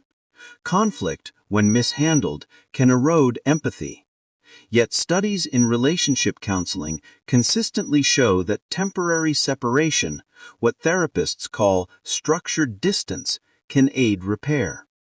When couples agree to spend a short period apart, not as punishment, but as reflection, they often return with clearer insight and calmer hearts. Gottman Institute research emphasizes the importance of physiological self-soothing, taking time away until the body's stress signals subside. Solitude offers that space. Time alone allows anger to cool into understanding. It gives words room to soften. It turns "I need to win" into "I want to understand." Think of relationships as ecosystems. Every element, communication, affection, patience, depends on renewal cycles. Without solitude, the system overheats. With too much solitude, it goes cold. The art lies in balance. In ecosystems, diversity ensures stability. In relationships, individuality does the same. When two people maintain distinct inner worlds, Different interests, thoughts, and silences, they bring fresh energy to the connection. Without that diversity, the relationship stagnates. As the poet Khalil Gibran wrote in The Prophet, "Let there be spaces in your togetherness, and let the winds of the heavens dance between you." His metaphor captures what research now affirms. Relationships flourish when space is not feared, but honored. After solitude, reunion feels different. A familiar voice sounds new. The texture of shared life becomes vivid again. Gratitude replaces assumption. This is the quiet reward of relational distance. It renews presence. When we return from being alone, whether after an hour, a day, or a season, we carry back the clarity we found there. We see others not as extensions of our own moods, but as whole beings with their own rhythms. Love becomes less a possession and more a partnership in freedom. This balance is what the philosopher Martin Buber called the I-thou relationship, a meeting of two complete selves, each acknowledging the sacredness of the other. Such relationships cannot exist without solitude. The I must first know itself before it can meet the thou. Solitude, practiced well, is not a threat to connection. It's its guardian. It prevents love from turning into dependency, friendship from dissolving into obligation, and family from becoming suffocation. It reminds us that the strongest bonds are not chains, but bridges. To step away is not to leave. It is to breathe. To seek solitude is not to abandon. It is to remember. Relationships, like music, depend on pauses. Without them, there is only noise. So the next time you feel guilty for needing space, remember this: distance is not disconnection. It's devotion in another form. The quiet, deliberate act of making room for both self and other to thrive.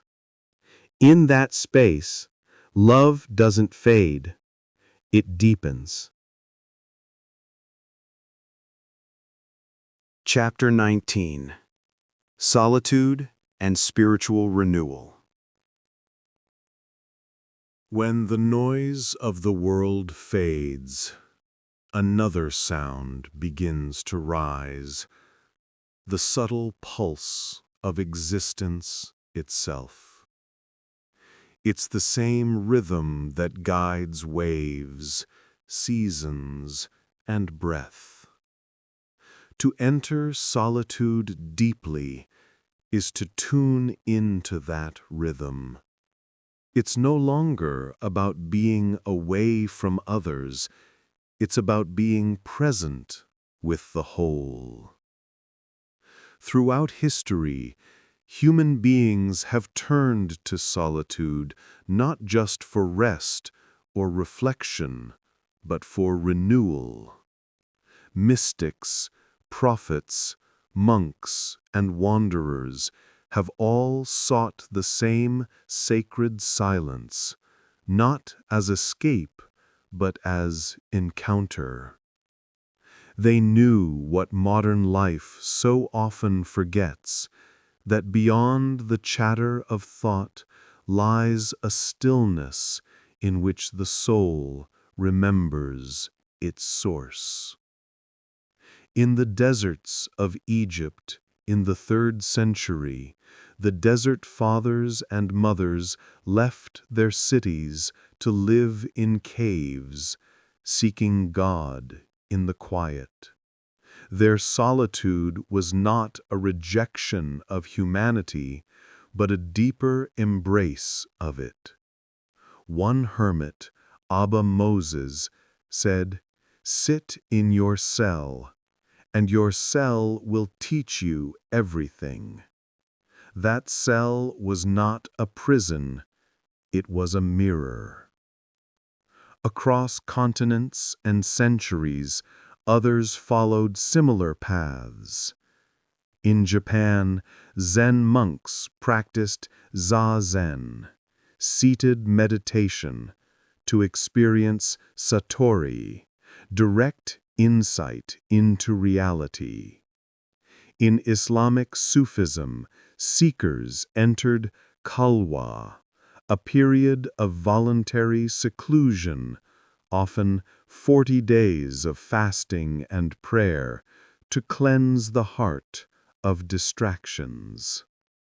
In Christian mysticism, Thomas Merton, writing from his Kentucky monastery, described silence as the speech of God's love, unspoken, yet overflowing. Even in Hindu philosophy, the 4th stage of life, sannyasa, is devoted to solitude and renunciation, a conscious turning inward to realize the self as part of the divine. Different languages, same truth. Silence is the native tongue of the sacred. Psychologists and neuroscientists are beginning to understand what mystics have long intuited. Solitude can produce measurable states of transcendence.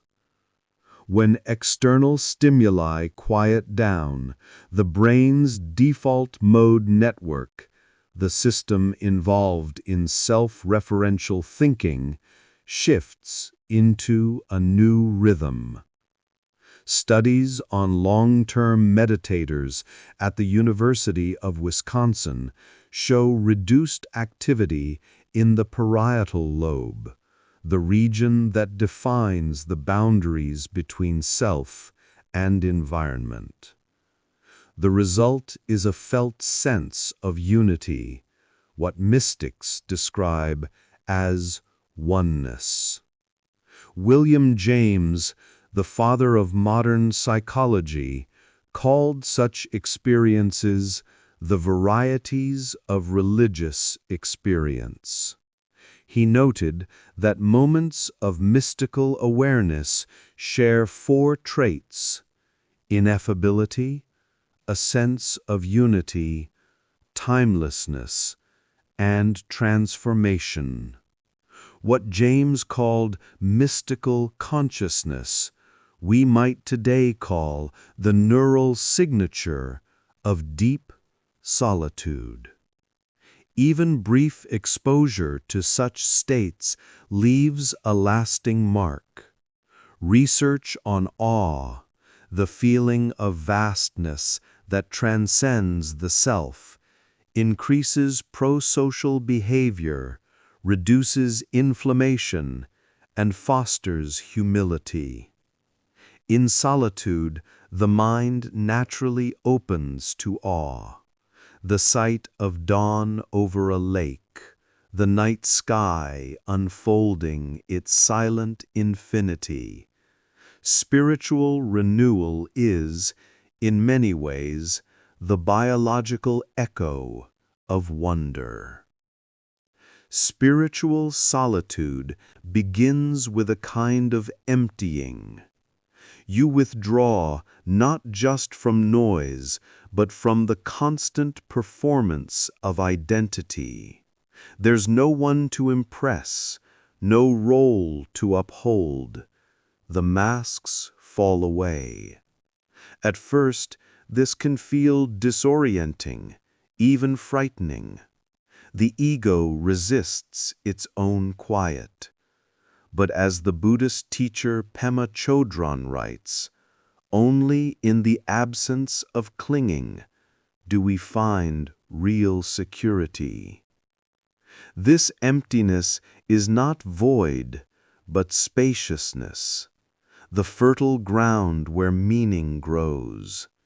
In the Christian tradition, it is called kenosis, the self-emptying that makes room for divine presence. In Taoist thought, it mirrors Wu Wei, the effortless alignment with the natural flow of life. And in Sufism, Rumi described it as dying before you die, the dissolution of the false self into love. In solitude, this surrender happens gently. You sit, you breathe, you listen, and somewhere in the stillness, the boundaries of me begin to soften.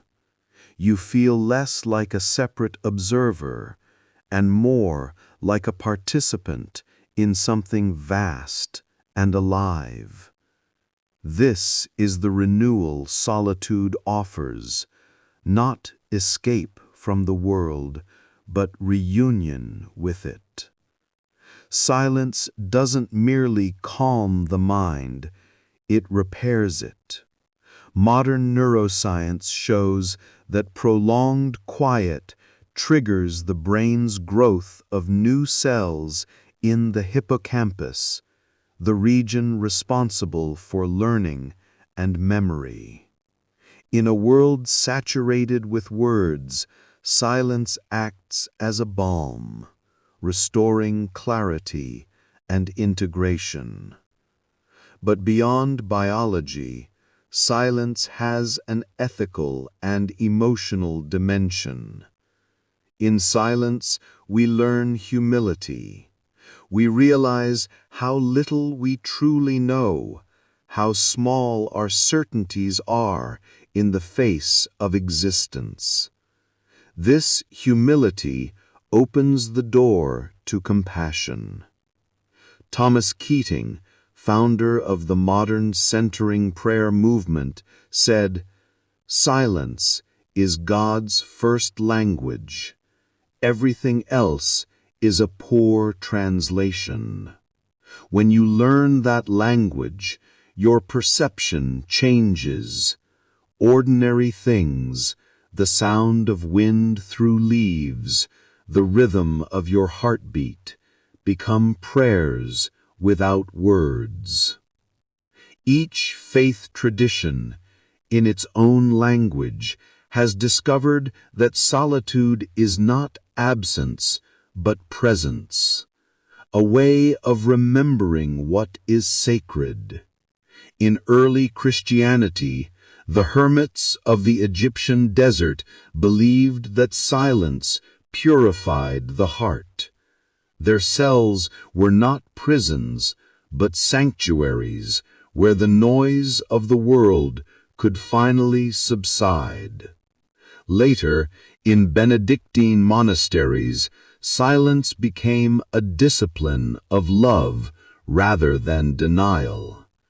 Saint Benedict urged his followers to listen with the ear of the heart, a phrase that captured the essence of solitude. Not avoidance of others, but availability to God.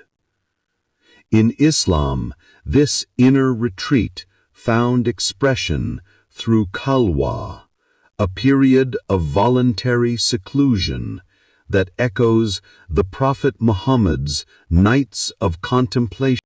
In the cave of Hira, where revelation first came, for the Sufis, such solitude is remembrance, dhikr, the turning of the soul back toward its source. Rumi captured it best when he wrote that silence is the language of God. All else is poor translation. In stillness, the heart speaks the only language heaven understands. Buddhist practice carries a similar resonance. In the quiet of meditation, practitioners encounter anatta, the realization that the self is not a fixed boundary, but a current within a vast river of interconnection. The Buddha himself found enlightenment alone beneath the Bodhi tree, where solitude unveiled the unity of all life. In Hindu thought, the yogic and Vedantic paths describe pratyahara, the gentle withdrawal from sensory noise, as a stage towards self-realization. Solitude becomes a mirror where Atman, the individual soul, recognizes itself as Brahman, the universal spirit. It is the still point at which the human and the divine meet.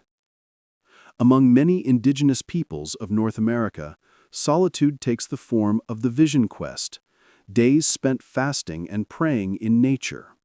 There, silence becomes a dialogue between worlds, a conversation between the living earth, the ancestors, and the spirit that moves through all things. Such solitude is not separation from community, but renewal for it. Across continents and centuries, these traditions differ in form, yet converge in essence. Each treats solitude as the doorway to the sacred. Whether it unfolds in a monastery, a cave, a forest, or beneath an open sky, every path leads to the same summit of stillness, the point where the self grows quiet enough to hear eternity breathing. The experience of awe may be the modern secular doorway to spiritual renewal. Psychologists Dr. Keltner and Jonathan Haidt describe awe as a perception of vastness that transcends the self and reshapes values. In solitude, awe emerges spontaneously.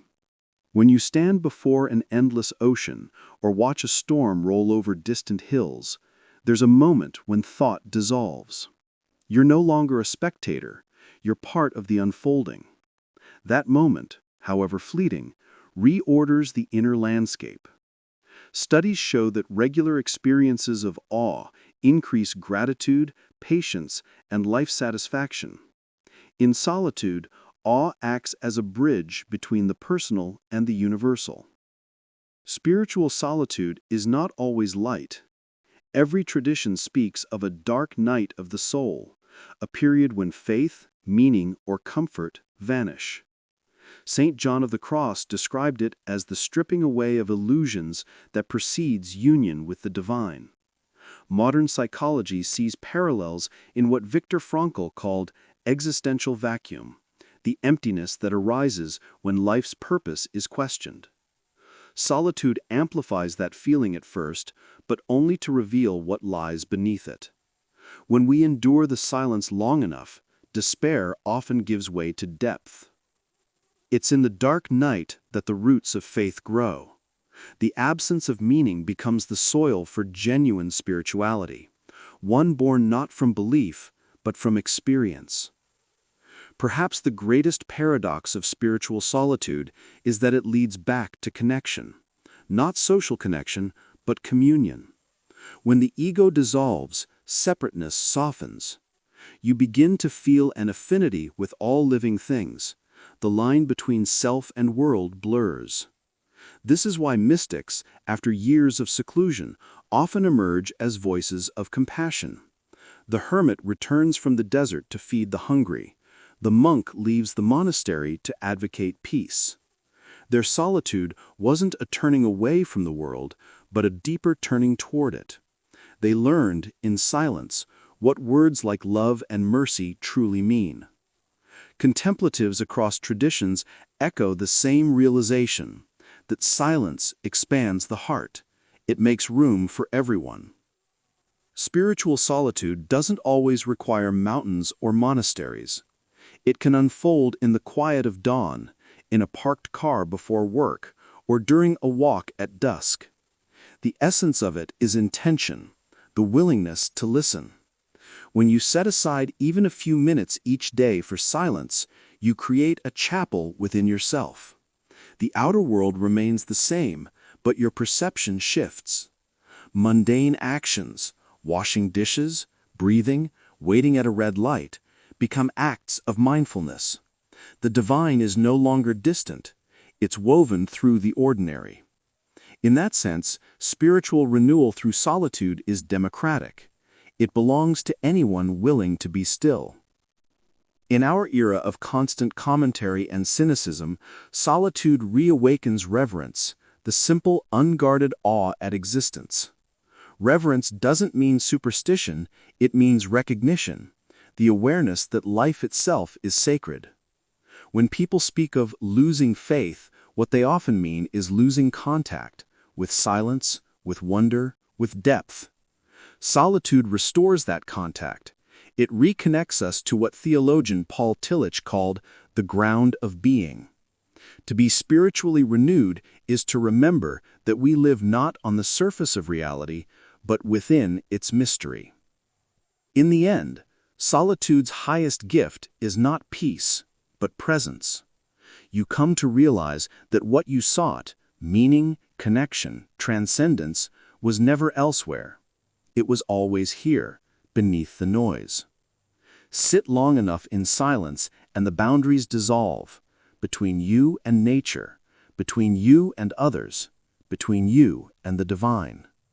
What remains is a quiet, luminous awareness that everything belongs. This is the renewal that solitude offers, not a new belief, but a new way of being. A life lived from the center outward, steady, compassionate, awake. And when you return to the world, to its conversations, its tasks, its noise, you carry a silence within you that no sound can disturb. In that silence, the soul breathes. In that breathing, it remembers. Chapter 20.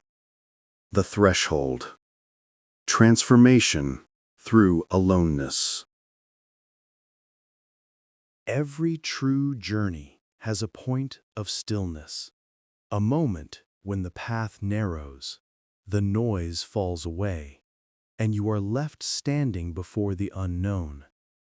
This is the threshold of solitude, the quiet chamber where transformation begins. It's the place where old identities dissolve and something new waits to be born. Most of life unfolds in motion, surrounded by voices and roles that tell us who we are. But solitude asks us to stop moving. It draws us inward, to the edges of what we think we know. Crossing that threshold feels like stepping into darkness, yet it is in this darkness that the outlines of a deeper light begin to form.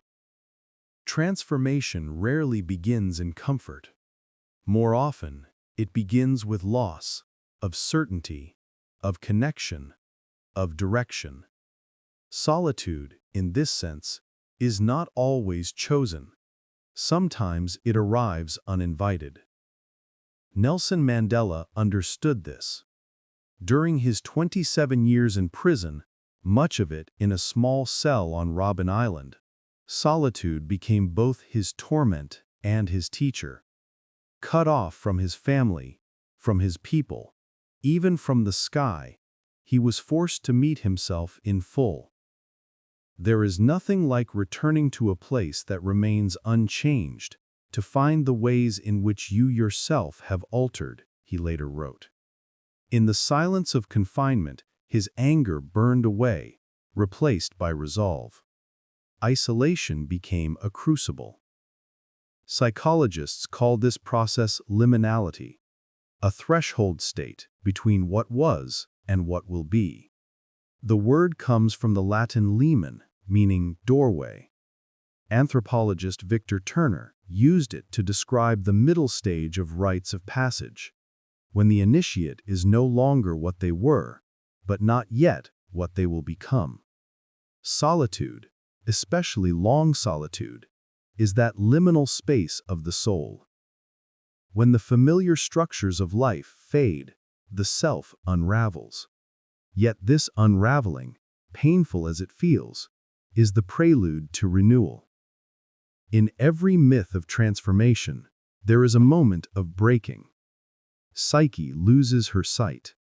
The monk burns his scrolls. The wanderer enters the wilderness with nothing.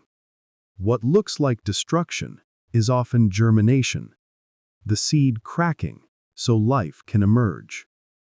Frida Kahlo experienced such solitude not in a desert, but in her own body. After a bus accident left her immobilized for months, she spent long stretches confined to her bed. In the stillness of her pain, she turned to painting. The mirror above her became her window to the world, and the solitude of recovery became the birth of an artist. "I paint myself," she said, "because I am so often alone." Through aloneness, she found her voice. Henry David Thoreau sought solitude deliberately. He built his small cabin by Walden Pond and lived there for 2 years, cutting himself off from society, not out of misanthropy, but curiosity. "I went to the woods," he wrote, "because I wished to live deliberately." That experiment in self-reliance became one of the defining texts of modern consciousness. Yet even Thoreau admitted that solitude was not pure pleasure. It was a confrontation with all that is unfiltered in the human heart, the doubts, the desires, the unspoken longings that surface only when silence surrounds them. Transformation requires that confrontation. The self cannot expand without first being stretched by its own depths. In Jungian psychology, solitude marks the beginning of individuation, the process by which a person integrates their unconscious and conscious selves into wholeness. Jung believed that every human life contains an inner pilgrimage, a descent into the shadow to recover what has been disowned or denied. Without solitude, this inner dialogue cannot unfold. When we are alone long enough, masks fall away. The social self, the one that performs, defends, explains, loses its footing. Beneath it lies something quieter, the raw presence of being. Many people resist solitude precisely because it threatens this surface identity. But those who endure it find that what seemed like emptiness becomes illumination. In Buddhist monastic training, long retreats are designed around this principle. Months of silence, strict meditation schedules, and minimal possessions strip life down to essence. The mind, after protesting, begins to still. Out of that stillness arises insight, not intellectual, but existential. You begin to see that transformation is not a single event, but a continual unfolding.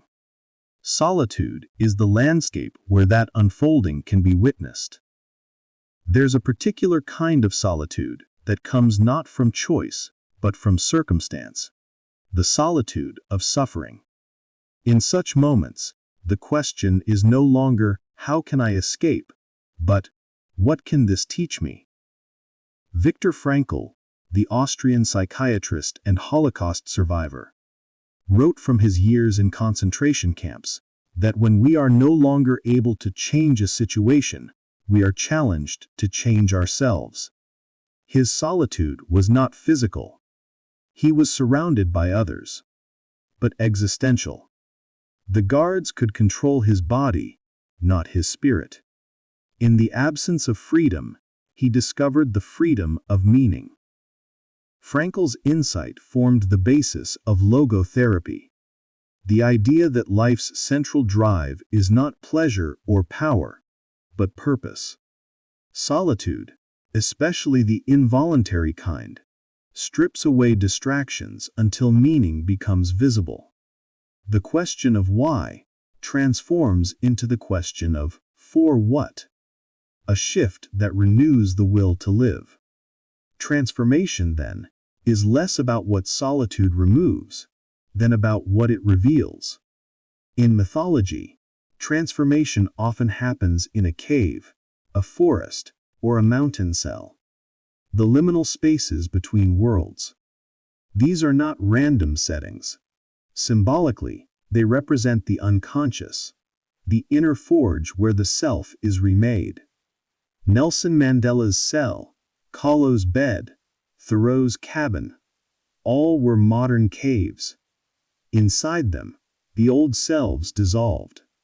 In the darkness, a new orientation emerged: clarity, compassion, resilience. In psychological terms, solitude activates the brain's default mode network, the same system responsible for introspection, imagination, and self-reconstruction. It's here that fragments of memory and emotion are woven into coherent identity. What feels like stillness from the outside is on the inside intense reorganization. The self is being rewritten. This inner reorganization explains why long solitude often leads to bursts of creativity and insight. Writers, artists, and spiritual seekers all describe the same pattern: emptiness, followed by flow. It's as if silence clears a channel for what was waiting to emerge. Every transformation has a threshold moment, the instant when resistance gives way to surrender. It might come as a quiet acceptance, a deep breath, or a sudden release of tears. There's no dramatic revelation, just a simple knowing: the person who entered solitude is not the same one that will leave it. For Mandela, that moment came when he realized forgiveness was not weakness but power. For Thoreau, it came when he understood that simplicity was abundance. For Kahlo, when pain became expression. Each emerged from solitude, carrying a new form of strength, the kind that doesn't shout but endures. Anthropologists describe this as reintegration, the return from the liminal state with renewed identity. Spiritually, it's resurrection in its quietest form, the self reborn through stillness. Solitude not only reveals light, but also shadow. It brings us face to face with fear, regret, and longing. But even these darker elements hold gifts. Carl Jung wrote that one does not become enlightened by imagining figures of light, but by making the darkness conscious. In solitude, we make that darkness visible. Many spiritual traditions call this encounter the night sea journey, the descent into the unknown from which new wisdom arises. The trick is not to fight the darkness, but to sit with it, to let it speak. Eventually, it softens. The shadow, once feared, becomes a guide. When you emerge from such solitude, you carry both light and shadow integrated within you, a wholeness that can face life with calm clarity. Transformation through solitude doesn't always manifest as grand change. Sometimes it's quieter, a new patience, a deeper gratitude, a subtle kindness that wasn't there before. You begin to respond differently to yourself, to others, to the world. It's like returning from a long voyage.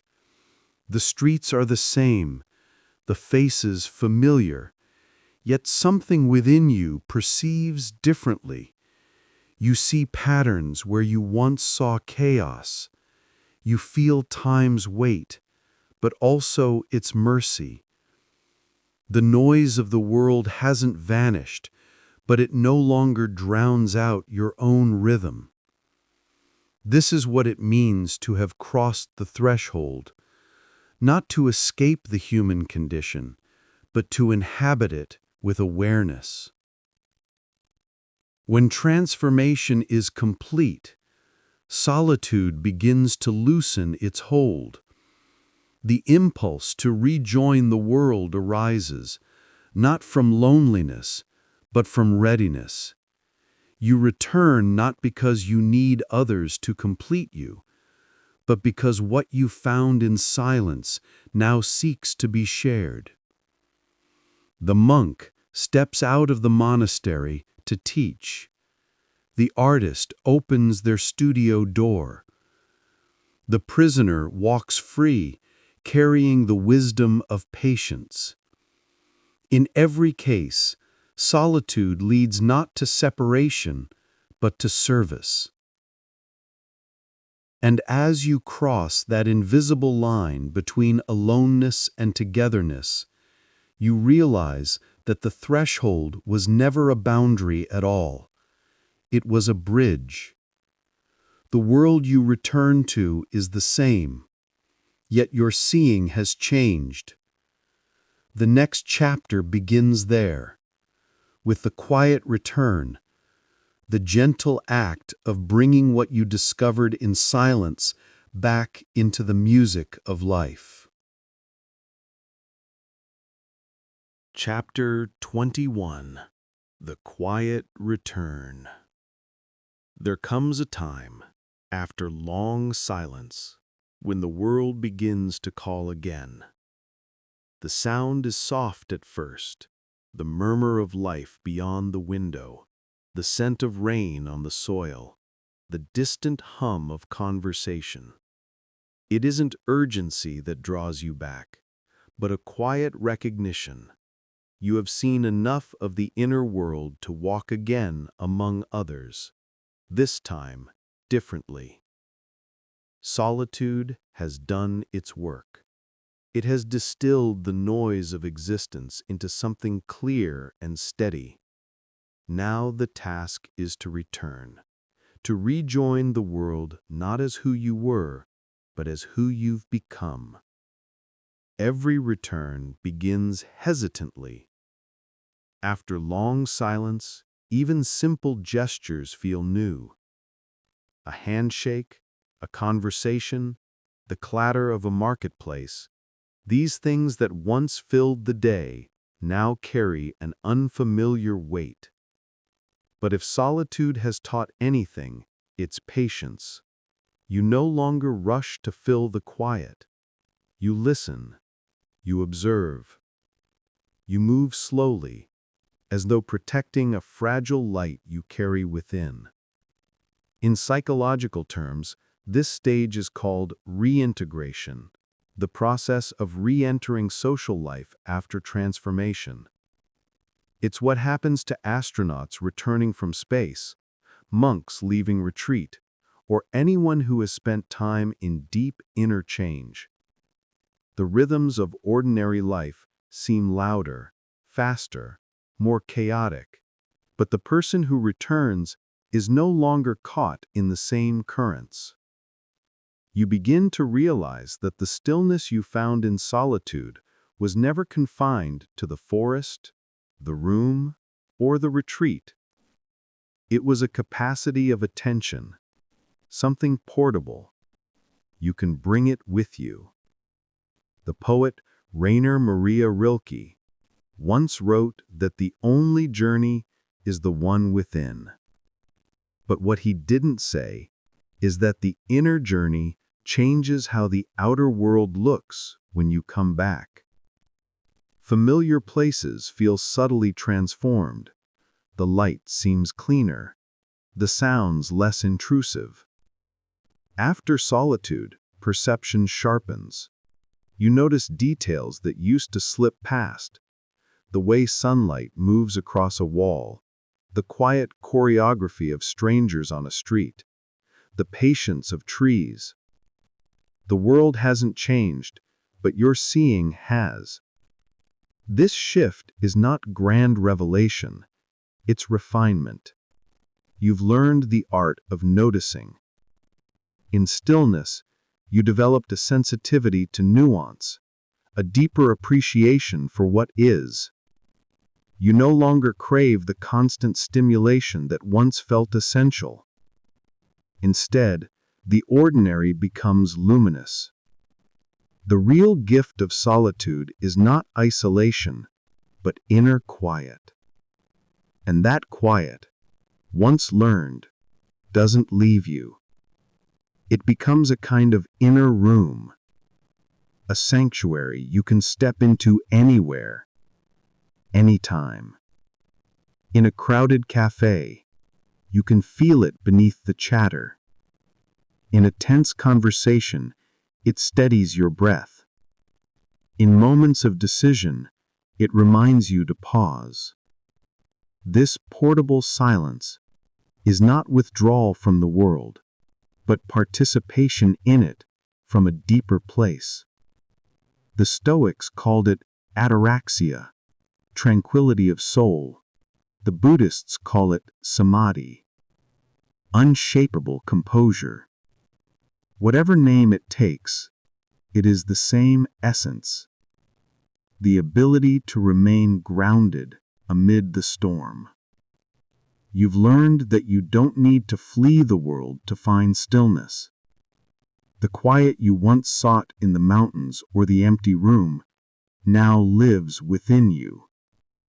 Solitude changes not just how you see the world, but how you see others. After being alone long enough to hear your own mind, you begin to hear others differently. You listen without the need to reply. You observe without the urge to judge. You understand that everyone carries their own invisible solitude. The private stories, fears, and longings that shape their lives. Compassion becomes less an effort and more a natural response. Psychologists describe this as increased empathic attunement, the result of self-awareness extending outward. You've learned to listen to the world the way you listened to your own silence. With patience, with humility, with care. And perhaps this is the quiet paradox of solitude. It doesn't separate you from humanity, it brings you closer. Having crossed the threshold of transformation, you begin to sense that life itself moves in rhythm. Solitude and togetherness, silence and sound, retreat and return. One nourishes the other. Too much solitude, and life hardens into detachment. Too little, and the self dissolves in noise. The art lies in movement, knowing when to step back and when to step forward. This rhythm is ancient, written into nature itself. The tides withdraw only to return. The moon wanes only to wax again. To live well is to live rhythmically, to know when to listen inward and when to respond outward. Solitude has taught you the first half of that rhythm. The return completes it. When people hear the word solitude, they often imagine emptiness. But those who have walked through it know it as fullness. A fullness so still it overflows. It is the teacher that arrives without announcement and leaves without praise. You don't graduate from solitude. You simply learn to carry its lessons into motion. You keep the calm that helps you pause before reacting. You hold the clarity that lets you see what matters and what doesn't.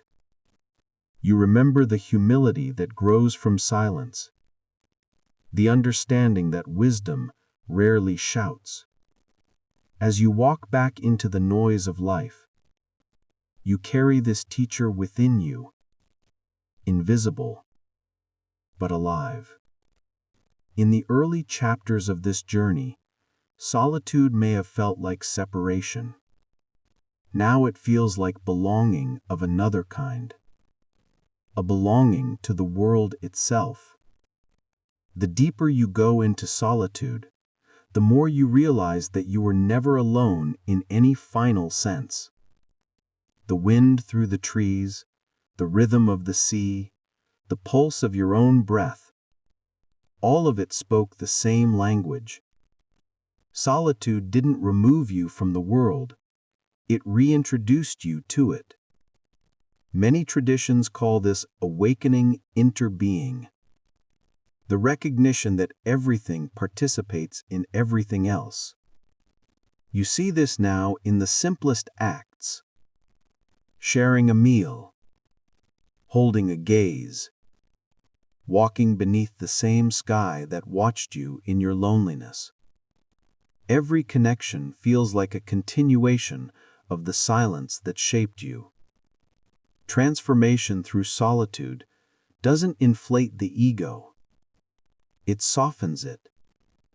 Having stood in silence before the immensity of existence, you no longer need to be at the center.